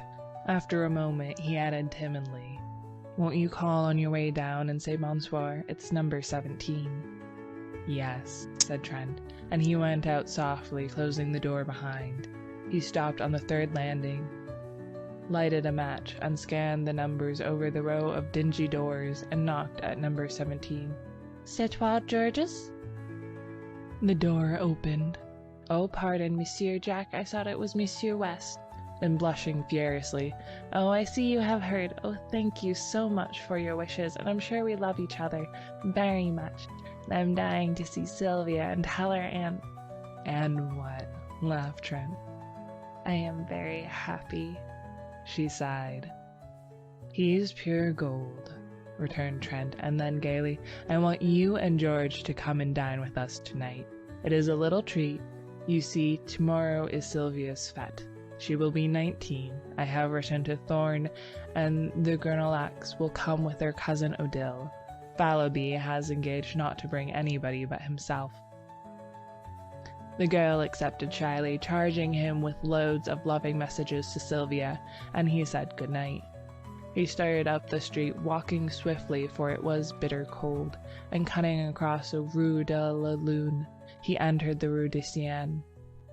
The early winter night had fallen, almost without warning, but the sky was clear, and myriads of stars glittered in the heavens. The bombardment had become furious, a steady, rolling thunder from the Prussian cannon, punctuated by heavy shocks from the Mount Valérien. The shells streamed across the sky, leaving trails like shooting stars. And now, as he turned to look back, rockets blue and red flared above the horizon from the fort of Issy, and the fortress of the north flamed like a bonfire. "Good news!" a man shouted over by the boulevard Saint-Germain, as if by magic the streets were filled with people, shivering, chattering. People with shrunken eyes. "Jacques!" cried one. "The army of the Loire!" "Eh?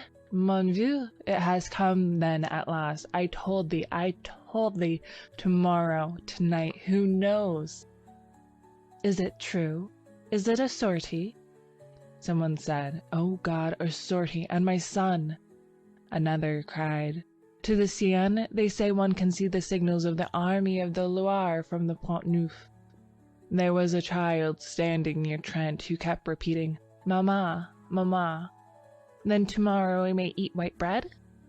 And beside him an old man swaying, stumbling, his shriveled hands crusted to his breast, muttering as if insane.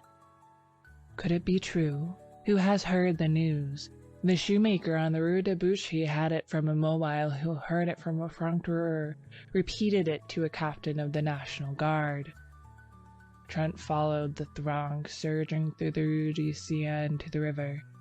Rocket after rocket clove the sky, and now, from Montmartre, the cannon clanged, and the batteries on the Montparnasse joined in with a crash. The bridge was packed with people. Trent said, Who has seen the signals of the army of the Loire? We are waiting for them, was the reply. He looked toward the north. Suddenly, the huge silhouette of the Arc de Triomphe sprang into black relief against the flash of a cannon. The boom of the gun rolled along the quay and the old bridge vibrated. Again, over by the Point du Jour, a flash and heavy explosion shook the bridge, and then the whole eastern bastion of the fortifications blazed and crackled, sending a red flame into the sky. Has anybody seen the signals yet? He asked again. We are waiting, was the reply. Yes, waiting, murmured a man behind him. Waiting, sick, starved, freezing, but waiting. Is it a sortie? They go gladly. Is it to starve? They starve. They have no time to think of surrender. Are they heroes, these Parisians? Answer me, Trent. The American ambulance surgeon turned about and scanned the parapets of the bridge. Any news, doctor? Asked Trent mechanically. News? Said the doctor. I don't know any. I haven't time to know any. What are these people after? They say that the army of the Loire has signaled Mont Valérien. Poor devils. The doctor glanced about him for an instant, and then, I'm so harried and worried that I don't know what to do. After the last sortie, we had the work of 50 ambulances on our poor little corps. Tomorrow there's another sortie, and I wish you fellows would come over to headquarters. We may need volunteers. How is Madame? He added abruptly.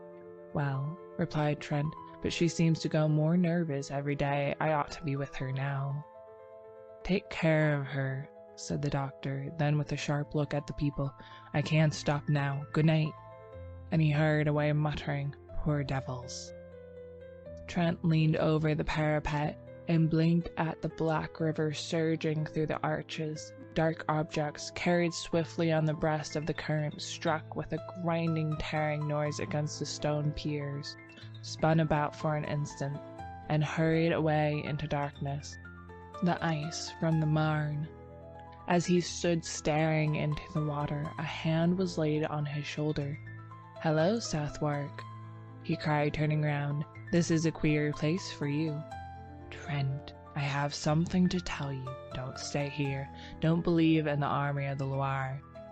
And the attaché of the American legation slipped his arm through Trent's and drew him towards the Louvre. Then it's another lie, said Trent bitterly. Worse, we know at the legation. I can't speak of it, but it's not what I have to say. Something's happened this afternoon. The Alsatian brasserie was visited, and an American named Hartman has been arrested. Do you know him? I know a German who calls himself an American. His name is Hartman. Well, he was arrested about 2 hours ago. They mean to shoot him. What? Of course, we at the legation can't allow them to shoot him offhand, but the evidence seems conclusive. Is he a spy? Well, the papers seized in his rooms are pretty damning proofs, and besides, he was caught, they say, swindling the Public Food Committee. He drew rations for 50. How? I don't know. He claimed to be an American artist here, and we have been obliged to take notice of it at the legation. It's a nasty affair.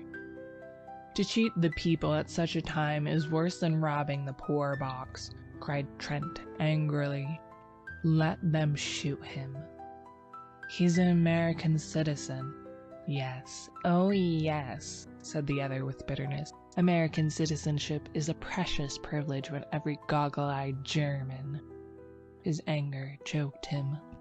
Southwark shook hands with him warmly. It can't be helped. We must own the carrion. I am afraid you may be called upon to identify him as an American artist, he said with a ghost of a smile on his deep-lined face, and walked away through the Cours Lorraine. Trent swore silently for a moment, and then drew out his watch. 7 o'clock. Sylvia will be anxious, he thought, and hurried back to the river. The crowd was still huddled, shivering on the bridge, a somber, pitiful congregation, peering out into the night for the signals of the army of the Loire. and their hearts beat time to the poundings of the guns, their eyes lighted with each flash from the bastions, and hope rose with the drifting rockets. A black cloud hung over the fortifications. From horizon to horizon the cannon smoke stretched in wavering bands, now capping the spires and domes with cloud, now blowing in streamers and shreds along the streets, now descending from the housetops, enveloping quays, bridges, and river in a sulphurous mist. And through the smoke pall the lightning of the cannon played, while from time to time a rift above showed a fathomless black vault set with stars. He turned again into the Rue de Seine, that sad, abandoned street with its rows of closed shutters and desolate rank of unlighted lamps. He was a little nervous and wished once or twice for a revolver, but the slinking forms which passed him in the darkness were too weak with hunger to be dangerous, he thought, and he passed on unmolested to his doorway. But there somebody sprang at his throat. Over and over the icy pavement he rolled with his assailant, tearing at the noose about his neck, and then with a retch sprang to his feet. "Get up!" he cried to the other. Slowly and with great deliberation a small gamin picked himself out of the gutter and surveyed Trent with disgust. "That's a nice clean trick," said Trent. "A whelp of your age, you'll finish against a dead wall. Give me that cord." The urchin handed him the noose without a word. Trent struck a match and looked at his assailant. It was the rat killer of the day before. I thought so," he muttered. "Tiens, c'est toi," said the gamin tranquilly. The impudence, the overpowering audacity of the ragamuffin took Trent's breath away. "Do you know, you young strangler," he gasped, "that they shoot thieves of your age?" The child turned a passionless face to Trent. "Shoot, then." That was too much, and he turned on his heel and entered his hotel. Groping up the unlighted stairway, he at last reached his own landing and felt about in the darkness for the door. From his studio came the sound of voices, West's hearty laugh and Fallowby's chuckle, and at last he found the knob and, pushing back the door, stood a moment confused by the light. "Hello, Jack," cried West. "You're a pleasant creature, inviting people to dine and letting them wait. Here's Fallowby weeping with hunger." "Shut up," observed the latter. "Perhaps he's been out to buy a turkey." "He's been out garrotting. Look at his noose," laughed Grenelac. "So now we know where you get your cash," added West. "Vive le coup du Pierre François." Trent shook hands with everybody and laughed at Sylvia's pale face. "I didn't mean to be late. I stopped on the bridge a moment to watch the bombardment. Were you anxious, Sylvia?" She smiled and murmured, "Oh, no." But her hand dropped into his and tightened convulsively. "To the table!" shouted Fallowby, and uttered a joyous whoop. "Take it easy," observed Thorn with a remnant of manners. "You're not the host, you know." Maria Grenelac, who had been chattering with Colette, jumped up and took Thorn's arm, and Monsieur Grenelac drew Adèle's arm through his. Trent, bowing gravely, offered his own arm to Colette. West took in Sylvia, and Fallowby hovered anxiously in the rear. "You march around the table 3 times singing the Marseillaise," explained Sylvia, "and Monsieur Fallowby pounds on the table and beats time." Fallowby suggested that they could sing after dinner, but his protest was drowned in the ringing chorus. "Aux armes, formez vos bataillons." Around the room they marched singing, "Marchons, marchons," with all their might, while Fallowby with very bad grace hammered on the table, consoling himself a little with the hope that the exercise would increase his appetite. Hercules, the black and tan, fled under the bed, from which retreated he yapped and whined until dragged out by Grenelac and placed in Odell's lap. "And now," said Trent gravely when everybody was seated, "listen," and he read the menu. "Beef soup à la Siege de Paris, fish, sardines à Pierre Lachaise, white wine, roti, red wine, fresh beef à la sortie, vegetables, canned beans à la chapat, canned peas gravelette, pâtés irlandaises, miscellaneous, cold corned beef à la thiesse, stewed prunes à la Garibaldi, dessert, dried prunes, white bread, currant jelly, tea, café, liqueurs, pipe, and cigarettes. Fallowby applauded frantically, and Sylvia served the soup. "Isn't it delicious?" sighed Odell. Marie Grenelac sipped her soup in rapture. "Not at all like horse, and I don't care what they say, horse doesn't taste like beef," whispered Colette to West. Fallowby, who had finished, began to caress his chin and eyed the tureen.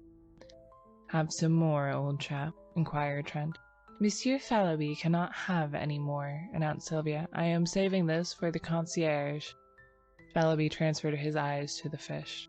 The sardines, hot from the grill, were a great success. While the others were eating, Sylvia ran downstairs with the soup for the old concierge and her husband, and when she hurried back, flushed and breathless, and had slipped into her chair with a happy smile at Trent, that young man arose, and silence fell over the table. For an instant he looked at Sylvia and thought he had never seen her so beautiful. "You all know," he began, "that today is my wife's 19th birthday." Fallowby, bubbling with enthusiasm, waved his glass in circles about his head to the terror of Odell and Colette, his neighbors, and Thorne, West, and Grenelac refilled their glasses 3 times before the storm of applause which the toast of Sylvia had provoked subsided. 3 times the glasses were filled and emptied to Sylvia, and again to Trent, who protested. "This is irregular," he cried. "The next toast is to the twin republics, France and America." "To the republics! To the republics!" they cried, and the toast was drunk amid shouts of "Vive la France! Vive l'Amérique! Vive la nation!" Then Trent, with a smile at West, offered the toast to a happy pair, and everybody understood, and Sylvia leaned over and kissed Colette while Trent bowed to West. The beef was eaten in comparative calm, but when it was finished and a portion of it set aside for the old people below, Trent cried, "Drink to Paris, may she rise from her ruins and crush the invader!" And the cheers rang out, drowning for a moment the monotonous thunder of the Prussian guns.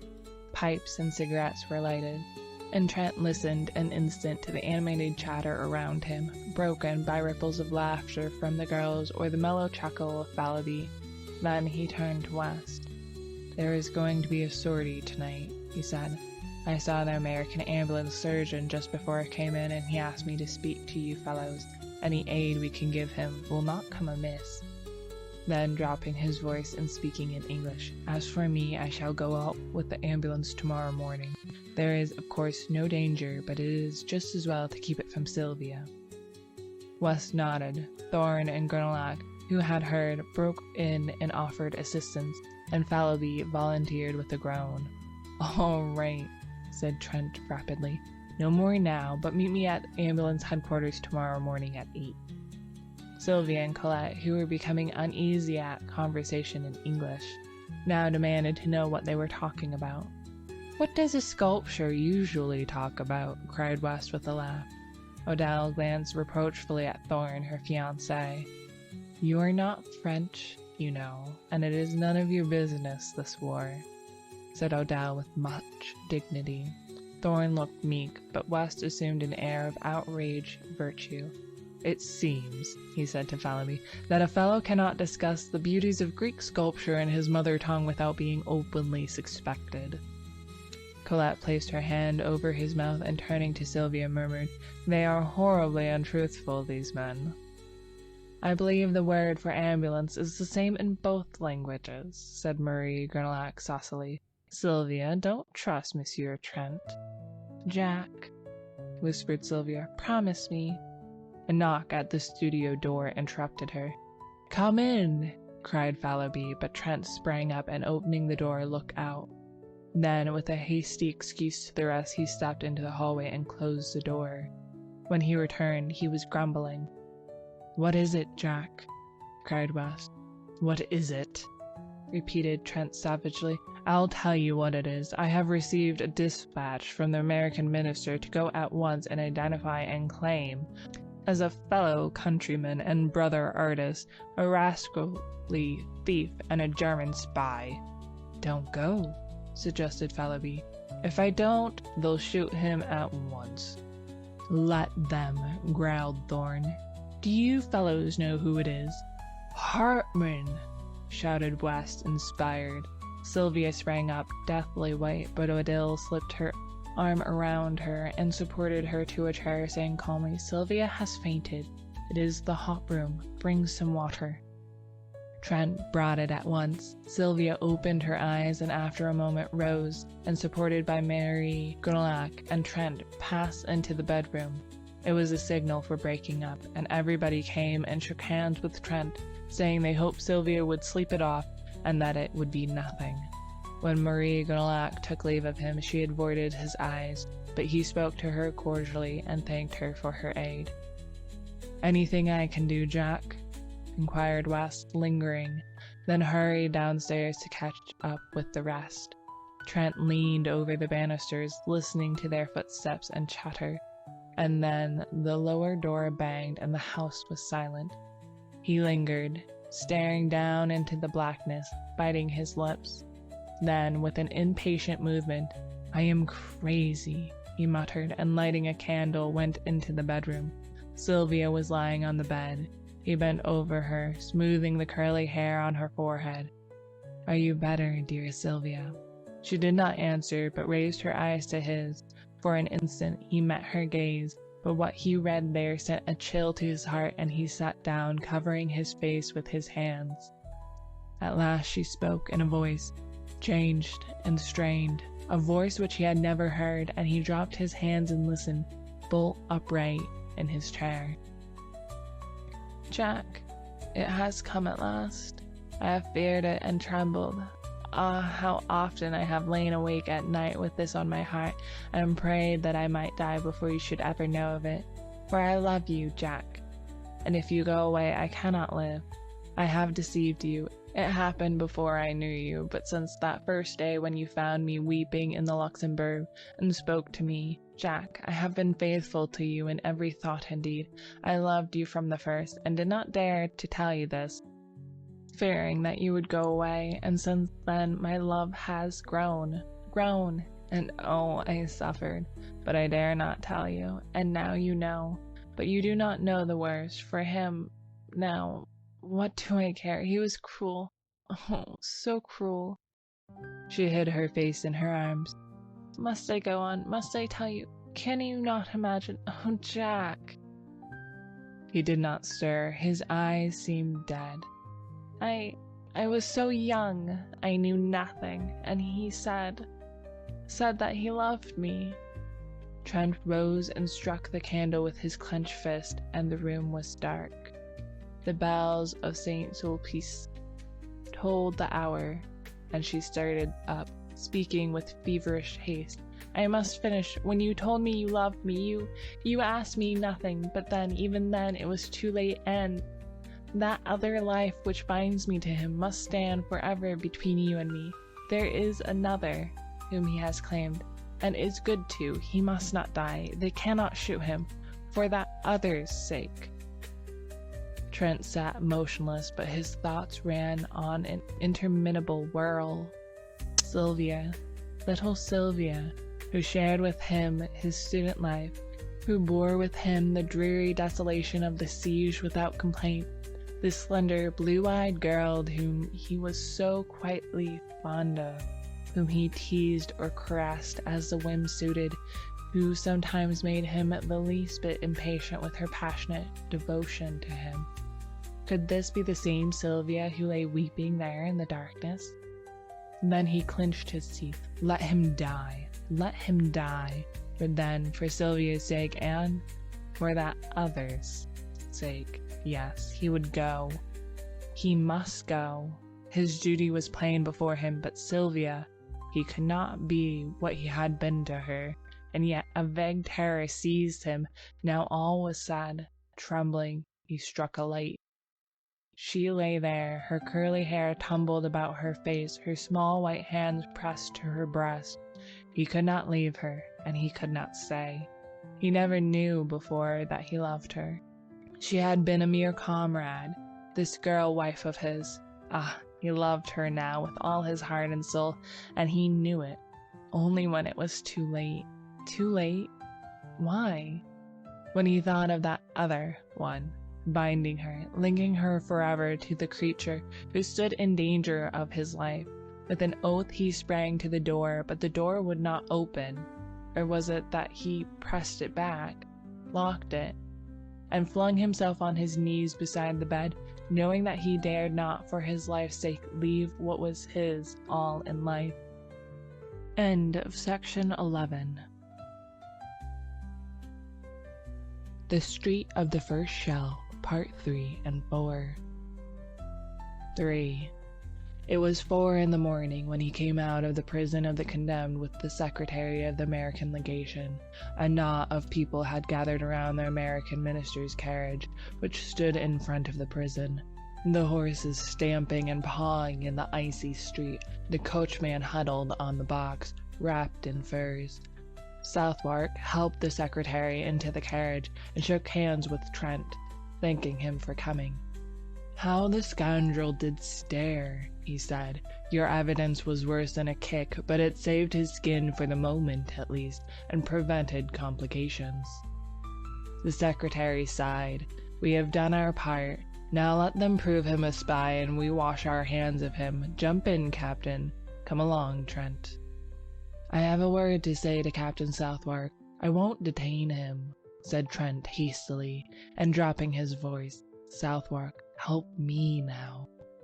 You know the story from the blackguard. You know that the child is at his rooms. Get it and take it to my own apartment, and if he is shot, I will provide a home for it." "I understand," said the captain gravely. "Will you do this at once?" "At once," he replied. Their hands met in a warm clasp, and the Captain Southwark climbed into the carriage, motioning Trent to follow, but he shook his head, saying goodbye, and the carriage rolled away. He watched the carriage to the end of the street, then started toward his own quarter, but after a step or two hesitated, stopped, and finally turned away in the opposite direction. Perhaps it was the sight of the prisoner he had so recently confronted nauseated him. He felt the need of solitude and quiet to collect his thoughts. The events of the evening had shaken him terribly, but he would walk it off, forget, bury everything, and then go back to Sylvia. He started on swiftly, and for a time the bitter thoughts seemed to fade, and when he paused at the last, breathless, under the Arc de Triomphe, the bitterness and the wretchedness of the whole thing, yes, of his whole misspent life, came back with a pang. Then the face of the prisoner, stamped with the horrible grimace of fear, grew in the shadows before his eyes. Sick at heart, he wandered up and down under the great arc, striving to occupy his mind, peering up at the sculptured cornices, to read the names of the heroes in the battles, which he knew were engraved there. But always the ashen face of Hartman followed him, grinning with terror. Or was it terror? Was it not triumph? At the thought he leaped like a man who feels a knife at his throat, but after a savage tramp around the square came back again and sat down to battle with his misery. The air was cold, but his cheeks were burning with angry shame. Shame? Why? Was it because he had married a girl whom chance had made a mother? Did he love her? Was this miserable human existence, then, his end and aim in life? He turned his eyes upon the secrets of his heart, and read an evil story, the story of the past, and he covered his face for shame, while, keeping time to the dull pain throbbing in his head, his heart beat out the story for the future, shame and disgrace. Roused at last from a lethargy which had begun to numb the bitterness of his thoughts, he raised his head and looked about. A sudden fog had settled in the streets. The arches of the Arc were choked with it. He would go home. A great horror of being alone seized him, but he was not alone. The fog was peopled with phantoms. All around him in the mist they moved, drifting through the arches in lengthening lines, and vanished, while from the fog others rose up, swept past, and were engulfed. He was not alone, for even at his side they crowded, touched him, swarmed before him, beside him, behind him, pressed him back, seized and bore him with them through the mist, down a dim avenue, through lanes and alleys white with fog. They moved, and if they spoke their voices were dull as the vapor which shrouded them. At last, in front, a bank of masonry and earth cut by a massive iron-barred gate towered up in the fog. Slowly and more slowly they glided, shoulder to shoulder and thigh to thigh.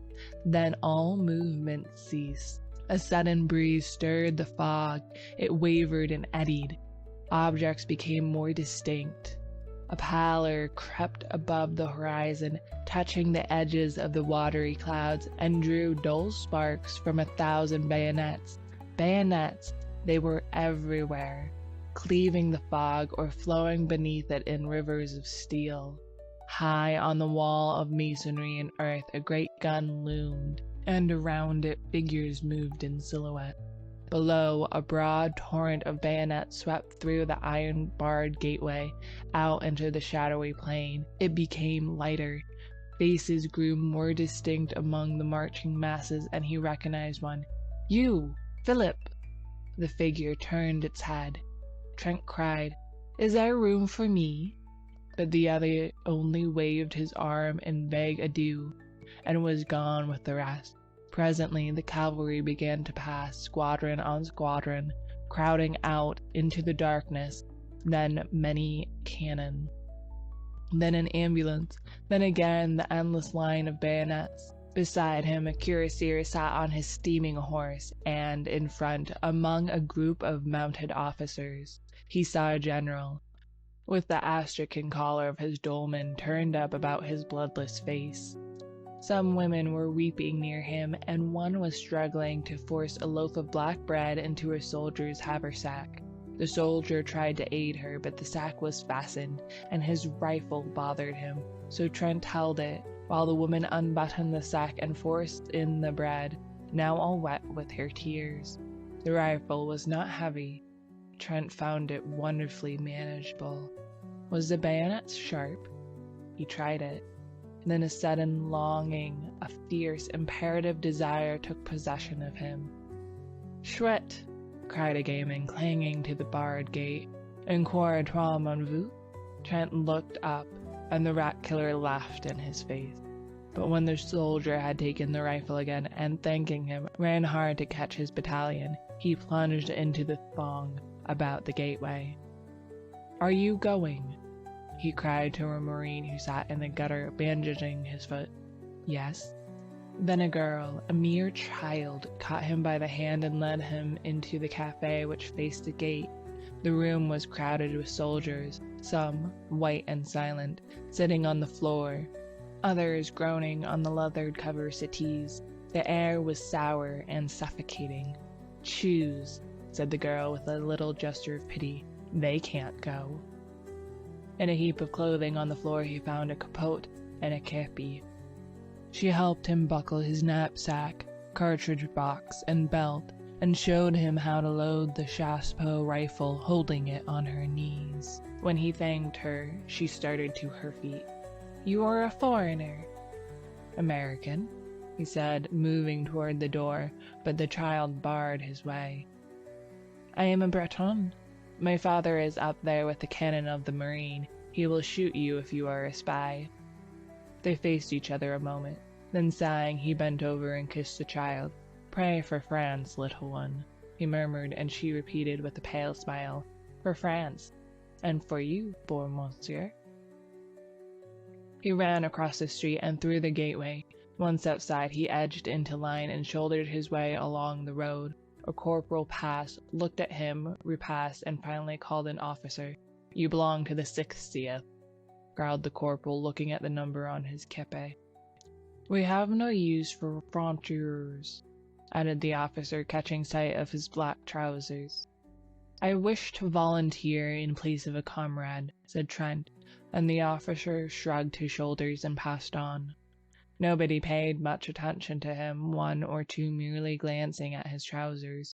The road was deep with slush and mud plowed and torn by wheels and hoofs.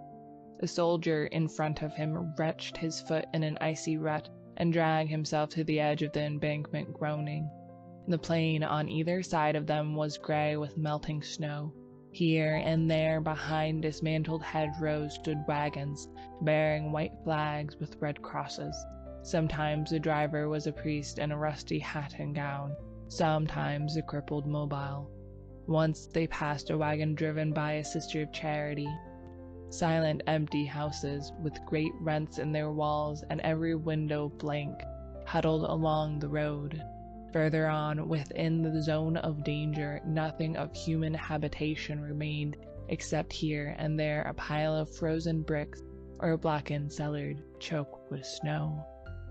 For some time Trent had been annoyed by the man behind him who kept treading on his heels.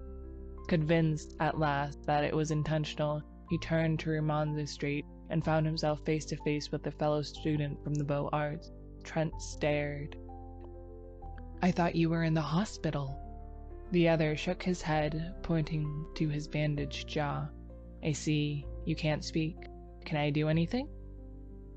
The wounded man rummaged in his haversack and produced a crust of black bread. He can't eat it. His jaw is smashed. He wants you to chew it for him, said the soldier next to him. Trent took the crust and, grinding it in his teeth morsel by morsel, passed it back to the starving man. From time to time, mounted orderlies sped to the front, covering them with slush. It was a chilly, silent march through the sodden meadows, wreathed in fog. Along the railroad embankment, across the ditch, another column moved parallel to their own. Trent watched it. A somber mass, now distinct, now vague, now blotted out in a puff of fog. Once, for half an hour, he lost it. But when again it came into view, he noticed a thin line detach itself from the flank, and bellying in the middle, swinging rapidly to the west. At the same moment, a prolonged crackling broke out in the fog in front. Other lines began to slough off from the column, swinging east and west, and the crackling became continuous. A battery passed at full gallop, and he drew back with his comrades to give it way. It went into action a little to the right of his battalion, and as the shot from the first rifle piece boomed through the mist, the cannon from the fortifications opened with a mighty roar. An officer galloped by, shouting something which Trent did not catch, but he saw the ranks in front suddenly part company with his own, and disappear in the twilight. More officers rode up and stood beside him, peering into the fog. Away in front, the crackling had become one prolonged crash. It was a dreary waiting. Trent chewed some bread for the man behind, who tried to swallow it, and after a while shook his head, motioning Trent to eat the rest himself. A corporal offered him a little brandy, and he drank it, but when he turned around to return the flask, the corporal was lying on the ground. Alarmed, he looked over at the soldier next to him, who shrugged his shoulders and opened his mouth to speak, but something struck him, and he rolled over and over into the ditch below. At that moment, the horse of one of the officers gave a bound and backed into the battalion, lashing out with his heels. One man was ridden over, another was kicked in the chest and hurled through the ranks. The officer sank his spurs into the horse and forced him to the front again, where he stood trembling. The cannonade seemed to draw nearer.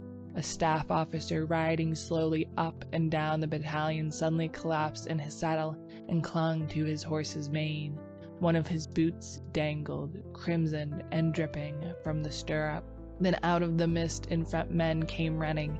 The roads, the fields, the ditches were full of them, and many of them fell. For an instant he imagined he saw horsemen riding about like ghosts in the vapors beyond, and a man behind him cursed horribly, declaring he too had seen them and that they were Uhlans. but the battalion stood inactive, and the mist fell again over the meadows. The colonel sat heavy upon his horse, his bullet-shaped head buried in the astrakhan collar of his dolman, his fat legs sticking straight out in the stirrups. The buglers clustered about him with bugles poised, and behind him a staff officer in a pale blue jacket smoked a cigarette and chatted with the captain of the hussars. From the road in front came the sound of furious galloping, and an orderly reined up beside the colonel, who motioned him to the rear without turning his head. Then, on the left, a confused murmur arose which ended in a shout. A hussar passed like the wind, followed by another, and then the squadron after squadron whirled by them into sheeted mist. At that instant the colonel reared in his saddle, the bugles clanged, and the whole battalion scrambled down the embankment, over the ditch, and started across the soggy meadow. Almost at once Trent lost his cap. Something snatched it from his head. He thought it was a tree branch. A good many of his comrades rolled over in the slush and ice, and he imagined that they had slipped. One pitched right across his path, and he stopped to help him up, but the man screamed when he touched him, and an officer shouted, "Forward! Forward!" So he ran on again. It was a long jog through the mist, and he was often obliged to shift his rifle. When at last they lay panting behind the railroad embankment, he looked about him. He had felt the need of action, of a desperate physical struggle, of killing and crushing. He had seized with a desire to fling himself among the masses and tear right and left. He longed to fire, to use the thin, sharp bayonet on his chassepot. He had not expected this. He wished to become exhausted, to struggle and cut until incapable of lifting his arm. Then he had intended to go home. He heard a man say that half the battalion had gone down in the charge, and he saw another examining a corpse under the embankment. The body, still warm, was clothed in a strange uniform, but even when he noticed the spiked helmet lying a few inches further away, he did not realize what had happened. The colonel sat on his horse a few feet to the left, his eyes sparkling under the crimson kepi. Trent heard him reply to an officer, "I can hold it, but another charge and I won't have enough men to sound a bugle." "Were the Prussians here?" Trent asked of a soldier who sat wiping the blood trickling from his hair. "Yes. The hussars cleaned them out. We caught their crossfire." "We are supporting a battery on the embankment," said another.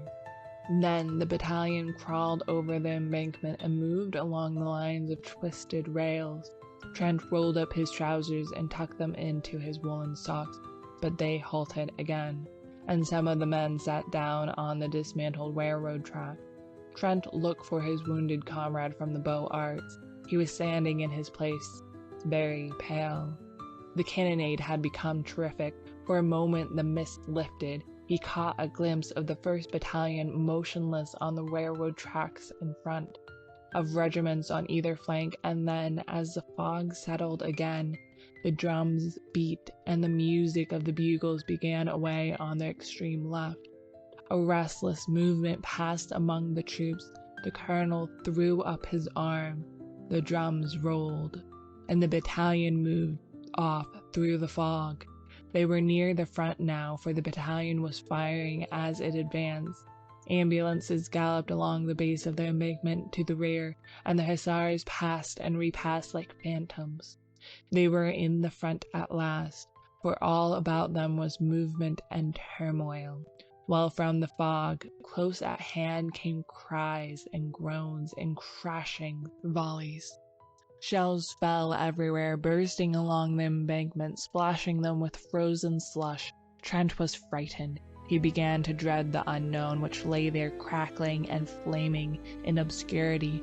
The shock of the cannon sickened him. He could even see the fog light up with a dull orange as the thunder shook the earth. It was near, he felt certain, for the colonel shouted, "Forward!" and the 1st Battalion was hastening to it. He felt its breath. He trembled but hurried on. A fearful discharge in front terrified him. Somewhere in the fog, men were cheering, and the colonel's horse, streaming with blood, plunged about in the smoke.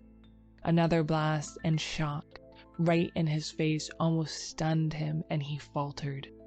All the men to the right were down. His head swam. The fog and smoke stupefied him.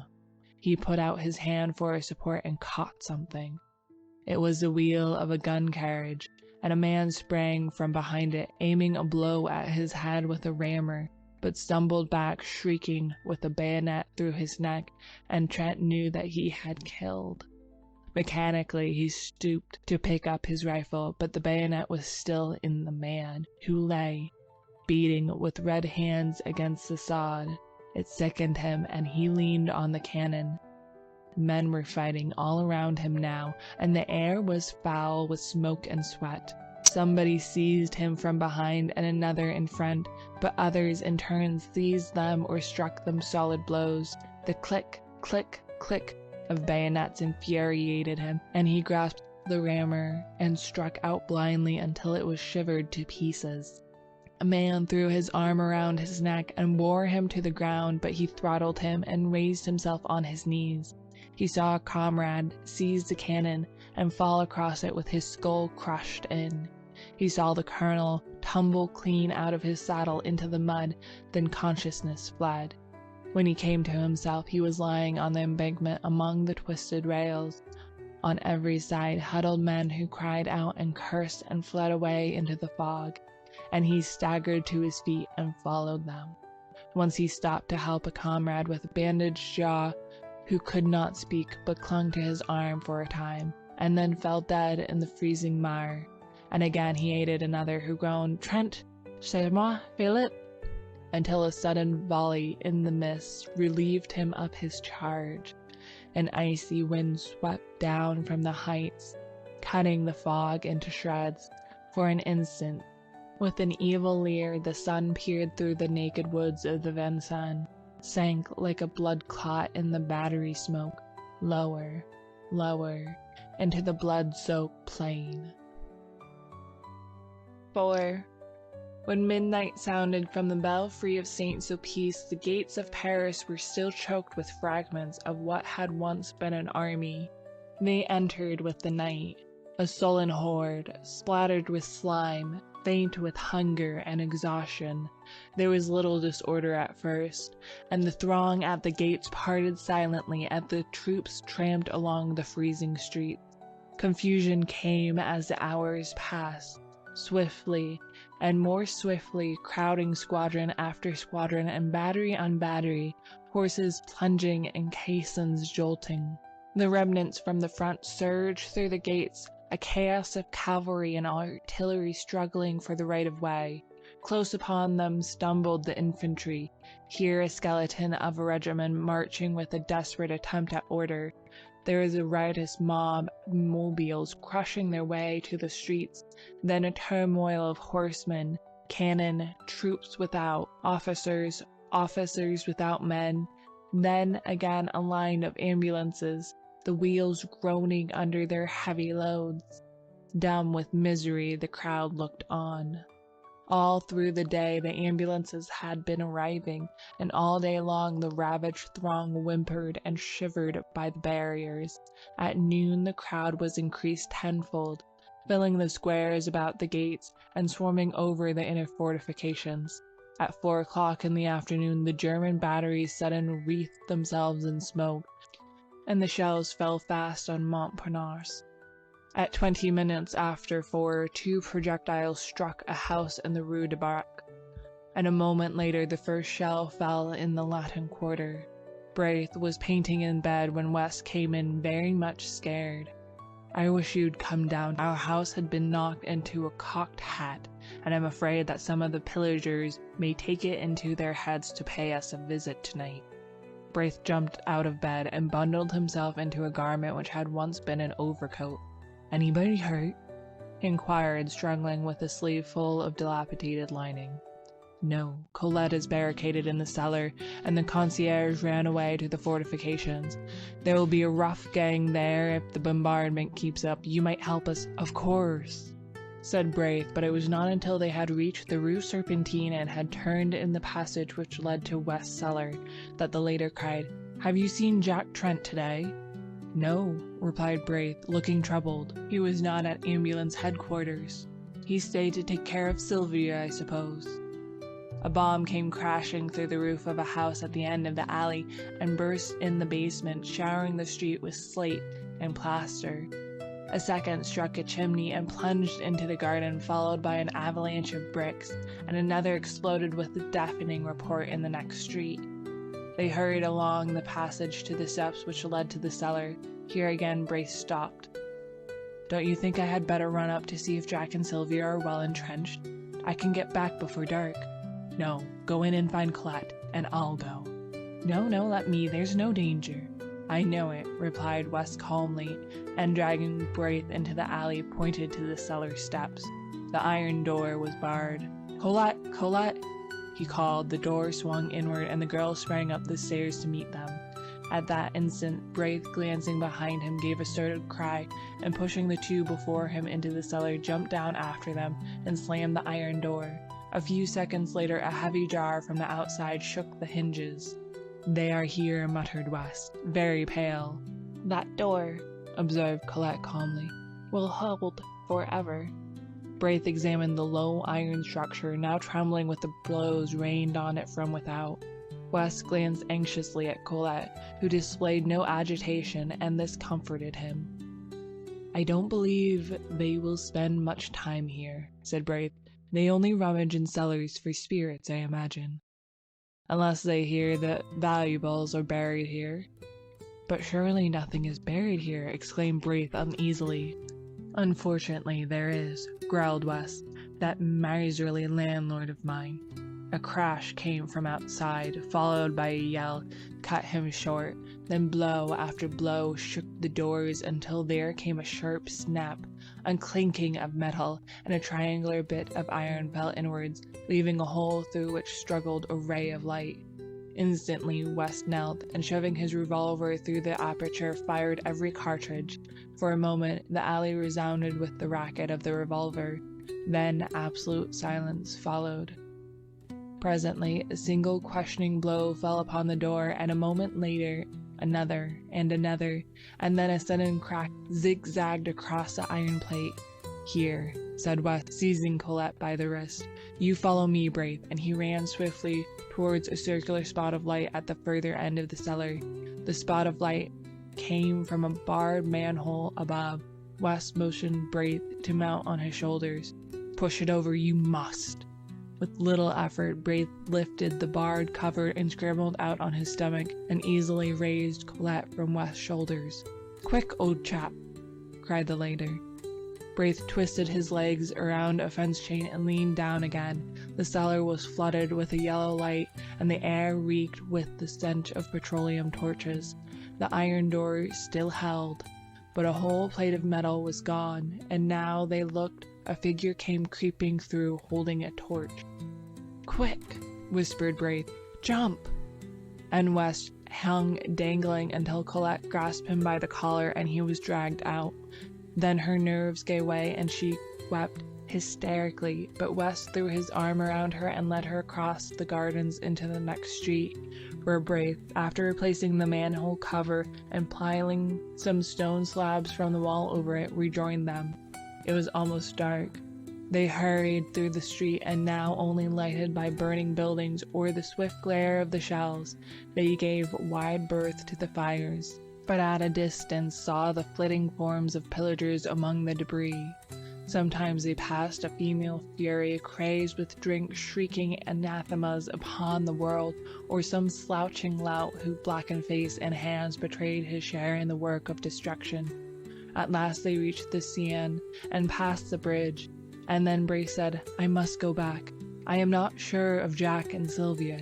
As he spoke, he made way for a crowd which came trampling across the bridge and along the river wall by the d'Orsay barracks. In the midst of it, West caught a measured tread of a platoon. A lantern passed, a file of bayonets, then another lantern which glimmered on a deathly face behind, and Colette gasped, "Hartman!" And he was gone. They peered fearfully across the embankment, holding their breaths. There was a shuffle of feet on the quay, and the gate of the barracks slammed. A lantern shone for a moment at the postern. The crowd pressed to the grill. Then came the clang of the volley from the stone parade. One by one, the petroleum torches flared up along the embankment, and now the whole square was in motion. Down from the Champs-Élysées and across the Place de la Concorde straggled the fragments of the battle. A company here, and a mob there. They poured in from every street, followed by women and children, and a great murmur, borne on the icy wind, swept through the Arc de Triomphe and down the dark avenue. "Perdues! Perdues!" A ragged end of a battalion was pressing past, the spectre of annihilation. West groaned. Then a figure sprang from the shadowy ranks and called West's name, and when he saw it was Trent, he cried out. Trent seized him, white with terror. "Sylvia?" West stared speechless, but Colette moaned, "Oh, Sylvia, Sylvia, and they are shelling the quarter!" "Trent!" shouted Braith, but he was gone, and they could not overtake him. The bombardment ceased as Trent crossed the Boulevard Saint-Germain, but the entrance to the Rue de Seine was blocked by the heap of smoking bricks. Everywhere the shells had torn great holes in the pavement.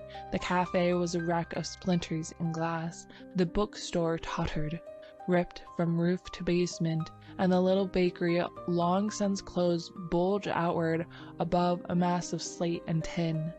He climbed over the steaming bricks and hurried into the Rue de Tournon. On the corner a fire blazed, lighting up his own street, and on the bank wall beneath a shattered glass lamp a child was writing with a bit of cinder. Here fell the first shell. The letters stared him in the face. The rat killer finished and stepped back to view his work, but catching sight of Trent's bayonet, screamed and fled. And as Trent staggered across the shattered street, from holes and crannies and the ruins fierce women fled from their work of pillage, cursing him.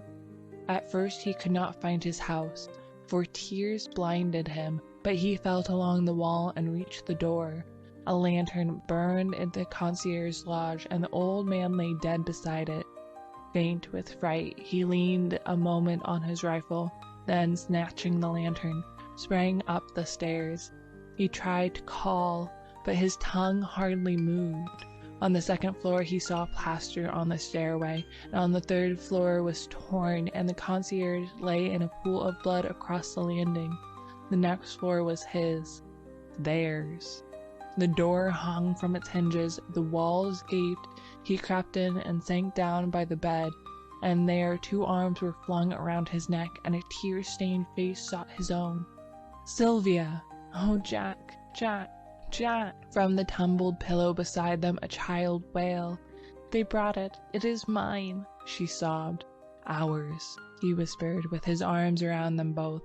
Then from stairs below came Braith's anxious voice. "Trent! Is all well?" End of section 12.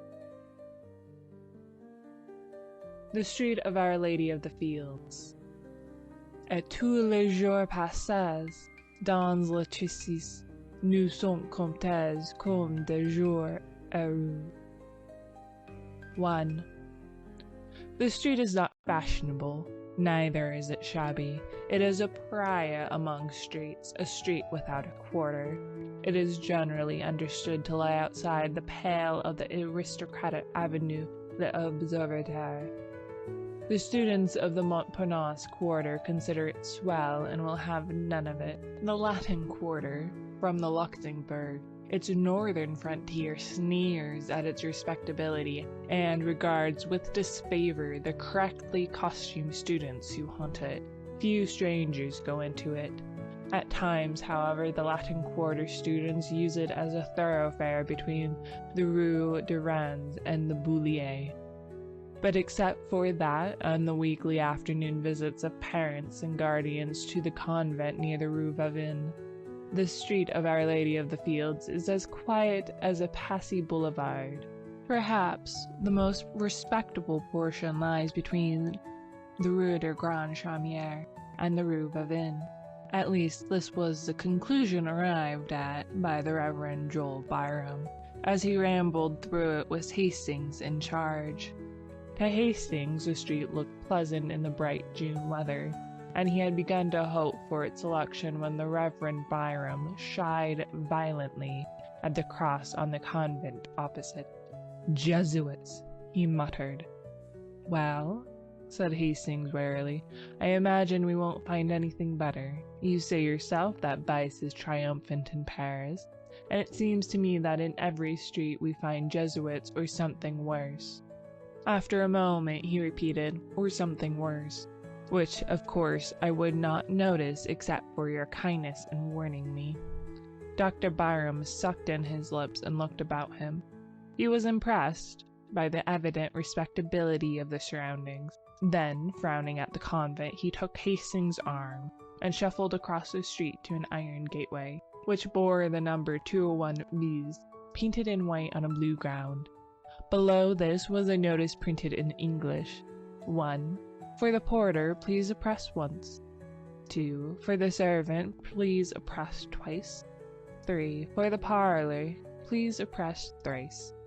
Hastings touched the electric button 3 times, and they were ushered through the garden and into the parlor by a trim maid. The dining room door, just beyond, was open, and from the table in plain view a stout woman hastily arose and came toward them. Hastings caught a glimpse of a young man with a big head and several snuffy old gentlemen at breakfast, before the door closed and the stout woman waddled into the room, bringing with her an aroma of coffee and a black poodle. "It is a pleasure to you receive," she cried. "Monsieur is English? No? American? Of course, my pension it is for Americans sort out. Here I'll speak English.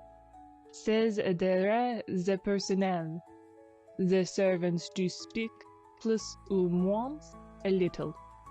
I am happy to have you come, Penseres." "Madame," began Dr. Byram, but was cut short again. "Ah, yes, I know. Ah, mon Dieu, you do not speak French, but you have come to learn. My husband does speak French with the Penseres. We have at the moment a family American who learn of my husband French." Here the poodle grovelled at Dr. Byram, and was promptly cuffed by his mistress. "Veux-tu?" she cried, with a slap. "Veux-tu? Ah, le villain! Oh, le villain!" "Mais, madame," said Hastings, smiling, "il n'est pas là très féroce." The poodle fled, and his mistress cried, "Ah, the accent charming!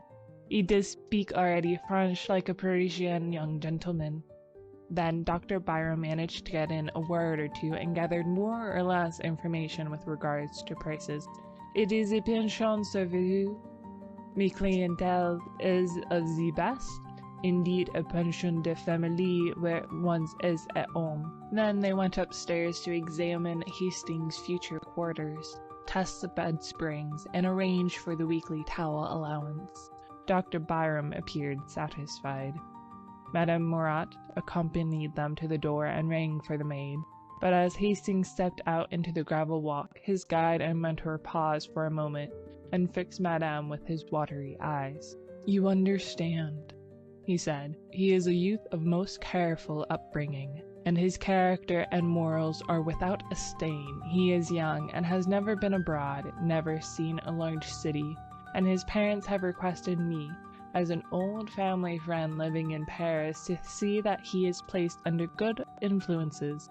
He is to study art, but on no account would his parents wish him to live in the Latin Quarter if they knew the immorality which is rife there."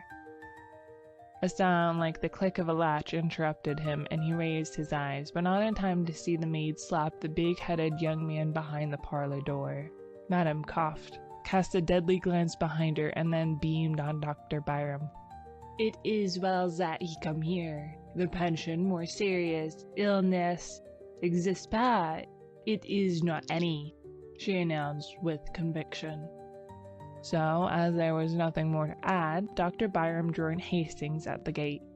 I trust, he said, eyeing the convent, that you'll make no acquaintance among Jesuits.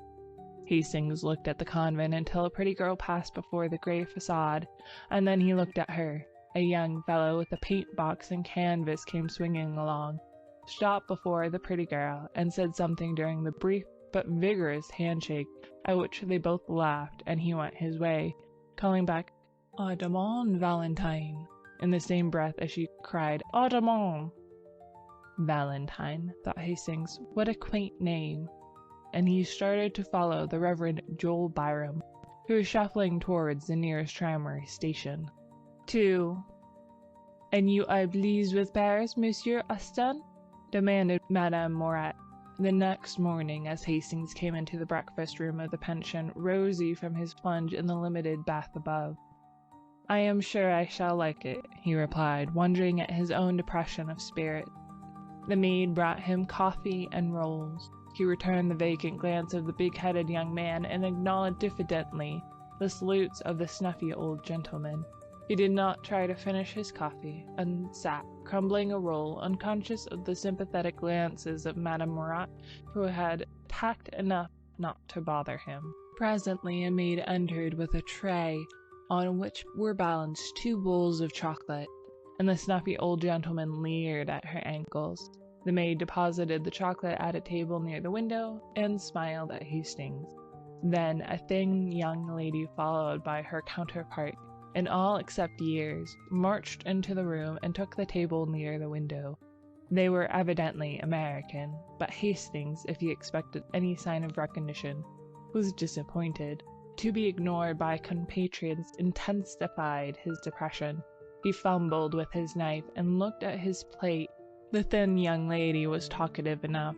She was quite aware of Hastings' presence, ready to be flattered if he looked at her, but on the other hand she felt her superiority, for she had been 3 weeks in Paris, and he, it was easy to see, had not yet unpacked his steamer trunk. Her conversation was complacent. She argued with her mother upon the relative merits of the Louvre and the Bon Marché, but her mother's part of the discussion was mostly confined to the observation, "Why, Susie!" The snuffy old gentleman had left the room in a body, outwardly polite and inwardly raging. They could not endure the Americans who filled the room with their chatter. The big-headed young man looked after them with a knowing cough, murmuring, "Gay old birds." "They look like bad old men, Mr. Bladen," said the girl. To this Mr. Bladen smiled and said, "They've had their day," in a tone which implied that he was now having his. "And that's why they all have baggy eyes," cried the girl. "I think it is a shame for young gentlemen." "Why, Susie!" said the mother, and the conversation lagged. After a while, Mr. Bladen threw down the Petit Journal, which he daily studied at the expense of the house, and turning to Hastings, started to make himself agreeable. He began by saying, "I see you are American." To this brilliant and original opening, Hastings, deadly homesick, replied gratefully, and the conversation was judicially nourished by observations from Miss Susie Byng, distinctly addressed to Mr. Bladen. In the course of the events, Miss Susie, forgetting to address herself exclusively to Mr. Bladen, and Hastings replying to her general question, the entente cordiale was established, and Susie and her mother extended a protectorate over what was clearly neutral territory. "Mr. Hastings, you must not desert the pension every evening as Mr. Bladen does. Paris is an awful place for young gentlemen, and Mr. Bladen is a horrid cynic." Mr. Bladen looked gratified. Hastings answered, "I shall be at the studio all day, and I imagine I shall be glad enough to come back at night." Mr. Bladen, who, at a salary of $15 a week, acted as agent for the Pluley Manufacturing Company of Troy, New York, smiled a skeptical smile and withdrew to keep an appointment with a customer on the Boulevard Magenta. Hastings walked into the garden with Mrs. Byng and Susie, and, at their invitation, sat down in the shade before the iron gate. The chestnut tree still bore the fragrant spikes of pink and white, and the bees hummed among the roses, trellised on the white-walled house. A faint freshness was in the air. The watering carts moved up and down the street, and a clear stream bubbled over the spotless gutters of the Rue de la Grande Chaumière. The sparrows were merry along the curbstones, taking bath after bath in water, and ruffling their feathers with delight. In a walled garden across the street, a pair of blackbirds whistled among the almond trees. Hastings swallowed the lump in his throat, for the song of the birds and the ripple of water in a Paris gutter brought back to him the sunny meadows of Millbrook. "That's a blackbird," observed Miss Byng. "See him there on the bush with the pink blossoms? He's all black except his bill, and that looks as if it had been dipped in an omelette, as some Frenchman says." "Why, Susie," said Mrs. Byng. "That garden belongs to a studio inhabited by 2 Americans," continued the girl serenely, "and I often see them pass. They seem to need a great many models, mostly young and feminine." "Why, Susie!" "Perhaps they prefer painting that kind, but I don't see why they should invite 5, with 3 more young gentlemen, and all get into 2 cabs and drive away singing. This street," she continued, "is dull. There is nothing to see except the garden and a glimpse of the boulevard Montparnasse through the Rue de la Grande Chaumière. No one ever passes except a policeman. There is a convent on the corner." "I thought it was a Jesuit college," began Hastings, but was at once overwhelmed with a Baedeker description of the place, ending with, "On one side stands the palatial hotels of Jean-Paul Laurens and Guillaumin Bonjour, and opposite, in the little passage Stanlias, Carolus Duran paints the masterpieces which charm the world." The blackbird burst into a ripple of golden throaty notes, and from some distant green spot in the city an unknown wild bird answered with a frenzy of liquid trills, until the sparrows paused in their ablutions to look up with restless chirps. Then a butterfly came and sat on a cluster heliotrope, and waved his crimson-banded wings in the hot sunshine. Hastings knew him for a friend, and before his eyes there came a vision of tall mulleins and scented milkweed alive with painted wings, a vision of a white house and woodbine-covered piazza, a glimpse of a man reading and a woman leaning over the pansy bed, and his heart was full. He was startled a moment later by Miss Byng. "I believe you are homesick." Hastings blushed. Miss Byng looked at him with a sympathetic sigh and continued, "Whenever I felt homesick at first, I used to go with Mamma and walk in the Luxembourg Gardens. I don't know why it is, but those old-fashioned gardens seem to bring me nearer home than anything in this artificial city." "But they are full of marble statues," said Mrs. Byng mildly. "I don't see the resemblance myself." "Where is the Luxembourg?" inquired Hastings after a silence. "Come with me to the gate," said Miss Byng. He rose and followed her, and she pointed out to the Rue Vavin at the foot of the street. "You pass by the convent to the right," she smiled, and Hastings went. End of section 13. The Street of Our Lady of the Fields. 3.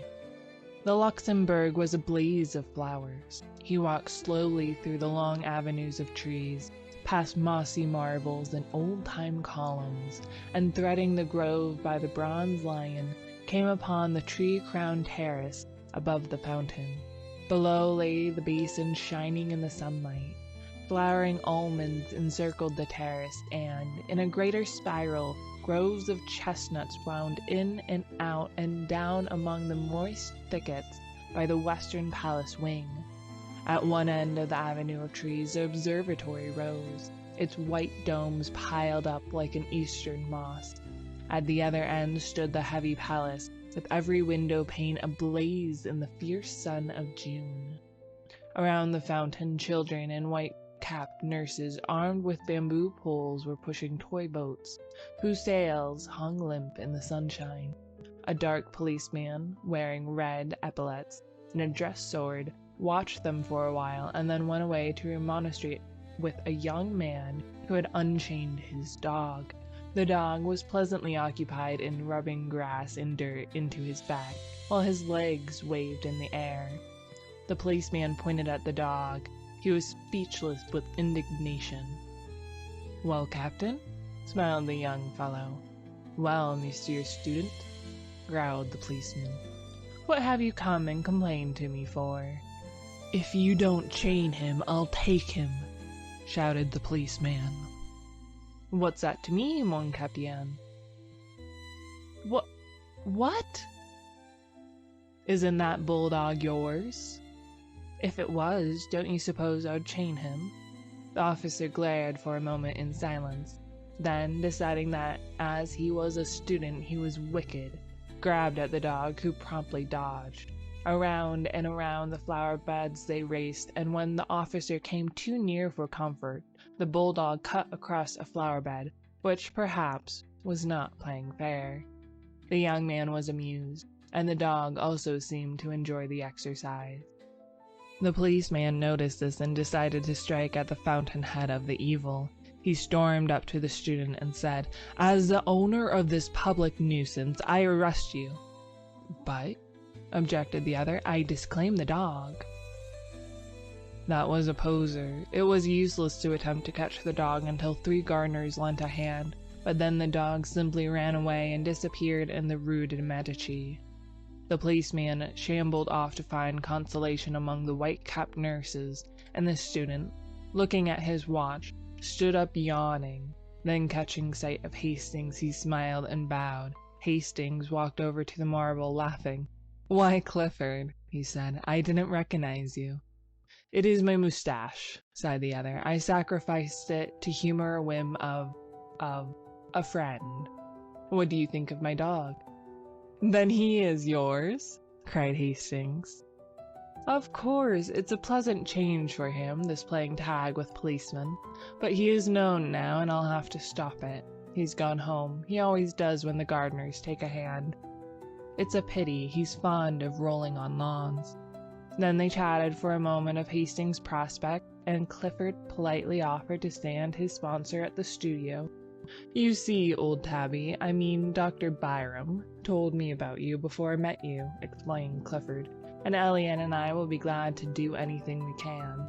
Then, looking at his watch again, he muttered, "I have just 10 minutes to catch the Versailles train. Au revoir," and started to go, but catching sight of a girl advancing by the fountain, took off his hat with a confused smile.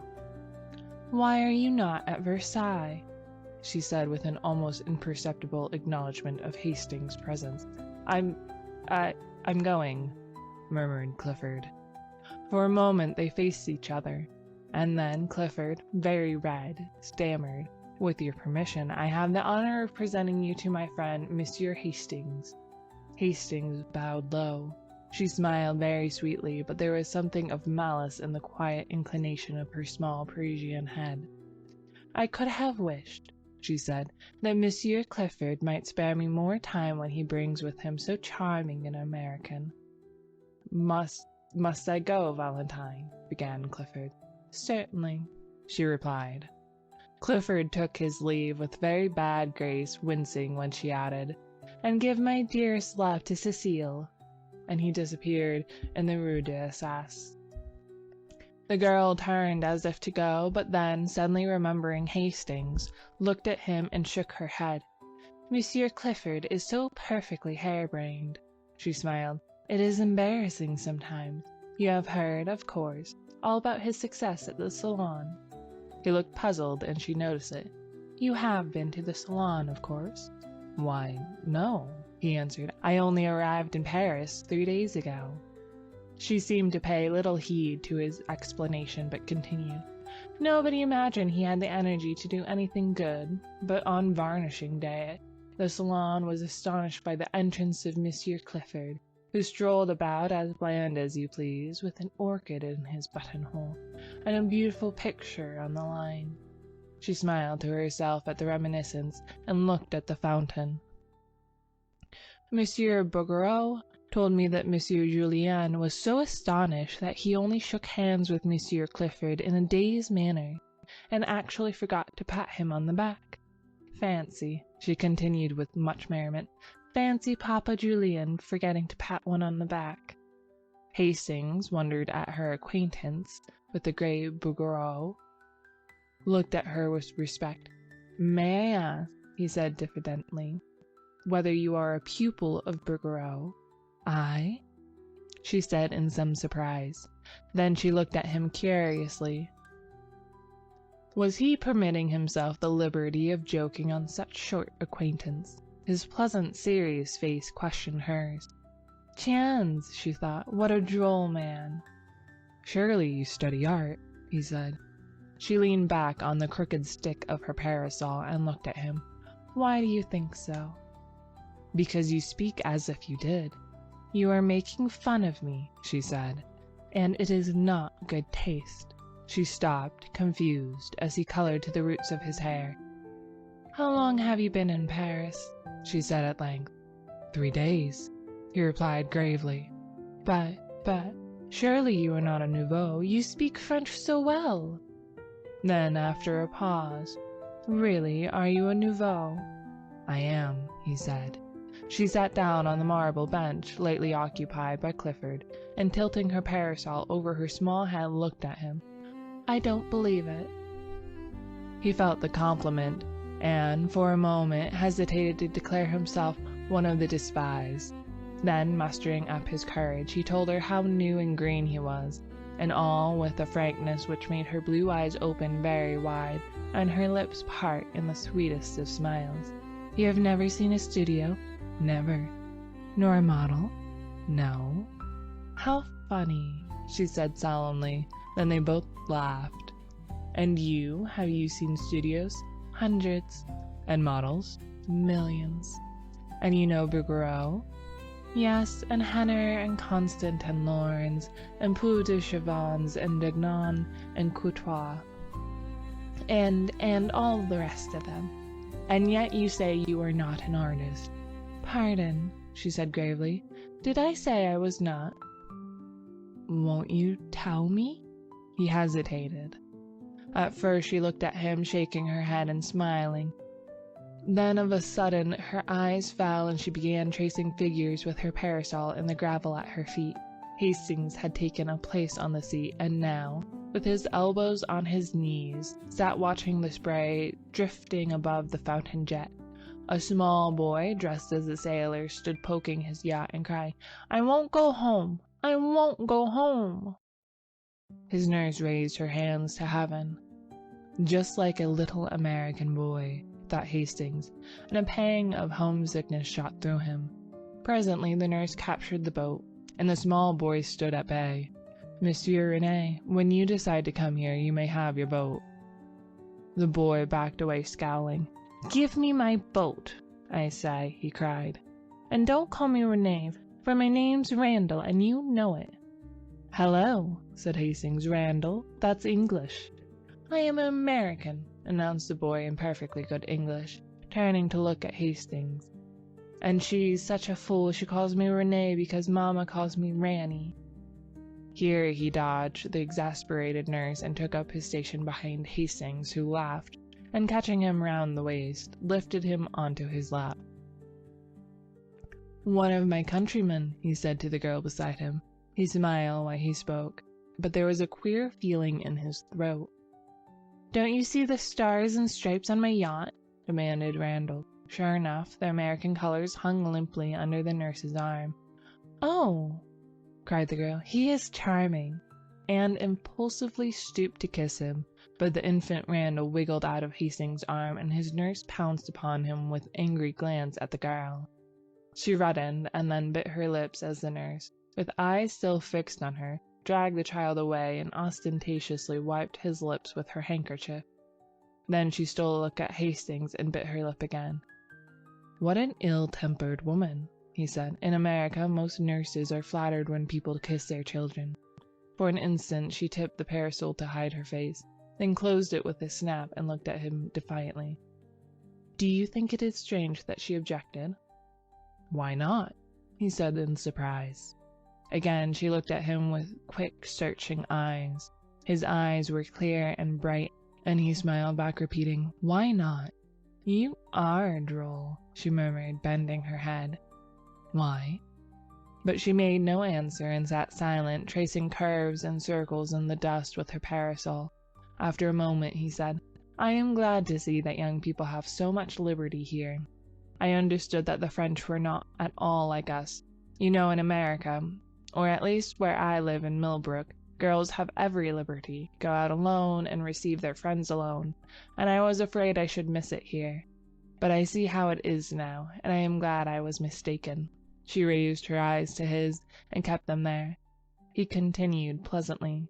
Since I have sat here, I have seen a lot of pretty girls walking alone on the terrace there, and then you are alone too. Tell me, for I do not know French customs, do you have the liberty of going to the theater without a chaperone? For a long time she studied his face, and then, with a trembling smile, she said, Why do you ask me? Because you must know, of course, he said gaily.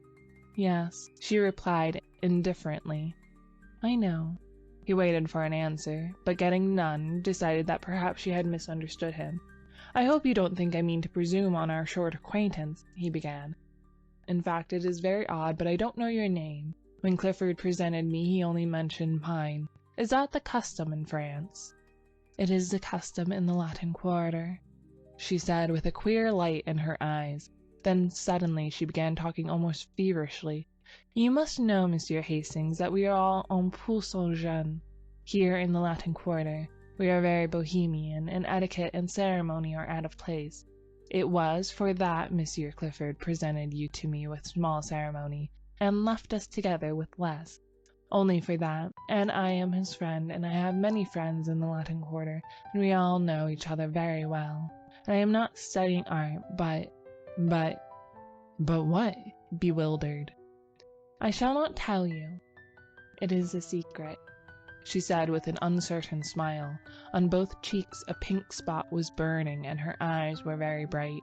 Then, in a moment, her face fell. Do you know Monsieur Clifford very intimately? Not very.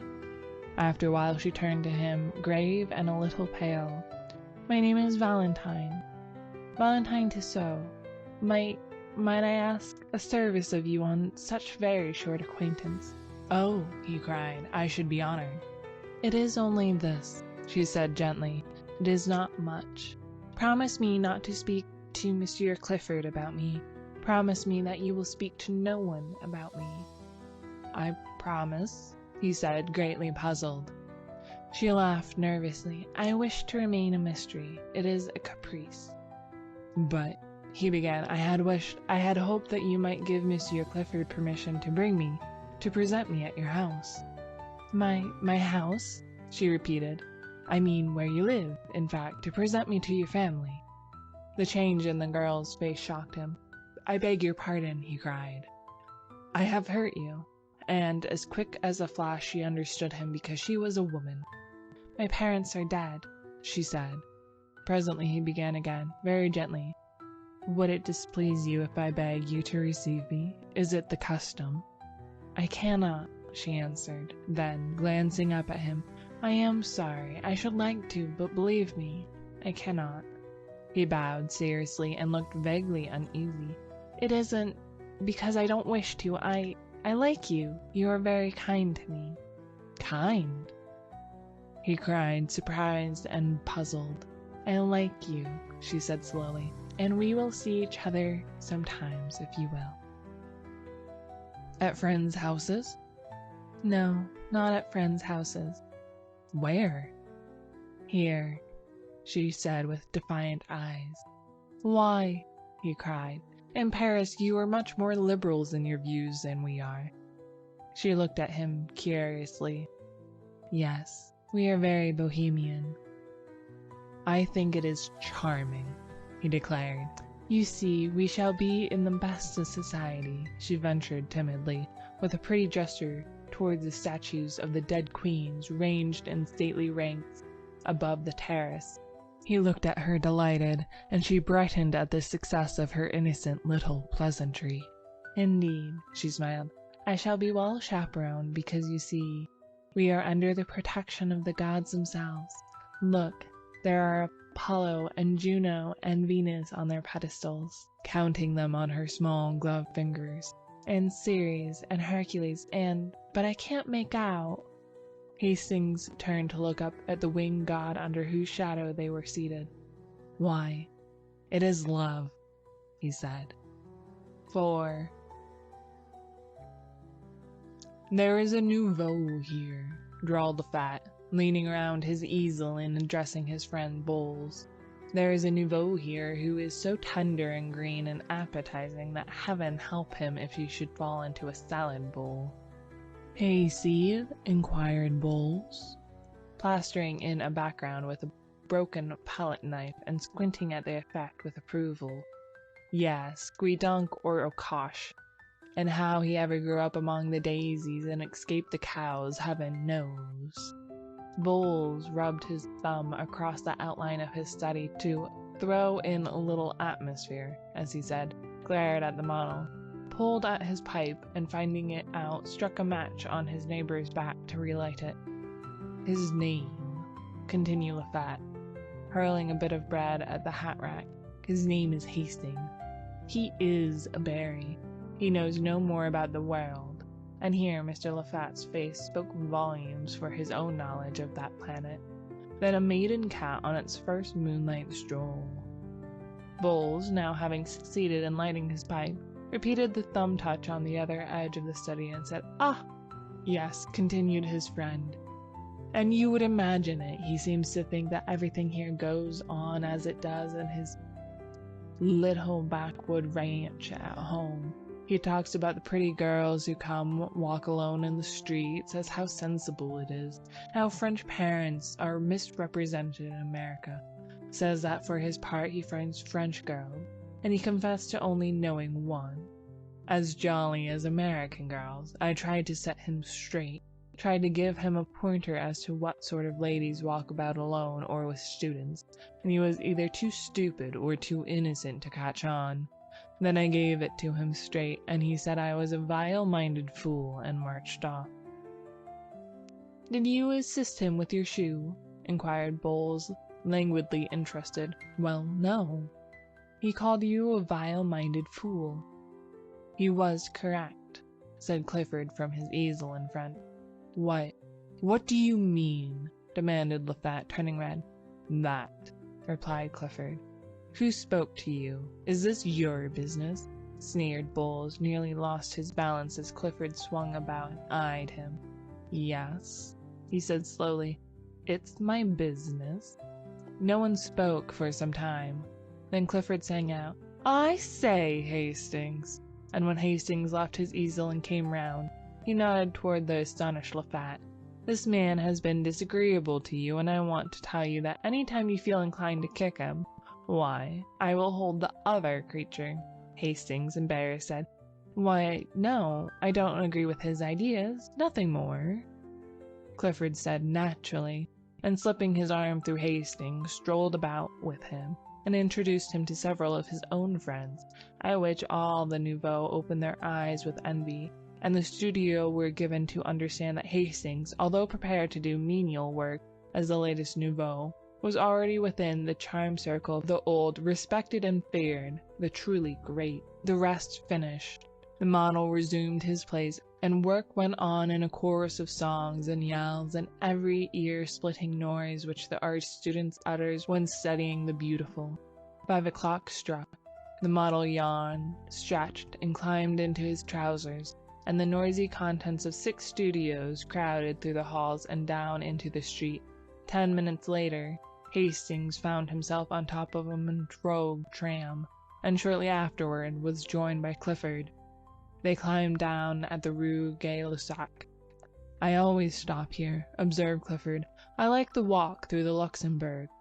"By the way," said Hastings, "how can I call on you when I don't know where you live?" "Why, I live opposite you." "What?" "The studio in the garden where the almond trees are and the blackbirds. Exactly, said Clifford. I'm with my friend Elliot. Hastings thought of the description of the two American artists which he had heard from Miss Susie Byng, and looked blank. Clifford continued, Perhaps you had better let me know when you think of coming so I will be sure to be there, he ended rather lamely. I shouldn't care to meet any of your model friends there, said Hastings, smiling. You know, my ideas are rather straight-laced. I suppose you would say puritanical. I shouldn't enjoy it and wouldn't know how to behave. Oh, I understand, said Clifford, but added with great cordiality, I'm sure we'll be friends, although you may not approve of me and my set. But you will like Severn and Selby, because, well, they are like yourself, old chap. After a moment, he continued, There is something I want to speak to you about. You see, when I introduced you last week in Luxembourg to Valentine— Not a word, cried Hastings, smiling. You must not tell me a word of her.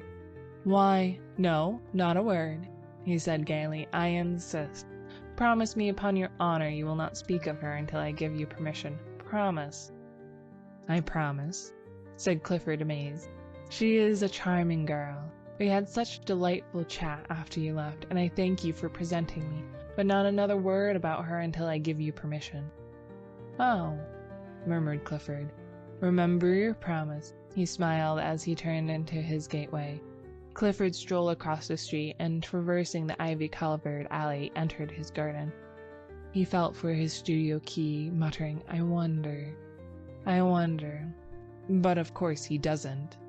He entered the hallway and, fitting the key into the door, stood staring at the two cards tacked over the panels. Vauxhall Clifford, Richard Osborne Elliot. Why the devil does he want me to speak of her? He opened the door, and discouraging the caresses of two brindled bulldogs, sank down on the sofa. Elliot sat smoking and sketching with a piece of charcoal by the window.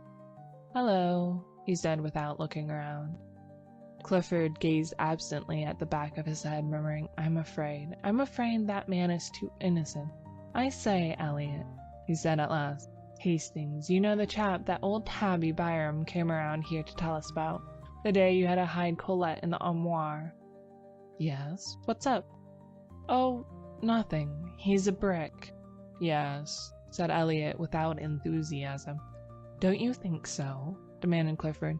Why, yes, but he is going to have a tough time when some of his illusions are dispelled. More shame to those who have to dispel them. Yes. Wait until he comes to pay his call on us, unexpectedly, of course. Clifford looked virtuous and lighted a cigar. I was just going to say, he observed, that I have asked him not to come around without letting us know, so I can postpone any orgy you may have intended. Ah! Cried Elliot indignantly. I suppose you put it to him in that way. Not exactly, grinned Clifford. Then, more seriously, I don't want anything to occur here to bother him. He's a brick, and it's a pity we can't be more like him. I am, observed Elliot complacently, only living with you. Listen, cried the other. I have managed to put my foot in it in great style. Do you know what I've done? Well, the first time I met him in the street, or rather, it was in the Luxembourg, I introduced him to Valentine. Did he object? Believe me, said Clifford solemnly, this rustic Hastings has no more idea that Valentine is Valentine than he has that he himself is a beautiful example of moral decency in a quarter where morals are as rare as elephants. I heard enough in conversation between the blackguard Luffat and the little immoral eruption Bowles to open my eyes. I tell you, Hastings is a trump. He's a healthy, clean-minded young fellow, bred in a small country village, brought up with the idea that saloons are way stations to hell. And as for women— Well, demanded Elliot. Well, said Clifford, his idea of the dangerous woman is probably a painted Jezebel. Probably, replied the other. He's a trump, said Clifford, and if he swears the world is as good and as pure as his own, I'll swear he's right. Elliot rubbed his charcoal on his file to get a point and turned to his sketch, saying, You will never hear any pessimism from Richard Osborne E. "He's a lesson to me," said Clifford. Then he unfolded a small perfumed note written on rose-colored paper, which had been lying on the table before him. He read it, smiled, whistled a bar or two from Miss Helyet, and sat down to answer it on his best cream-laid note-paper. When it was written and sealed, he picked up his stick and marched up and down the studio 2 or 3 times whistling. "Going out?" inquired the other without turning. "Yes," he said, but lingered a moment over Elliot's shoulder, watching him pick out the lights in his sketch with a bit of bread. "Tomorrow is Sunday," he observed after a moment's silence. "Well?" inquired Elliot. "Have you seen Colette?" "No, I will tonight. She and Rowden and Jacqueline are coming to Boulant's. I suppose you and Cecile will be there?" "Well, no," replied Clifford. "Cecile dines at home tonight, and I had an idea of going to Mignon's." Elliot looked at him with disapproval. "You can make all the arrangements for La Roche without me," he continued, avoiding Elliot's eyes. "What are you up to now?" "Nothing," protested Clifford. "Don't tell me," replied his chum with scorn. "Fellows don't rush off to Mignon's when they set dine at Boulant's. Who is it now? But no, I won't ask that. What's the use?" Then he lifted up his voice in complaint and beat upon the table with his pipe. "What's the use of ever trying to keep track of you? What will Cecile say? Oh yes, what will she say? It is a pity you can't be constant. 2 months. Yes, by Jove, and the quarter is indulgent. But you abuse its good nature, and mine too." Presently he arose, and jamming his hat on his head, marched to the door. Heaven alone knows why anyone puts up with your antics, but they all do, and so do I. If I were Cecile, or any of the other pretty fools after whom you have toddled and will, in all human probabilities, continue to toddle, I say if I were Cecile, I'd spank you. Now I'm going to Boulant's, and as usual I shall make excuses for you and arrange the affair. I don't care continental where you are going, but by the skull of the studio skeleton, if you don't turn up tomorrow with your sketch kit under one arm and Cecile under the other, if you don't turn up in good shape, I am done with you, and the rest can think what they please. Good night." Clifford said good night with a pleasant smile as he could muster, and then sat down with his eyes on the door. He took out his watch and gave Elliot 10 minutes to vanish, then rang the concierge's call, murmuring, oh dear, why the devil do I do it?" "Alfred," he said, as that gimlet-eyed person answered the call. "Make yourself clean and proper, Alfred, and replace your sabots with a pair of shoes. Then put on your best hat and take this letter to the big white house in the Rue du Dragon. There is no answer, mon petit Alfred." The concierge departed with a snort in which unwillingness for the errand and affection for Monsieur Clifford were blended. Then, with great care, the young man arranged himself in all the beauties of his and Elliot's wardrobe. He took his time about it, and occasionally interrupted his toilet to play his banjo, or make pleasing diversion for the bulldogs by gambling about on all fours. "I've got 2 hours before me," he thought, and borrowed a pair of Elliot's silken footgear, with which he and the dogs played ball until he decided to put them on. Then he lighted a cigarette and inspected his dress coat. When he had emptied it of 4 handkerchiefs, a fan, and a pair of crumpled gloves as long as his arm, he decided it was not suited to add éclat to his charms, and cast about in his mind for a substitute. Elliot was too thin, and, anyways, his coats were now under lock and key. Rowden probably was as badly off as himself. Hastings was the man! But when he threw on a smoking jacket and sauntered over to Hastings' house, he was informed that he had been gone over an hour. "Now, where in the name of all that's reasonable could he have gone?" muttered Clifford, looking down the street. The maid didn't know, so he bestowed upon her a fascinating smile and lounged back to the studio. Hastings was not far away. The Luxembourg is within 5 minutes' walk to the Rue Notre-Dame-des-Champs. And there he sat under the shadow of a winged god, and there he sat for an hour, poking holes in the dust and watching the steps which lead from the northern terrace to the fountain. The sun hung, a purple globe, above the misty hills of the Meudon. Long streamers of clouds touched with rose swept low on the western sky, and the dome of the distant Invalides burned like an opal through the haze. Behind the palace, the smoke from a high chimney mounted straight into the air, purple until it crossed the sun, where it changed to a bar of smoldering fire. High above the darkening foliage of the chestnut, the twin towers of St. Sulpice rose, an ever-deepening silhouette. A sleepy blackbird was caroling in some near thicket, and pigeons passed and repassed with the whispers of soft winds in their wings. The light on the palace windows had died away, and the dome of the Pantheon swam aglow above the northern terrace, a fiery Valhalla in the sky, while below, in grim array, along the terrace ranged the marble ranks of queens looked out into the west. From the end of a long walk by the northern facade of the palace came the noise of omnibuses and the cries of the street. Hastings looked at the palace clock. 6. And as his own watch agreed with it, he fell to poking holes in the gravel again. A constant stream of people passed between the Odeon and the fountain.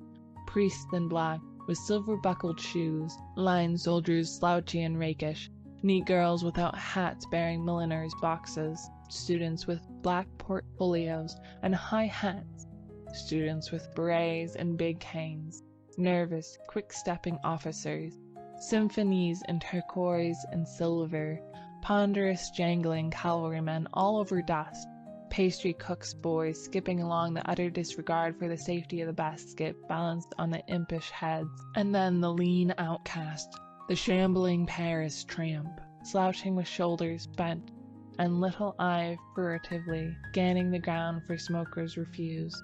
All these moved in steady stream across the fountain circle and out into the city by the Odeon, whose long arcades are now beginning to flicker with gas jets. The melancholy bells of the St. Sulpice struck the hour, and the clock tower of the palace lighted up.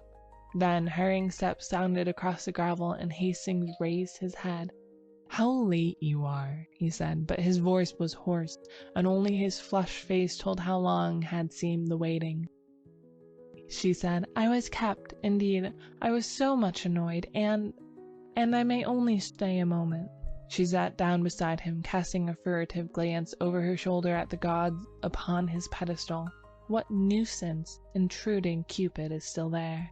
"Wings and arrows, too," said Hastings, unheeding her motion to be seated. "Wings," she murmured. "Oh, yes, to fly away with when he's tired of his play. Of course, it was a man who conceived the idea of wings, otherwise Cupid would have been insupportable." "Do you think so?" "Ma foi, it's what men think, and women." "Oh," she said with a toss of her small head, "I really forget what we were speaking of." "We were speaking of love," said Hastings. "I was not," said the girl. Then, looking up at the marble god, "I don't care for this one at all. I don't believe he knows how to shoot his arrows. No, indeed, he is a coward. He creeps up like an assassin in the twilight. I don't approve of cowardice," she announced, and turned her back on the statue. "I think," said Hastings quietly, "that he does shoot fairly, yes, and even gives one warning." "Is it your experience, Monsieur Hastings?" He looked straight into her eyes and said, "He is warning me." "Heed the warning, then," she cried with a nervous laugh. As she spoke, she stripped off her gloves, then carefully proceeded to draw them on again. When this was accomplished, she glanced at the palace clock, saying, "Oh dear, how late it is!" furled her umbrella, then unfurled it, and finally looked at him. "No," he said, "I shall not heed his warning." "Oh dear," she sighed again. "Still talking about that tiresome statue." Then, stealing a glance at his face, I suppose you are in love." "I don't know," he muttered. "I suppose I am." She raised her head with a quick gesture. "You seem delighted at the idea," she said, but bit her lip and trembled as his eyes met hers. Then sudden fear came over her, and she sprang up, staring into the gathering shadows. "Are you cold?" he said.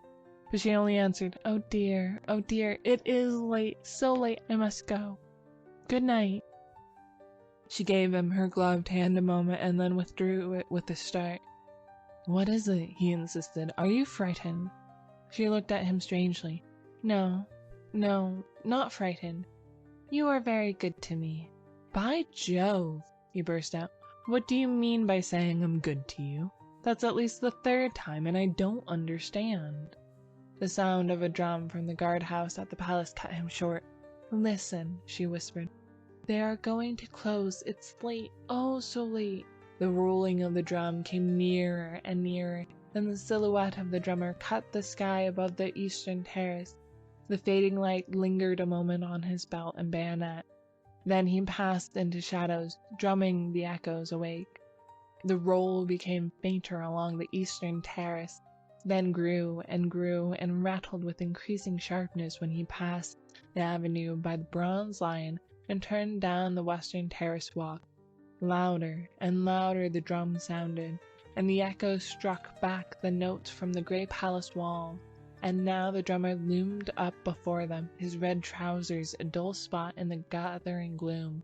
The brass of his drum and bayonet touched with a pale spark, his epaulets tossing on his shoulder. He passed, leaving the crash of the drum in their ears, and far into the alley of trees they saw his little tin cup shining on his haversack. Then the sentinels began the monotonous cry, "On firm, and the bugle blew from the barracks in the Rue de Turon. On firm, on firm." "Good night," she whispered. "I must return alone tonight." He watched her until she reached the northern terrace, and then sat down on the marble seat until a hand on his shoulder and a glimmer of bayonets warned him away. She passed on through the grove, and turning into the Rue de Medici, traversed it to the boulevard. At the corner she bought a bunch of violets and walked along the boulevard to the Rue de Eclos. A cab was drawn up before Boulogne, and a pretty girl, aided by Elliot, jumped out. "Valentine!" cried the girl. "Come with us." "I can't," she said, stopping a moment. "I have a rendezvous at Ambiance." "Not Victor!" cried the girl, laughing, but she passed with a little shiver, nodding good night, then turning to the Boulevard Saint-Germain.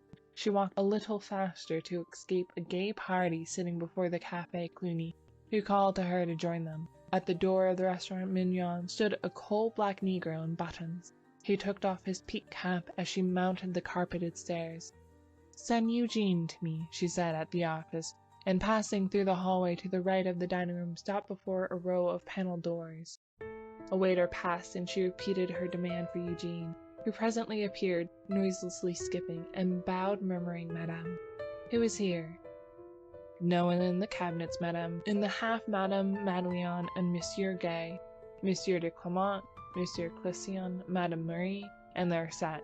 Then he looked around and, bowing again, murmured, "Monsieur awaits Madame since half an hour." And he knocked at one of the panelled doors bearing the number 6. Clifford opened the door, and the girl entered. The garçon bowed her in, and whispering, "Will Monsieur have the goodness to ring?"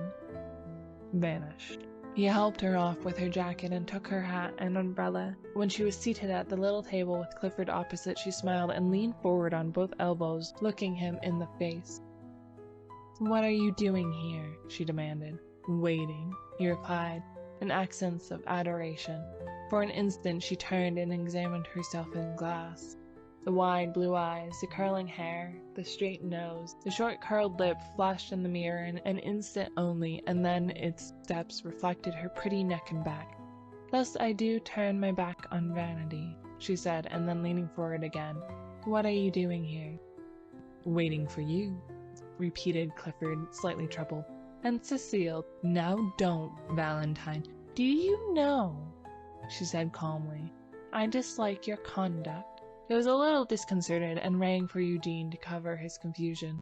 The soup was bisque, and the wine Pommery, and the courses followed each other with the usual regularity until Eugene brought coffee, and there was nothing left on the table but a small silver lamp.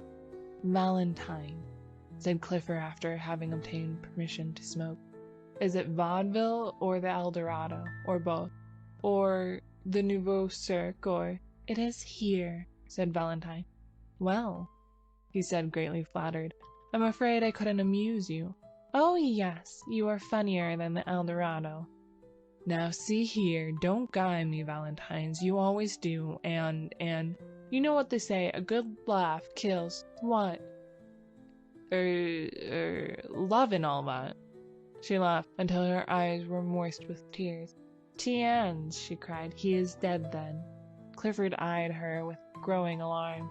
Do you know why I came? She said. No, he replied uneasily. I don't. How long have you made love to me?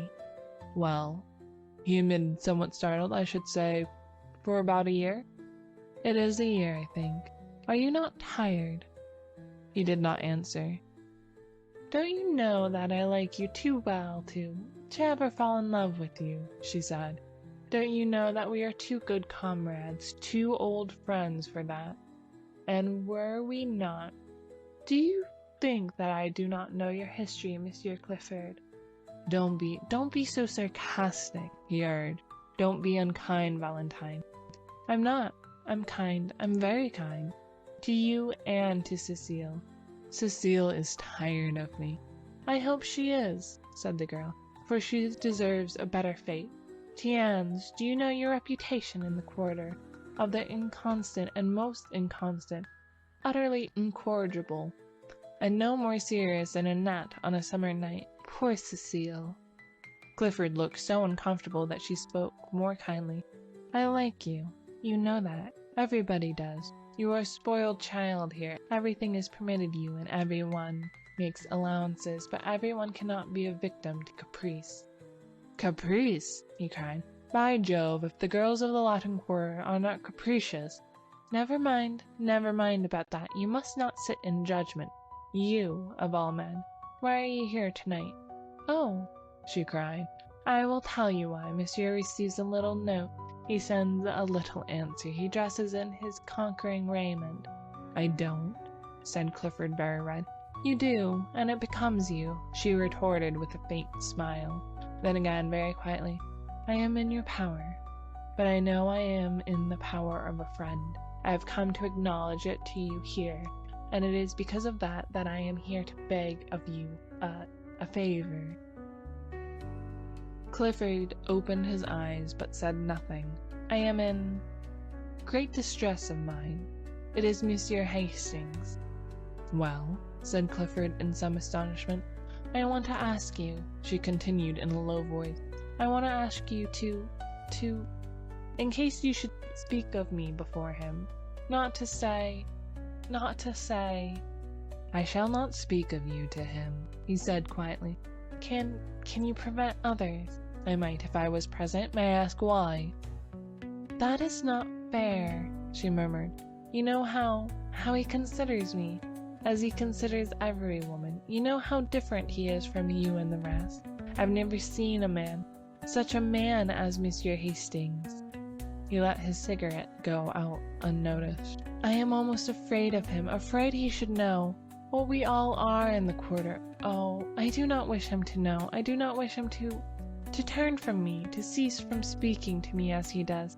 You and the rest cannot know what it has been to me. I could not believe him. I could not believe he was so good and noble. I do not wish him to know. So soon. He will find out, sooner or later.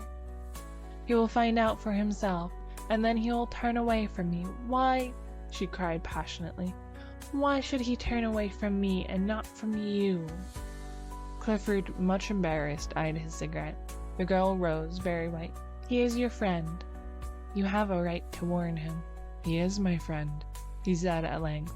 They looked at each other in silence.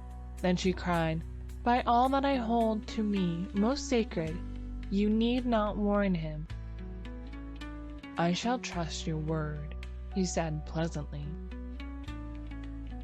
End of section 14. The Street of Our Lady of the Field. 5. The month passed quickly for Hastings, and left few definitive impressions after it. It did leave some, however. One was a painful impression of meeting Mr. Bladen on the Boulevard du Capucines, in company with a very pronounced young person whose laugh dismayed him, and when at last he escaped from the cafe where Mr. Bladen had hauled him to join them in a book, he felt as if the whole boulevard was looking at him and judging him by his company. Later, an instinctive conviction regarding the young person with Mr. Bladen sent the hot blood into his cheek, and he returned to the pension in such a miserable state of mind that Miss Byng was alarmed, and advised him to conquer his homesickness at once. Another impression was equally vivid. One Saturday morning, feeling lonely, his wanderings about the city brought him to the Gare Saint-Lazare. It was early for breakfast, but he entered the Hotel Terminus and took a table near the window. As he wheeled about to give his order, a man passing rapidly along the aisle collided with his head, and looking up to receive the expected apology, he was met instead by a slap on the shoulder and a hearty, "What the deuce are you doing here, old chap?" It was Rowden, who seized him and told him to come along. So, mildly protesting, he was ushered into a private dining room where Clifford, rather red, jumped up from the table and welcomed him with a startled air which was softened by the unaffected glee of Rowden and the extreme courtesy of Elliot. The latter presented him to 3 bewitching girls who welcomed him so charmingly, and seconded Rowden in his demand that Hastings should make one of the party, that he consented at once. While Elliot briefly outlined the projected excursion to the La Roche, Hastings delightedly ate his omelette and returned the smiles of encouragement from Cecile and Colette and Jacqueline. Meantime, Clifford, in a bland whisper, was telling Rowden what an ass he was. Poor Rowden looked miserable until Elliot, divining how affairs were turning, frowned on Clifford and found a moment to let Rowden know that they were all going to make the best of it. "You shut up," he observed to Clifford. "It is fate, and that settles it." "It's Rowden, and that settles it," murmured Clifford, concealing a grin, for after all he was not Hastings' wet nurse. So it came about that the train which left the Gare Saint-Lazare at 9:15 a.m. stopped a moment in its career towards Havre, and deposited it at the red roof station of La Roche. A merry party, armed with sunshades, trout rods, and one cane, carried by the non-combatant Hastings. Then, when they established their camp in a grove of sycamores, which bordered the little river Epte, Clifford, the acknowledged master of all that pertained to sportsmanship, took command. "You, Rowden," he said, "divide your flies with Elliot, and keep an eye on him, or else he'll be trying to put on a float and sinker. Prevent him by force from grubbing about for worms." Elliot protested, but was forced to smile and general laugh. "You make me ill," he asserted. "Do you think this is my first trout?" "I shall be delighted to see your first trout," said Clifford, and dodging a flying hook hurled with intent to hit, proceeded to sort and equip 3 slender rods, destined to bring joy and fish to Cecile, Colette, and Jacqueline. With perfect gravity, he ornamented each line with 4 split shot, a small hook, and a brilliant quill float. "I shall never touch the worms," announced Cecile with a shudder. Jacqueline and Colette hastened to sustain her, and Hastings pleasantly offered to act in the capacity of a general baiter and taker off of fish. But Cecile, doubtless fascinated by the gaudy flies in Clifford's book, decided to accept lessons from him in the true art, and presently disappeared up the Epte with Clifford in tow. Elliot looked doubtfully at Colette. "I prefer gudgeons," said the damsel with decision, "and you and Monsieur Rowden may go away when you please. May they not, Jacqueline?" "Certainly," responded Jacqueline. Elliot, undecided, examined his rod and reel. "You've got your reel on the wrong side up," observed Rowden. Elliot wavered and stole a glance at Colette. I have almost decided not to flip the flies about just now," he began. "There's the pole that Cecile laughed." "Don't call it a pole," corrected Rowden. "Rod, then," continued Elliot, and started off in the wake of the 2 girls, but was promptly collared by Rowden. "No, you don't. Fancy a man fishing with a float and sinker when he has a fly rod in his hand. You come along." Where the placid little Epte flows down between its thickets to the Seine, a grassy bank shadows the haunts of the gudgeon, and on this bank sat Colette and Jacqueline, and chattered and laughed and watched the swerving of the scarlet quills, while Hastings, his hat over his eyes, head on a bank of moss, listened to their soft voices, and gallantly unhooked the small and indignant gudgeon when a flash of a rod and half-suppressed scream announced a catch. The sunlight filtered through the leafy thickets, awakening to song the forest birds. Magpies in spotless black and white flirted about, alighting nearby with a hop and bound and twitch of tail. Blue and white jays with rosy breasts shrieked through the trees, and a low-sailing hawk wheeled among the fields of ripening wheat, putting to flight flocks of twittering hedge birds. Across the sun, a gull dropped on the water like a plume. The air was pure and still. Scarcely a leaf moved. Sounds from a distant farm came faintly, the shrill of cockcrow and dull baying. Now and then a steam tug with big raking smoke pipe bearing the name Juep 27 plowed up the river, dragging its interminable train of barges, or a sailboat dropped down with the current toward sleepy Rowan. A faint, fresh odor of earth and water hung in the air, and through the sunlight orange-tipped butterflies danced above the marsh grass. Soft, velvety butterflies flapped through the mossy woods. Hastings was thinking of Valentine. It was 2 o'clock when Elliot strolled back, and, frankly admitting that he had eluded Rowden, sat down beside Colette and prepared to doze with satisfaction. "Where are your trout?" said Colette severely. "They still live," murmured Elliot, and went fast asleep. Rowden returned shortly after, and casting a scornful glance at the slumbering one, displayed 3 crimson-flecked trout. "And that," smiled Hastings lazily, "that is a holy end to which the faithful plod, the slaughter of these small fish with a bit of silk and feather." Rowden disdained to answer him. Colette caught in another gudgeon, and awoke Elliot, who protested and gazed about for the lunch baskets. As Clifford and Cecile came up demanding instant refreshment, Cecile's skirts were soaked, and her gloves torn, but she was happy, and Clifford, dragging out a 2-pound trout, stood still to receive the applause of the company. "Where the deuce did you get that?" demanded Elliot. Cecile, wet and enthusiastic, recounted the battle, and then Clifford eulogized her powers with the fly, and, in proof, produced from his creel a defunct chub, which he observed just missing being a trout. They were all very happy at luncheon, and Hastings was voted charming. He enjoyed it immensely. Only it seemed to him at moments that flirtations went further in France than in Millbrook, Connecticut, and he thought that Cecile might be a little less enthusiastic about Clifford, that perhaps it would be quite as well if Jacqueline sat further away from Rowden, and that possibly Colette could have, for a moment at least, taken her eyes from Elliot's face. Still he enjoyed it, except when his thoughts drifted to Valentine, and then he felt that he was very far away from her. La Roche is at least an hour and a half from Paris. It is also true that he felt a happiness, a quick heartbeat when, at 8 o'clock that night, the train which bore them from La Roche rolled into Gare Saint-Lazare, and he was once more in the city of Valentine.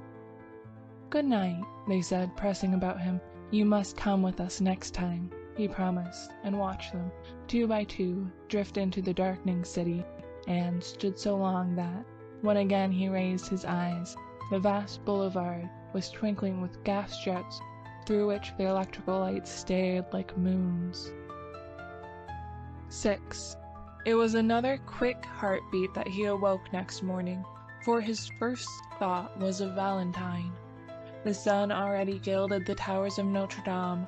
The clatter of the workmen's sabots awoke sharp echoes in the street below, and across the way a blackbird in pink almond tree was going into an ecstasy of trills.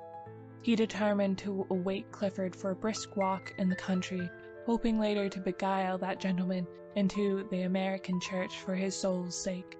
He found Alfred, the gimlet-eyed, washing the asphalt walk which led to the studio. "Monsieur Elliot?" he replied to the perfunctory inquiry. "Je ne sais pas." "And Monsieur Clifford?" began Hastings, somewhat astonished.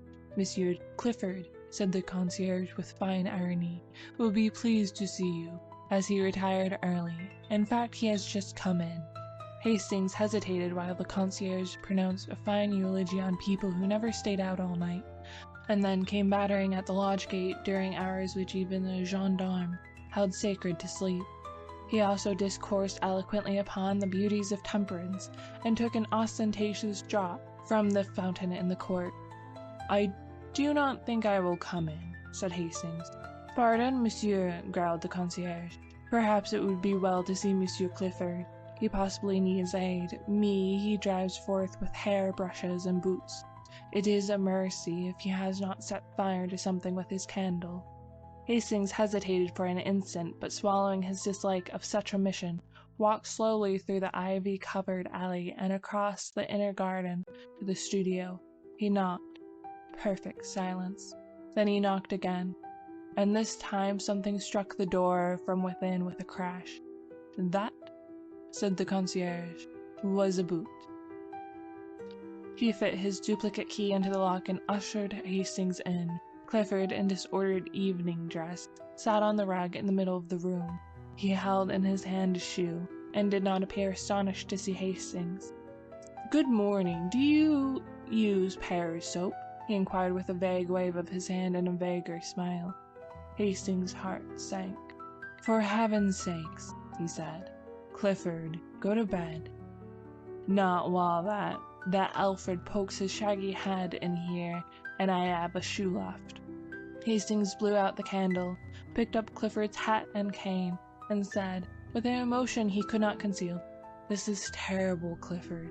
I never knew you did this sort of thing." "Well, I do," said Clifford. "Where is Elliot?" "Old chap," returned Clifford, becoming maudlin. "Providence, which feeds sparrows and that sort of thing. Watches over intemperate wanderer." "Where is Elliot?" But Clifford only wagged his head and waved his arm about. "He's out there, somewhere about." Then, suddenly feeling a desire to see his missing chum, lifted up his voice and howled for him. Hastings, thoroughly shocked, sat down on the lounge without a word. Presently, after shedding several scalding tears, Clifford brightened up and rose with great precaution. "Old chap," he observed, "do you want to see a miracle? Well, here goes. I'm going to begin." He paused, beaming at vacancy. "Miracle," he repeated. Hastings supposed he was alluding to the miracle of his keeping his balance, and said nothing. "I am going to bed," he announced. "Poor old Clifford's going to bed, and that's a miracle."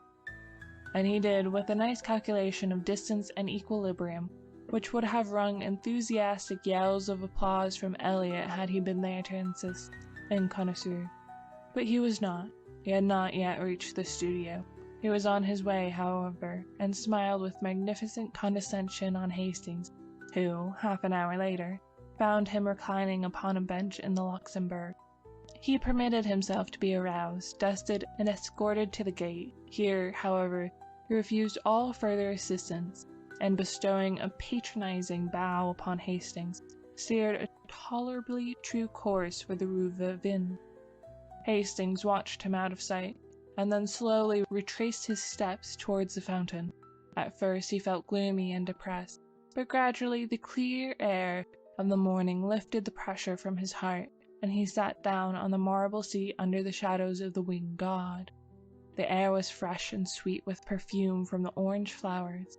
Everywhere pigeons were bathing, dashing the water over their iris-hued breasts, flashing in and out of the spray, or nestling almost to the neck along the polished basin. The sparrows, too, were abroad in force, soaking their dust-colored feathers in the limpid pool, and chirping with might and main. Under the sycamores which surrounded the duck-pond opposite the fountain of the Marie de Medici, the waterfowl cropped the herbage, or waddled in rows down the bank to embark on some solemn, aimless cruise. Butterflies, somewhat lame from a chilly's night repose under the lilac leaves, crawled over and over the white phlox, or took a rheumatic flight towards some sun-warmed shrub. The bees were already busy among the heliotrope, and one or two gray flies with brick-color eyes sat in a spot of sunlight beside the marble seat, or chased each other about, only to return again to the spot of sunshine.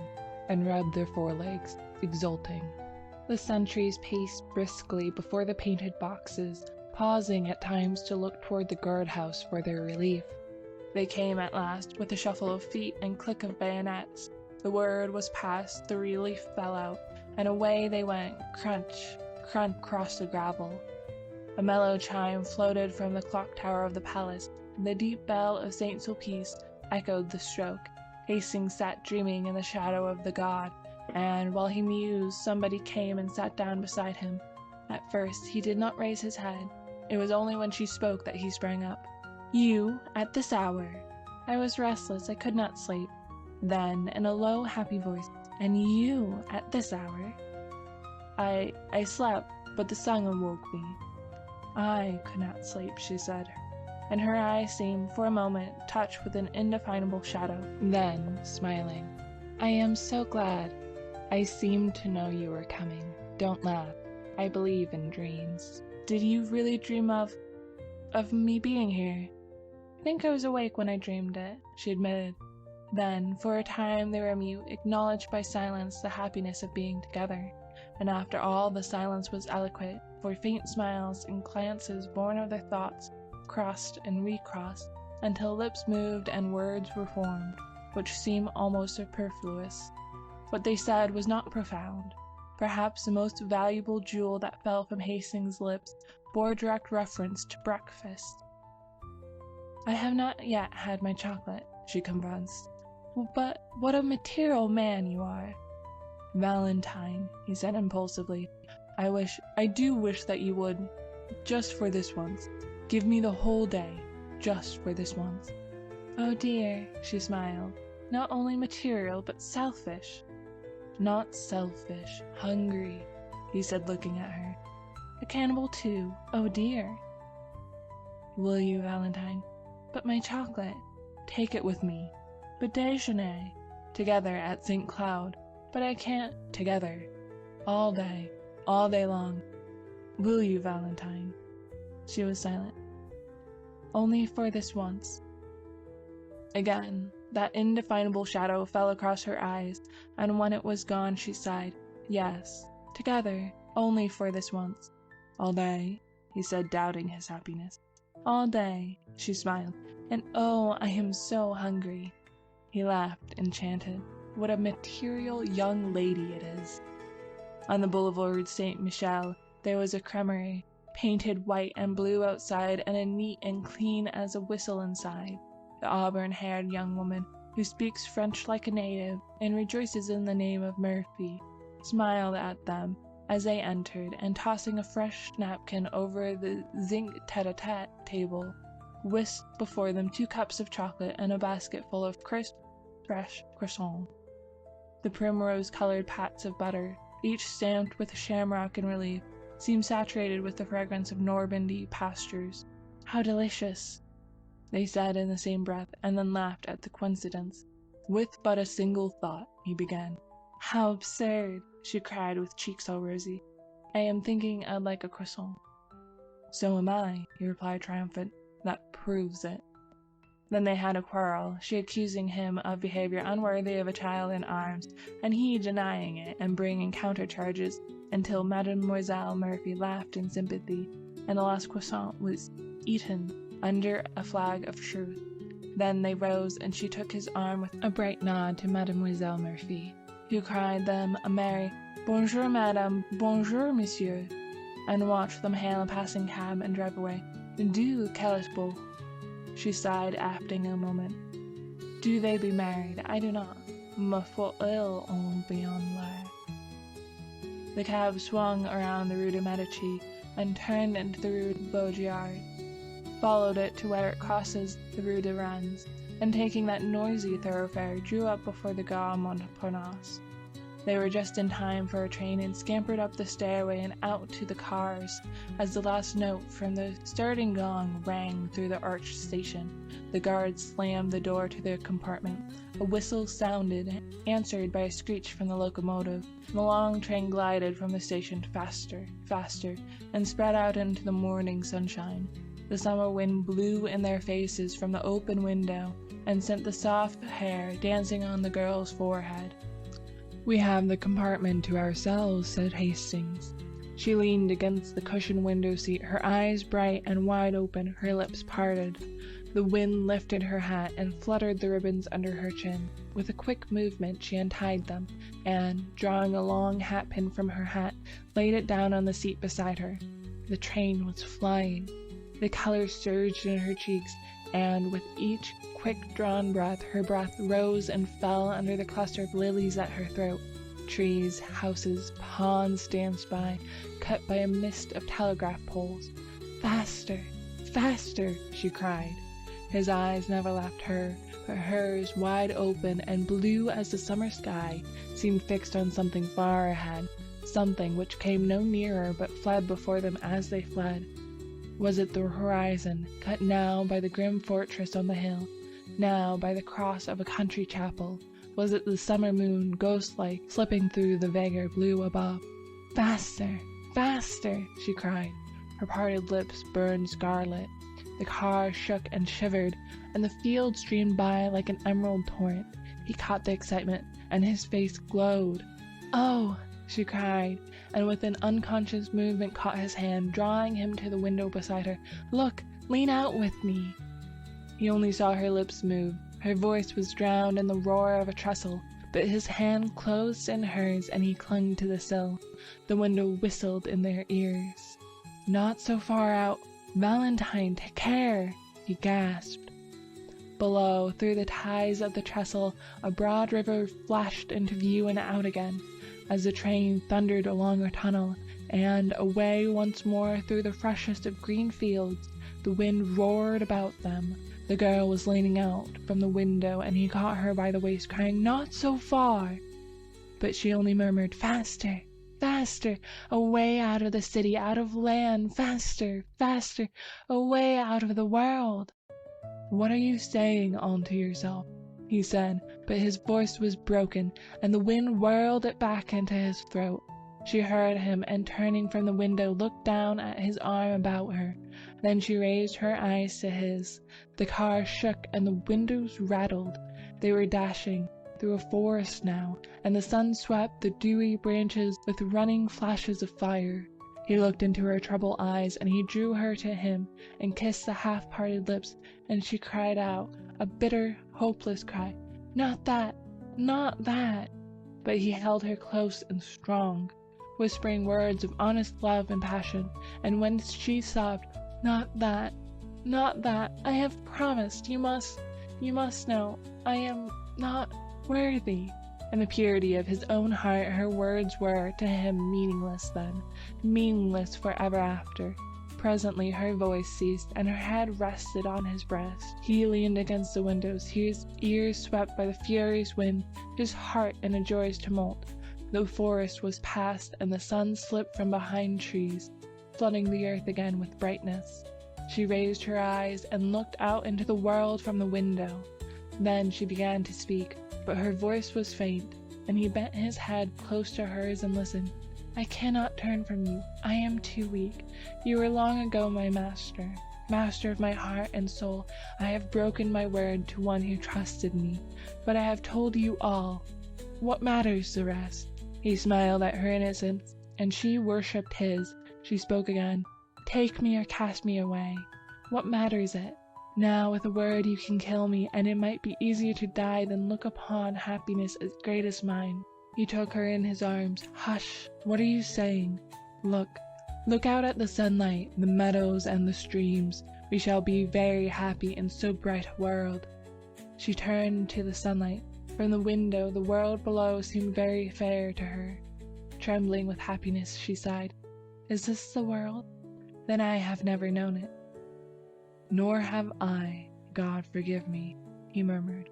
Perhaps it was our gentle Lady of the Fields who forgave them both. End of section 15. Rue Barré. For let philosopher and doctor preach of what they will and what they will not, each is but one link in an eternal chain that none can slip nor break nor overreach.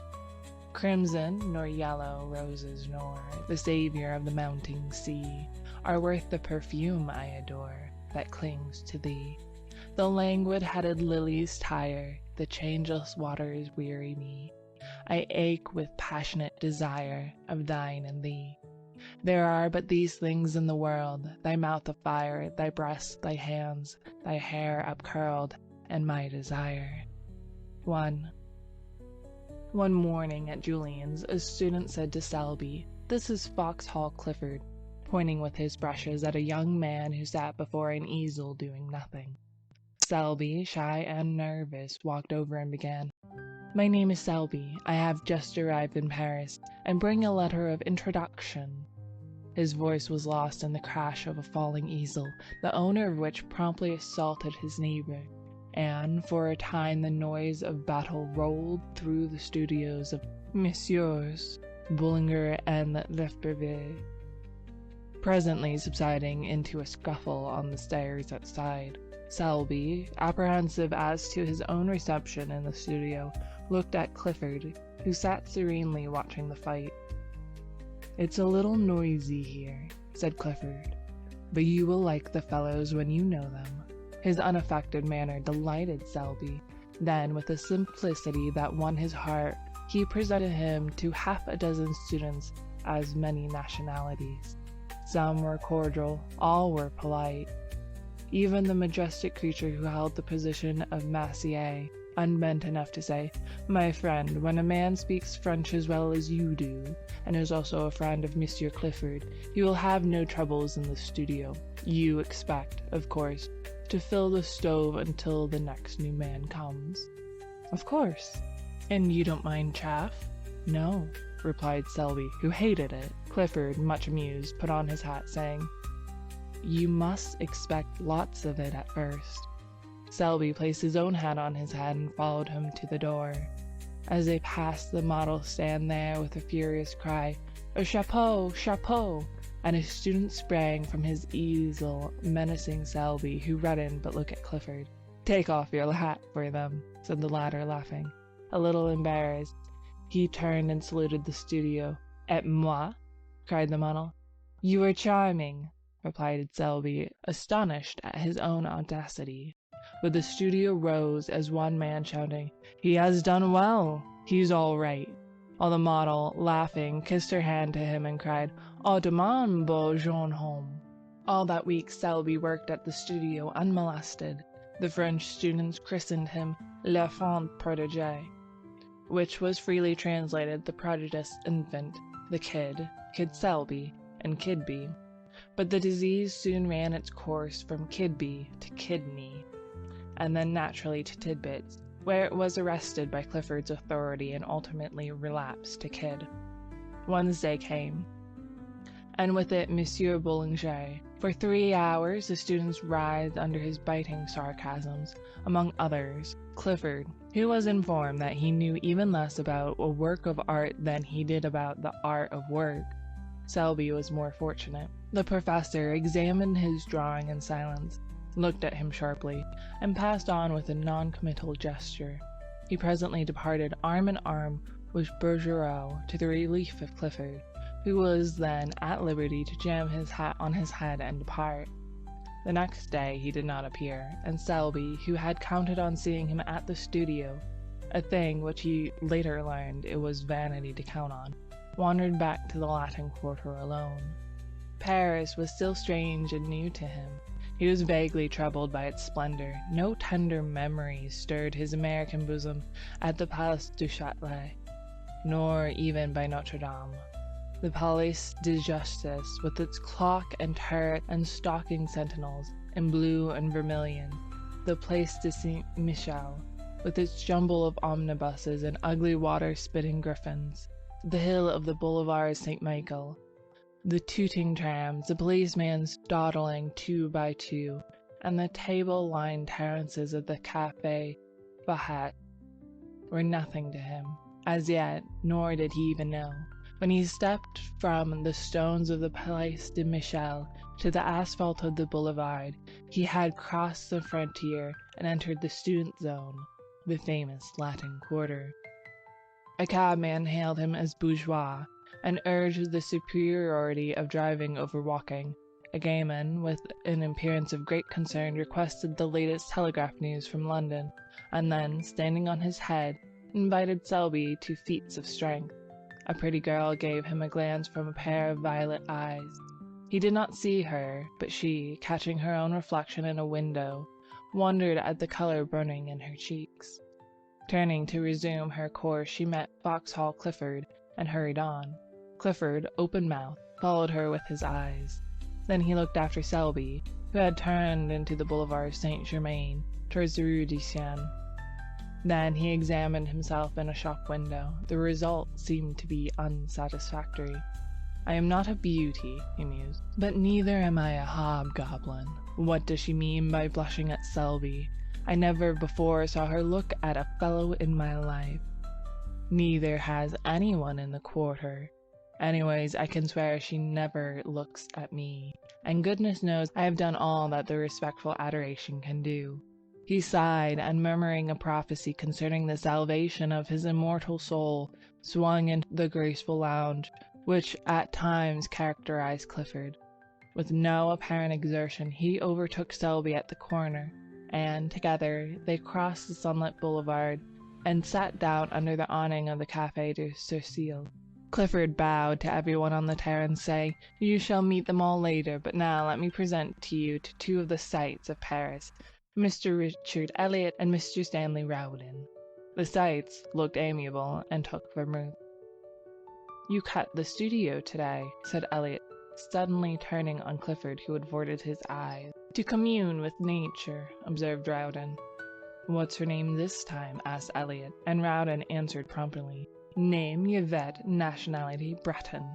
"Wrong," replied Clifford blandly. "It's Rue Barré." The subject changed instantly, and Selby listened in surprise to names which were new to him, and eulogies on the latest Prix de Rome winner.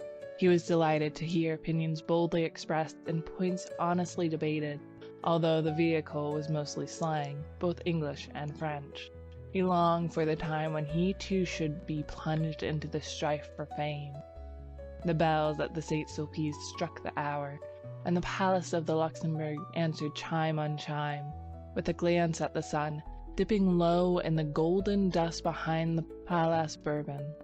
They rose, and turning to the east, crossed the Boulevard Saint-Germain, and sauntered toward the École de Médecine. At the corner a girl passed them, walking hurriedly.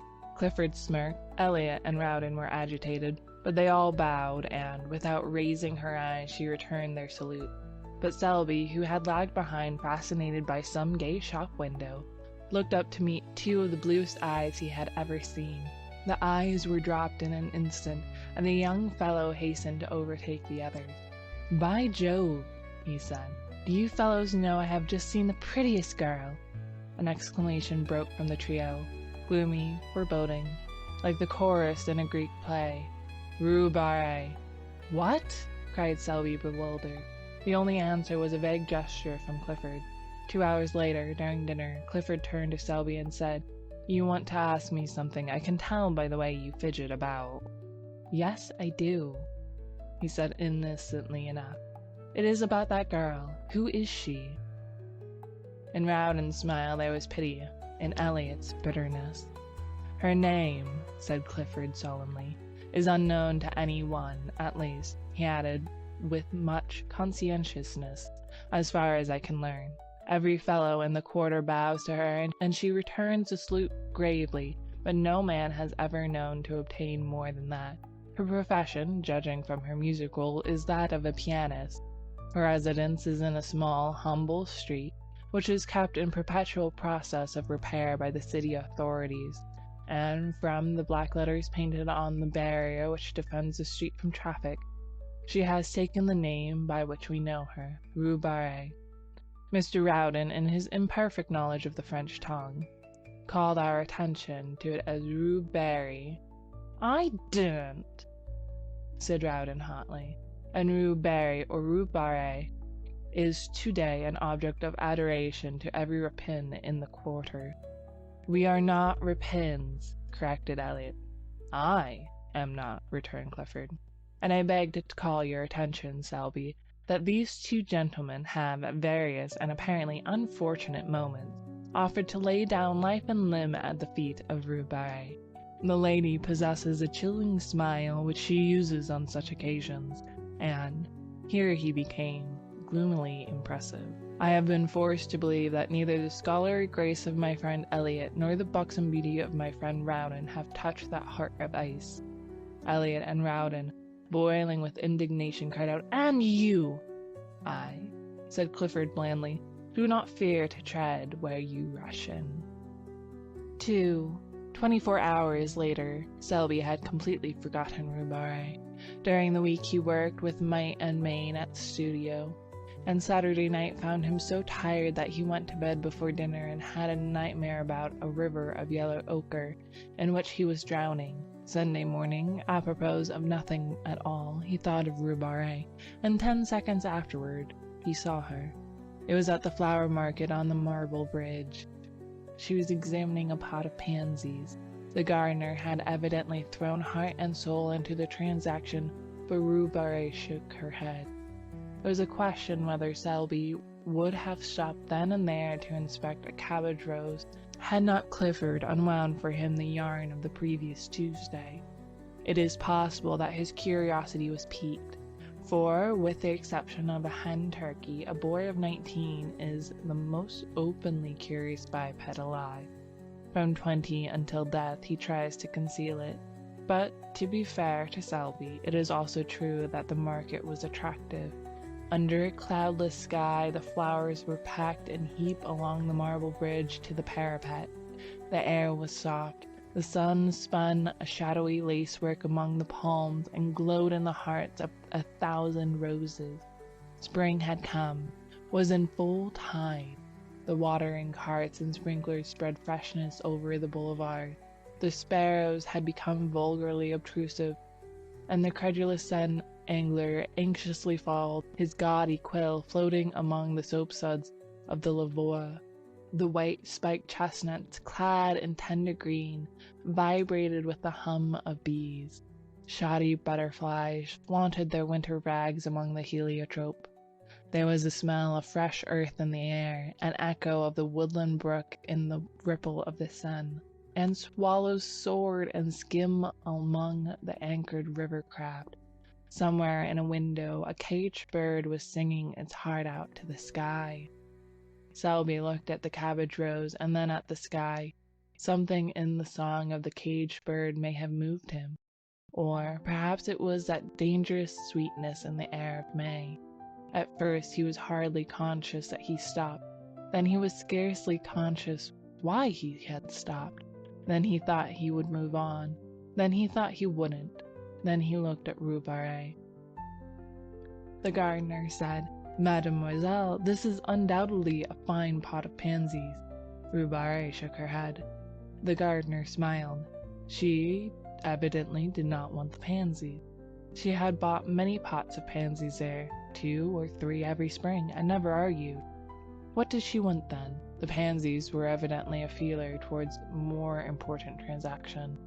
The gardener rubbed his hands and gazed about him.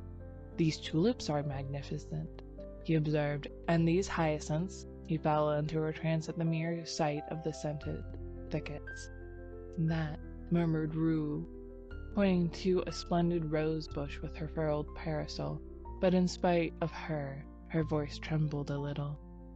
Selby noticed it, more shame to him that he was listening, and the gardener noticed it, and burying his nose in the roses scented a bargain. Still, to do him justice, he did not add centum to the honest value of the plant, for after all, Rue was probably poor, and anyone could see that she was charming. 50 francs, mademoiselle." The gardener's tone was grave. Rue felt that argument would be wasted. They both stood silent for a moment. The gardener did not eulogize his prize. The rose tree was gorgeous, and anyone could see it. "I will take the pansies," said the girl, and drew 2 francs from a worn purse. Then she looked up. A teardrop stood in the way, refracting the light like a diamond. but as it rolled into a little corner of her nose, a vision of Selby replaced it, and when a brush of the handkerchief had cleared the startled blue eyes, Selby himself appeared, very much embarrassed. He instantly looked up into the sky, apparently devoured with a thirst for astronomical research, as he continued his investigation for fully 5 minutes. The gardener looked up too, and so did a policeman. Then Selby looked at the tips of his boots, the gardener looked at him, and the policeman slouched on. Ruby had been gone some time. "What," said the gardener, "may I offer, monsieur?" Selby never knew why, but he suddenly began to buy flowers. The gardener was electrified. Never before had he sold so many flowers, never at such satisfying prices, and never with the absolute unanimity of opinion with the customer. But he missed the bargaining, the arguing, the call of heaven to witness. The transaction lacked spice. "These tulips are magnificent." "They are," cried Selby warmly, "but alas, they are dear. I will take them." "Do," murmured the gardener in perspiration. "He's madder than most Englishmen. This cactus is gorgeous. Alas, send it with the rest." The gardener braced himself against the river wall. "That splendid rose bush," he began faintly. "That is a beauty. I believe it is 50 francs. He stopped, very red. The gardener relished his confusion. Then a sudden cool self-possession took the place of his momentary confusion, and he held the gardener with his eyes, and bullied him. "I'll take the bush. Why did not the young lady buy it?" "Mademoiselle is not wealthy." "How do you know?" "Dame, I sell her pansies. Pansies are not expensive." "Those are the pansies she bought. These, monsieur, the blue and gold." "Then you intend to send them to her?" "At midday after the market." "Take this rose bush with them, and—" Here he glared at the gardener. "Don't you dare say from whom they came." The gardener's eyes were like saucers, but Selby, calm and victorious, said, "Send the others to the Hotel de Senet, 7 Rue de Trianon. I will leave directions with the concierge." Then he buttoned up his glove with much dignity and stalked off. But when he was well around the corner and hidden from the gardener's view, the conviction that he was an idiot came home to him in a furious blush. 10 minutes later he sat in his room in the Hotel de Senet, repeating with an imbecile smile, "What an ass am I! What an ass!" An hour later found him in the same chair, the same position, his hat and gloves still on, his stick in his hand, but he was silent, apparently lost in contemplation of his boot toes, and his smile was less imbecile and even a bit retrospective. About 5 o'clock that afternoon, the little sad-eyed woman who fills the position of concierge at the Hotel du Senet held up her hands in amazement to see a wagon load of flower-bearing shrubs draw up before the doorway. She called Joseph, the intemperate garçon, who, while calculating the value of the flowers in petits verres, gloomily disclaimed any knowledge as to the destination. "Voyons," said the little concierge. "Charons la femme, you?" he suggested. The little woman stood a moment pensive, and then sighed. Joseph caressed his nose, a nose which for gaudiness could vie with any floral display. Then the gardener came in, hat in hand, and a few minutes later Selby stood in the middle of his room, his coat off, his shirt sleeves rolled up. The chamber originally contained, beside the furniture, about 2 square feet of walking room, and now this was occupied by a cactus. The bed groaned under crates of pansies, lilies, and heliotropes. The lounge was covered with hyacinths and tulips, and the washstand supported a species of young tree warranted to bear flowers at some time or other. Clifford came in a little later, fell over a box of sweet peas, swore a little, apologized, and then the full splendor of the floral fete burst upon him. Sat down in astonishment upon a geranium. The geranium was a rat, but Selby said, "Don't mind," and glared at the cactus. "Are you going to give a ball?" demanded Clifford. "No, I'm very fond of flowers," said Selby, but the statement lacked enthusiasm. I should imagine so. And then, after a silence, that's a fine cactus. Selby contemplated the cactus, touched it with an air of the connoisseur, and pricked his thumb. Clifford poked a pansy with his stick. Then Joseph came in with the bill, announcing the sum total in a loud voice, partly to impress Clifford, partly to intimidate Selby into disgorging a pourboire which he would share, if he chose, with the gardener. Clifford tried to pretend that he had not heard, while Selby paid bill and tribute without a murmur. Then he lounged back into the room with an attempted indifference which failed entirely when he tore his trousers on the cactus. Clifford made some commonplace remark, lighted a cigarette, and looked out the window to give Selby a chance. Selby tried to take it, but getting as far as, "Yes, spring is here at last," froze solid. He looked at the back of Clifford's head. It expressed volumes. Those little perked-up ears seemed tingling with suppressed glee. He made a desperate effort to master the situation, and jumped up to reach for some Russian cigarettes as an incentive to conversation, but was foiled by the cactus, to whom again he fell a prey. The last straw was added. Damn the cactus! This observation was wrung from Selby against his will, against his own instinct of self-preservation, but the thorns on the cactus were long and sharp, and at their repeated prick his pent-up wrath escaped. It was too late now. It was done, and Clifford had wheeled around. "See here, Selby. Why the deuce did you buy those flowers?" "I'm fond of them," said Selby. "What are you going to do with them? You can't sleep here."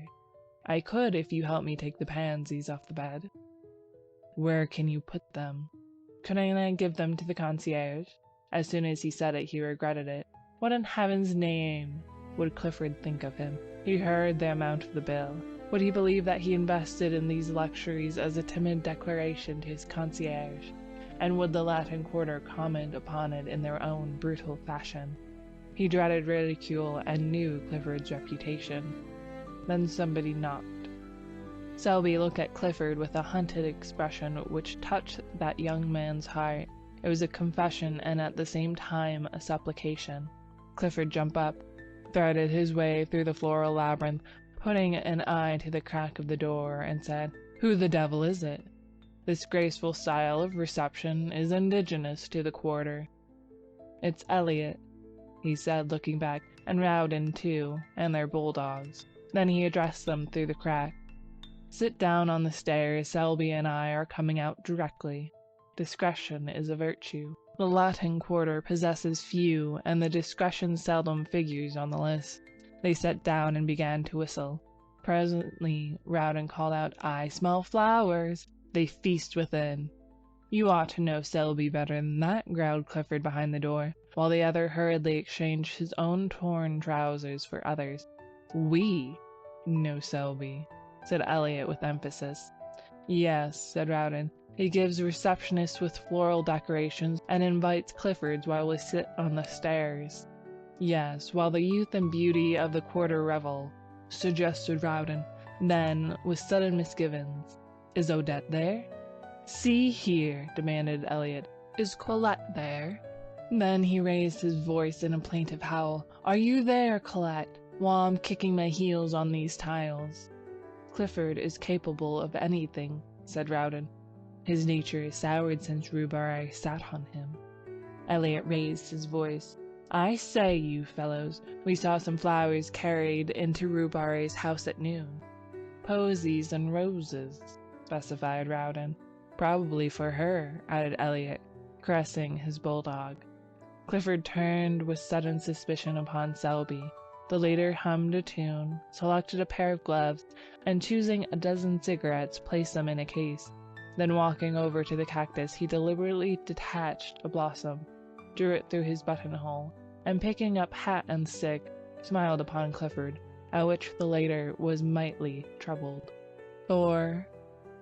Monday morning at Julian's, students fought for places. Students with prior claims drove away others who had been anxiously squatting on coveted tabourets, since the door was open in hopes of appropriating them at roll call. Students squabbled over palettes, brushes, portfolios, or rent the air with demands for secrecy and bread. The former, a dirty ex-model who had, in palmier days, posed as Judas, now dispensed stale bread as one so, and made enough to keep himself in cigarettes. Monsieur Julien walked in, smiled a fatherly smile, and walked out. His disappearance was followed by the apparition of the clerk, a foxy creature who flitted through the battling hordes in search of prey. 3 men who had not paid dues were caught and summoned. A 4th was scented, followed, outflanked, his retreat towards the door cut off, and finally captured behind the stove. About that time, the revolution assuming an acute form, howls rose for Jules! Jules came, umpired 2 fights with a sad resignation in his big brown eyes, shook hands with everybody, and melted away in the throng, leaving an atmosphere of peace and goodwill. The lions sat down with the lambs. The massiers marked the best places for themselves and friends, and, mounting the model stands, opened the roll calls. The word was passed. They begin with C this week. They did. Clisson. Clisson jumped like a flash and marked his name on the floor in chalk before a front seat. Karen. Karen galloped away to secure his place. Bang went an easel. Nom de Dieu in French. Where are you going? In English. Crash. A paint box fell, with brushes and all on board. Do-da-do-da. Spat. A blow. A short rush. A clinch and a scuffle. And the voice of the massier stern and reproachful. Coach on. Then the roll call was resumed. Clifford. The massier paused and looked up, one finger between the leaves of the ledger. Clifford. Clifford was not there. He was about 3 miles away in a direct line, and every instant increased the distance. Not that he was walking fast. On the contrary, he was strolling with that leisurely gait peculiar to himself. Elliot was beside him, and 2 bulldogs covered the rear. Elliot was reading the Gil Blas, from which he seemed to extract amusement, but deeming boisterous mirth unsuitable to Clifford's state of mind, subdued his amusement to a series of discreet smiles. The latter, moodily aware of this, said nothing, but leading the way into the Luxembourg Gardens, installed himself upon a bench by the northern terrace and surveyed the landscape with disfavor. Elliot, according to the Luxembourg regulations, tied the 2 dogs, and then, with an interrogative glance towards his friend, resumed the Gil Blas and the discreet smiles. The day was perfect. The sun hung over Notre Dame, settling the city in a glitter. The tender foliage of the chestnut cast a shadow over the terrace and flecked the paths and walked with tracery so blue that Clifford might here have found encouragement for his violent impressions, had he but looked. But as usual in this period of his career, his thoughts were anywhere except in his profession. Around about, the sparrows quarreled and chattered their courtship songs. The big, rosy pigeons sailed from tree to tree. The flies whirled in the sunbeams, and the flowers exhaled 1,000 perfumes, which stirred Clifford with languorous wistfulness. Under this influence he spoke. "Elliot, you are a true friend. You make me ill," replied the latter, folding his paper. "It's just as I thought. You were tagging after some new petticoat again." And, he continued wrathfully, "if this is what you've kept me away from Julian's for, if it's to fill me up with the perfections of some little idiot—" "Not idiot," remonstrated Clifford gently. "See here," cried Elliot. "Have you the nerve to try to tell me that you are in love again?" "Again?" "Yes, again and again and again, and, by George, have you?" "This," observed Clifford sadly, "is serious." For a moment Elliot would have laid hands on him. Then he laughed from sheer helplessness. "Oh, go on, go on. Let's see, there's Clemence and Marie Tellick and Cosette and Fifine, Colette, Marie Verdier, all of whom are charming, most charming, but I was never serious." "So help me Moses," said Elliot solemnly.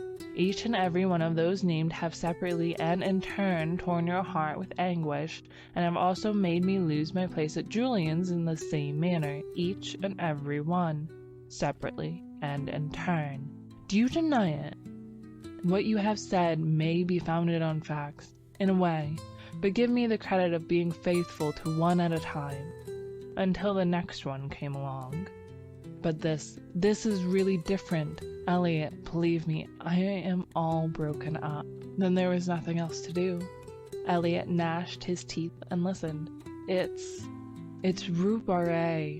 Well, observed Elliot with scorn, if you are moping and moaning over that girl, the girl who has given you and myself every reason to which that the ground would open up and engulf us, well, go on.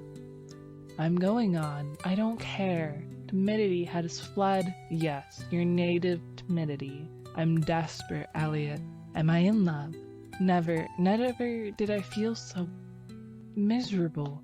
I can't sleep. Honestly, I'm incapable of eating properly. Same symptoms noticed in the case of Colette. Listen, will you? Hold on a moment. I know the rest by heart. Now let me ask you something. Is it your belief that Rue is a pure girl? Yes, said Clifford, turning red. Do you love her? Not as you dangle and tiptoe after every pretty inanity. I mean, do you honestly love her? Yes, said the other doggedly. I would... Hold on a moment. You would marry her? Clifford turned scarlet. Yes, he muttered. Pleasant news for your family, growled Elliot in suppressed fury. Dear father, I have just married a charming grisette, whom I'm sure you'll welcome with in open arms, in the company with her mother, a most estimable and cleanly washed lady. Good heavens, this seems to have gone a little further than the rest. Thank your stars, young man, that my head is level enough for us both. Still, in this case I have no fear. Rue Barré sets on your aspirations in a manner unmistakably final. Rue Barré, began Clifford, drawing himself up, but he suddenly ceased, for there was the dappled sunlight glowed in spots of gold. Among the sun-flecked path tripped Rue Barré. Her gown was spotless. Her big straw hat, tipped a little from the white forehead, threw a shadow across her eyes. Elliot stood up and bowed. Clifford removed his head covering with an air so plaintive, so appealing, so utterly humble that Rue Barré smiled. The smile was delicious, and when Clifford, incapable of sustaining himself on his legs from sheer astonishment, toppled slightly, she smiled again, in spite of herself. A few moments later she took a chair on the terrace, drawing a book from her music roll, turned the pages, found the place, and then placing it open downward in her lap, sighed a little, smiled a little, and looked over the city. She had entirely forgotten Vauxhall Clifford. After a while she took up her book again, but instead of reading began to adjust a rose in her corsage. The rose was big and red. It glowed like fire there over her heart, and like fire it warmed her breast, now fluttering under the silken petals. Rue Barré sighed again. She was happy. The sky was so blue. The air was so soft and perfumed. The sunshine so caressing, and her heart sang within her, sang to the rose in her breast. This is what it sang. Out of the throng of passerbys, out of the world of yesterday, out of the millions passing, one has turned aside to me. So her heart sang under his rose on her breast. Then two big mouse-colored pigeons came whistling by and alighted on the terrace, where they bowed and strutted and bobbed and turned until Rue Barré laughed in delight, and looking up beheld Clifford before her. His hat was in his hand, and his face was wreathed in a series of appealing smiles, which would have touched the heart of a Bengal tiger. For an instant Rue Barré frowned, then she looked curiously at Clifford. Then, when she saw the resemblance between his bows and the bobbing pigeons, in spite of herself, her lips parted in the most bewitching laugh. Was this Rue Barré, so changed that she did not know herself? But oh, that song in her heart which drowned all else, which trembled on her lips, struggling for utterance, which rippled forth in a laugh at nothing, at a strutting pigeon, and Mr. Clifford. "And you think, because I return the salute of the students in the quarter, that you may be received in particular as a friend. I do not know you, monsieur, but vanity is man's other name. Be content, Monsieur Vanity. I shall be punctilious, oh, most punctilious, in returning your salute. But I beg, I implore you to let me render you that homage which has so long— oh dear, I don't care for homage. Let me only be permitted to speak to you now and then, occasionally, very occasionally. And if you, why not another? Not at all. I will be discretion itself. Discretion? Why?" Her eyes were very clear, and Clifford winced for a moment, but only for a moment. Then, the devil of recklessness seizing him, he sat down and offered himself, soul and body, goods and chattels. And all the time he knew he was a fool, and that infatuation is not love, and that each word he uttered bound him in honor from which there was no escape. And all the time Elliot was scowling down on the Fountain Plaza, and savagely chucking both bulldogs from their desire to rush to Clifford's rescue, for even they felt that there was something wrong, as Elliot stormed within himself and growled maledictions. When Clifford finished, he finished in a glow of excitement, but Rue Barré's response was long in coming, and his ardor cooled, while the situation slowly assumed its just proportions. Then regret began to creep in, but he put that aside, and broke out again in protestations. At the first word, Rue Barré checked him. "I thank you," she said, speaking gravely. "No man has ever before offered me marriage." She turned and looked out over the city. After a while she spoke again. "You offer me a great deal. I am alone. I have nothing. I am nothing." She turned again and looked at Paris, brilliant, fair. In the sunshine of a perfect day, he followed her eyes. "Oh," she murmured, "it is hard to work always alone, with never a friend you can have in honor. And the love that is offered means the streets, the boulevard, when passion is dead.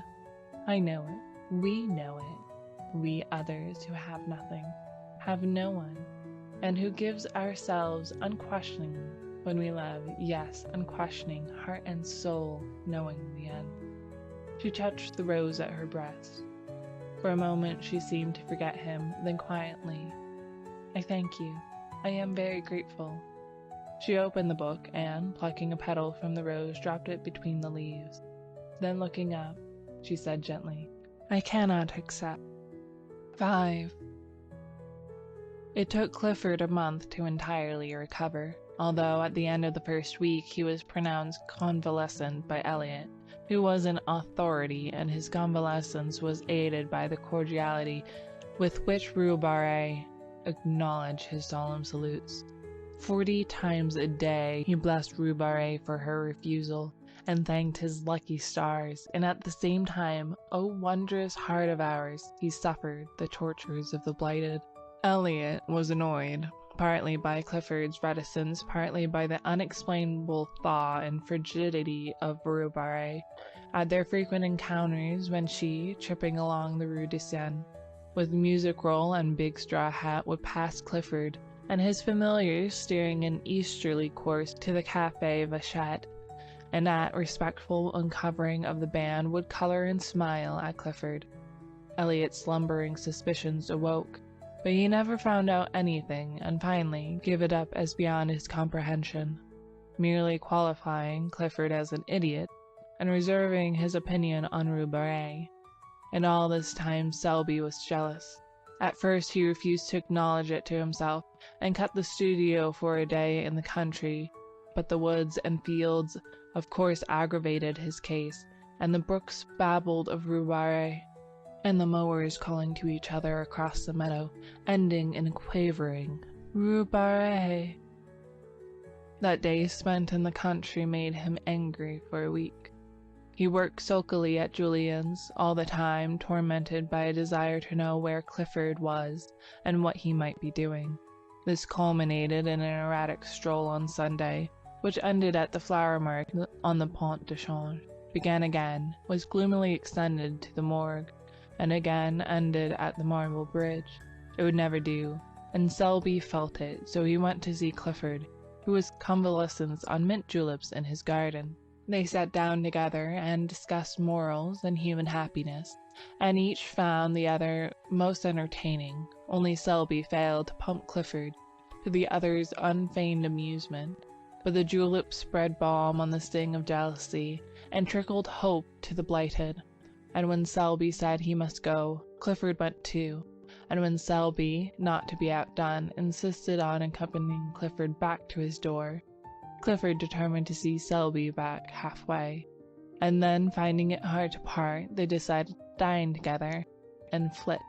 To flit, a verb applied to Clifford's nocturnal prowls, express, perhaps, as well as anything, the gaiety proposed. Dinner was ordered at Mignon's, and while Selby interviewed the chef, Clifford kept a fatherly eye on the butler. The dinner was a success, or was of the sort of generally termed a success. Toward the dessert, Selby heard someone say at great distance, "Kid Selby, drunk as a lord." A group of men passed near them. It seemed to him that he shook hands, and laughed a great deal, and that everybody was very witty.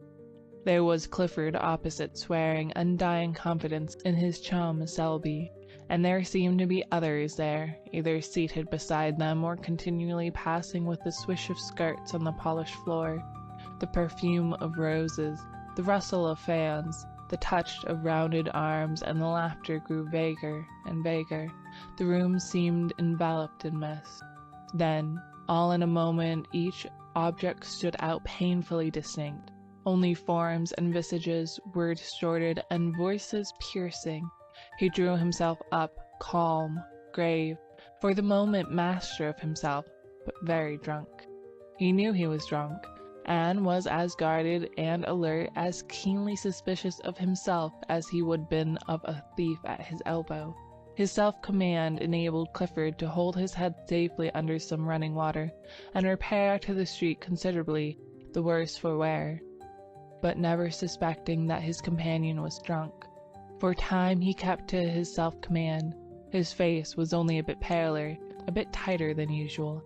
He was only a trifle slower, and more fastidious in his speech. It was midnight when he left Clifford peacefully slumbering in someone's armchair, with a long suede glove dangling in his hand, and a plumpy boa twisted about his neck to protect his throat from draughts. He walked through the halls and down the stairs, and found himself on the sidewalk in a quarter he did not know. Mechanically, he looked up at the name of the street. The name was not familiar. He turned and steered his course towards the lights clustered at the end of the street. They proved farther away than he anticipated, and after a long quest he came to the conclusion that his eyes had been mysteriously removed from their proper places, and had been reset on either side of his head like those of a bird. It grieved him to think of the inconvenience this transformation might occasion him, and he attempted to cock up his head, hen-like, to test the mobility of his neck. Then an immense despair stole over him. Tears gathering in the tear ducts, his heart melted, and he collided with a tree. This shocked him into comprehension. He stifled the violent tenderness in his breast, picked up his hat, and moved on more briskly. His mouth was white and drawn, his teeth tightly clenched. He held his course pretty well and strayed but little, and after an apparently interminable length of time, found himself passing a line of cabs. The brilliant lamps, red, yellow, and green, annoyed him, and he felt it might be pleasant to demolish them with his cane. But mastering this impulse, he passed on. Later, an idea struck him that would save fatigue to take a cab, and he started back with that intention. But the cab seemed already so far away, and the lanterns were so bright and confusing that he gave it up, and pulling himself together, looked around. A shadow, a mass, huge, undefined, rose to his right. He recognized it at the Arc de Triomphe, and gravely shook his cane at it. Its size annoyed him. He felt it was too big.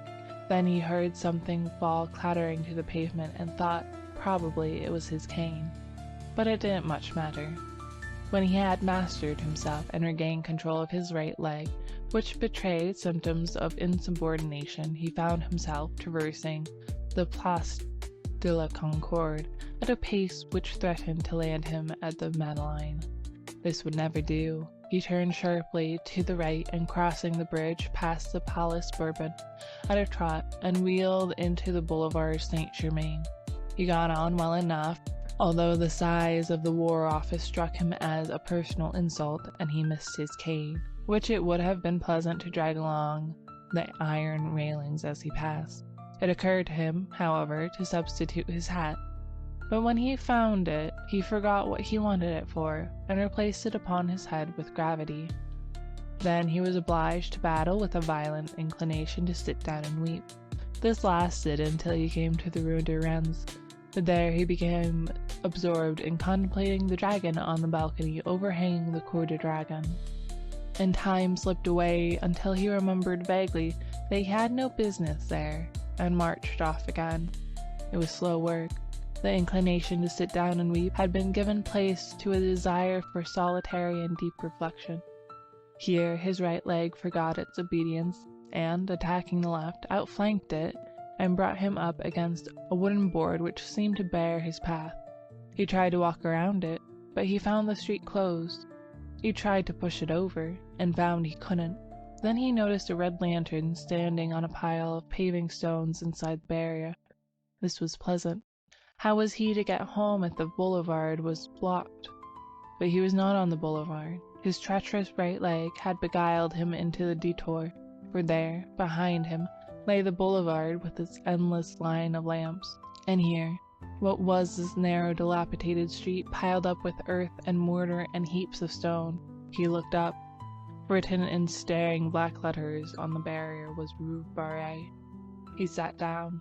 2 policemen who he knew came by and advised him to get up, but he argued the question from a standpoint of personal taste, and they passed on, laughing. For he was at that moment absorbed in a problem. It was, how to see Rue Barré. She was somewhere or other in that big house with the iron balconies, and the door was locked, but what of that? The simple idea struck him to shout until she came. This idea was replaced by another equally lucid, to hammer on the door until she came. But finally, rejecting both of these as too uncertain, he decided to climb into the balcony, and, opening a window, politely inquire for Rue Barré. There was but one lighted window in the house that he could see. It was on the 2nd floor, and towards this he cast his eyes. Then, mounting the wooden barrier and clambering over the pile of stones, he reached the sidewalk, and looked up at the facade for a foothold.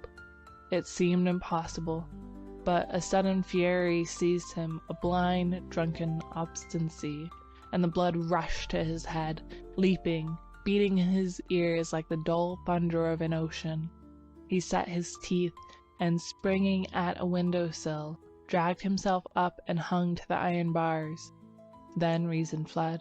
There surged in his brain the sound of many voices. His heart leaped up, beating a mad tattoo, and gripping at cornice and ledge, he worked his way along the facade, clung to pipes and shutters, and dragged himself up, over, and into the balcony by the lighted window. His hat fell off, and rolled against the pane. For a moment he leaned breathless against the railing. Then the window was slowly opened from within. They stared at each other for some time. Presently the girl took 2 unsteady steps back into the room. He saw her face, all crimson now. He saw her sink into a chair by the lamplight table, and without a word he followed her into the room, closing the big door like panes behind him. Then they looked at each other in silence. The room was small and white. Everything was white about it.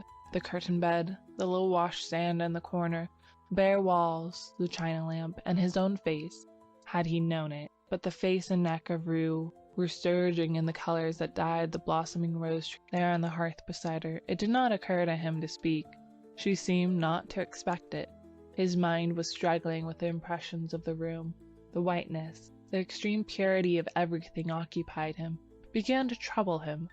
As his eyes became accustomed to the light, Other objects grew from the surroundings and took their places in the circle of lamplight. There was a piano and a coal scuttle and a little iron trunk in a bathtub. Then there was a row of wooden pegs against the door, with a white chintz curtain covering the clothes underneath. On the bed lay an umbrella and a big straw hat, and on the table a music roll unfurled, an inkstand and sheets of ruled paper. Behind him stood a wardrobe faced with a mirror, but somehow he did not care to see his own face then. He was sobering. The girl sat looking at him without a word. Her face was expressionless, yet the lips at times trembled almost imperceptibly.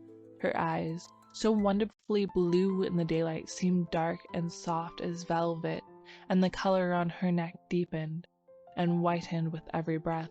She seemed smaller and more slender than when he had seen her in the street, and there was now something in the curve of her cheek, almost infantine.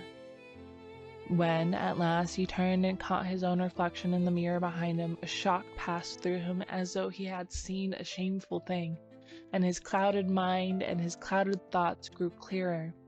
For a moment their eyes met, then his sought the floor, his lips tightened, and the struggle within him bowed his head and strained every nerve to the breaking. And now it was over, for the voice within had spoken. He listened, duly interested, but already knowing the end. Indeed, it little mattered. The end would always be the same for him.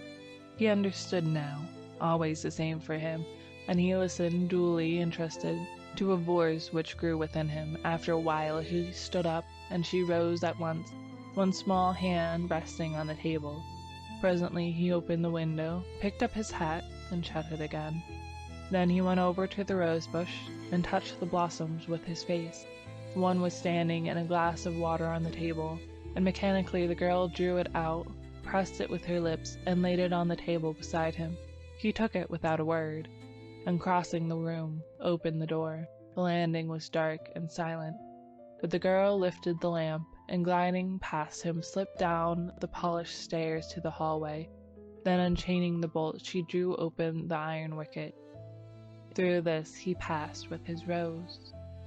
End of section 16. End of The King in Yellow by Robert W. Chambers.